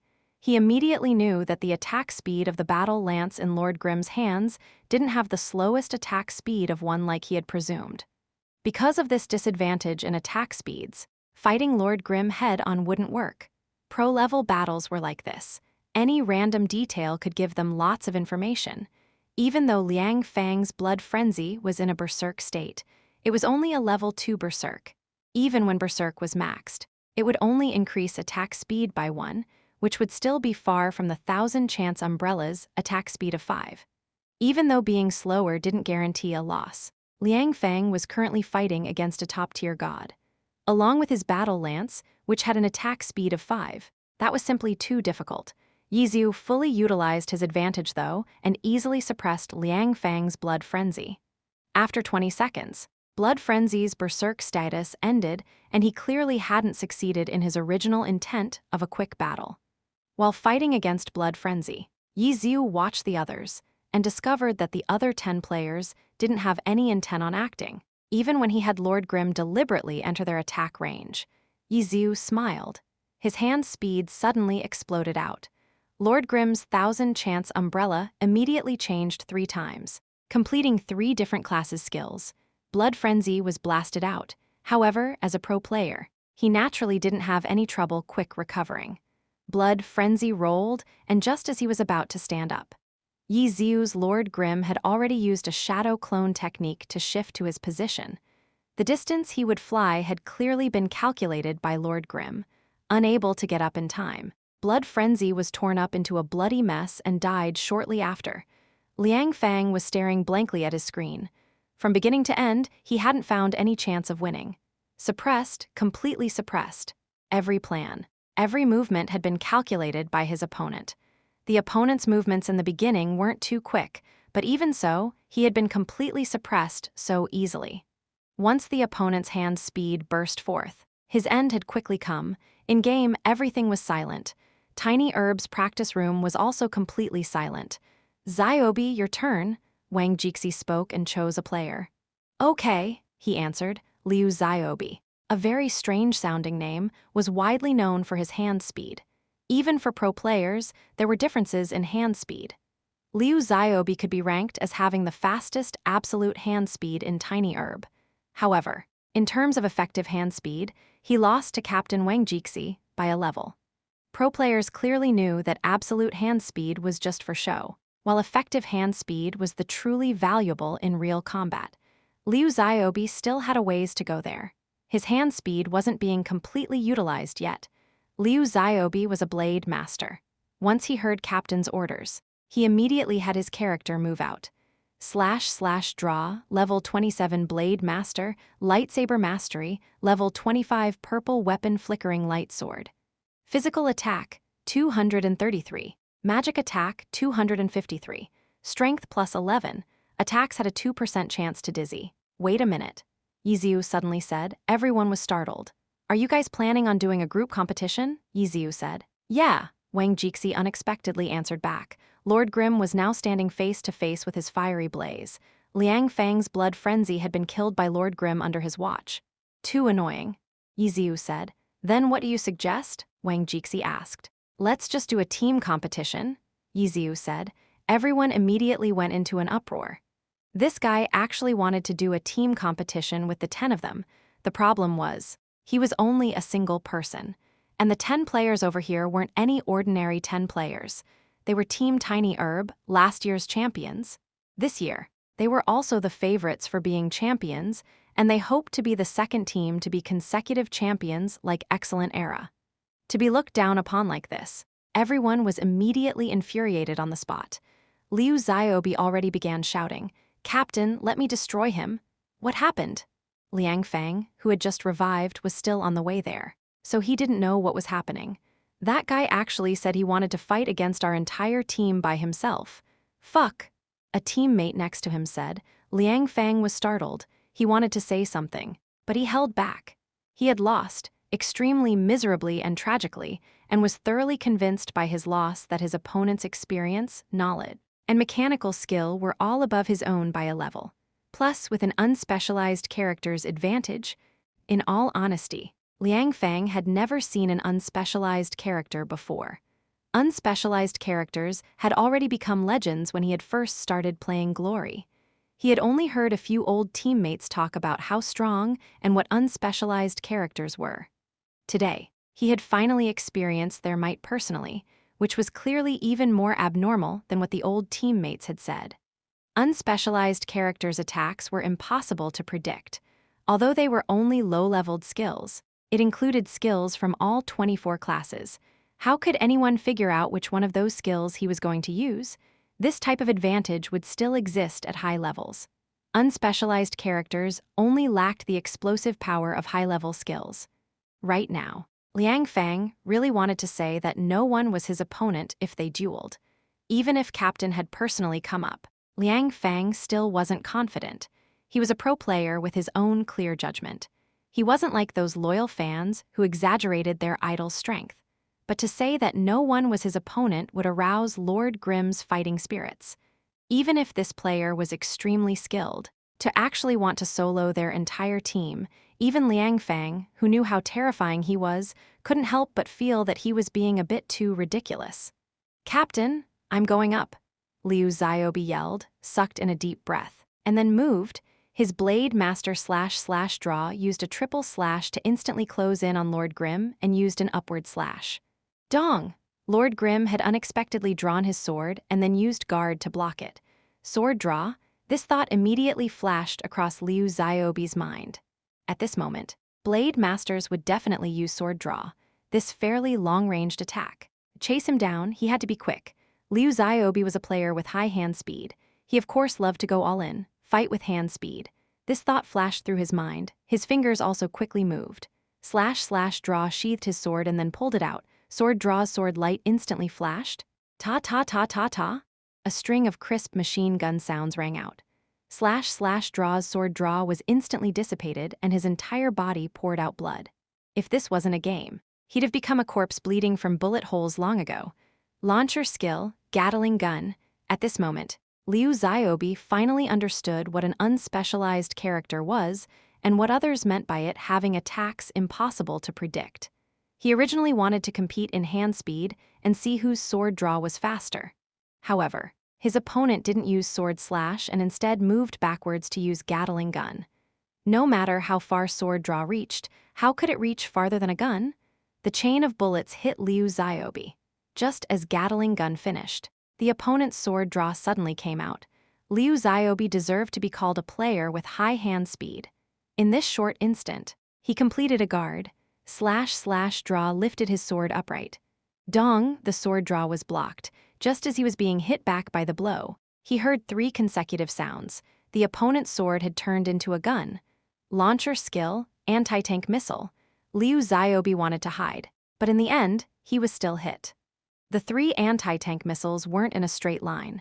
The opponent used tri-shot, and the 3 anti-tank missiles were pulled into a triangle formation, enshrouding an area. No matter how / draw moved, he would be hit by one. Following after were a string of low-leveled skills, no signs. Impossible to predict. Liu Xiaobi and Liang Fang were the same. They had only heard of the era when unspecialized characters reigned free. And this time, they had personally experienced it for themselves. Defeated. Liu Xiaobi was also defeated handily. And he was the same as Liang Fang. He had been beaten extremely miserably without any chance of fighting back. This wasn't supposed to be possible for pro players. Even if they were against god-level opponents, such as their team captain, it shouldn't go so far as to not even having a chance of winning. Chances always existed, it just depended on whether or not the individual could grasp it. But when fighting against Lord Grimm, Liu Xiaobi and Liang Fang both discovered that there was only one way to not lose. Don't go up and duel him.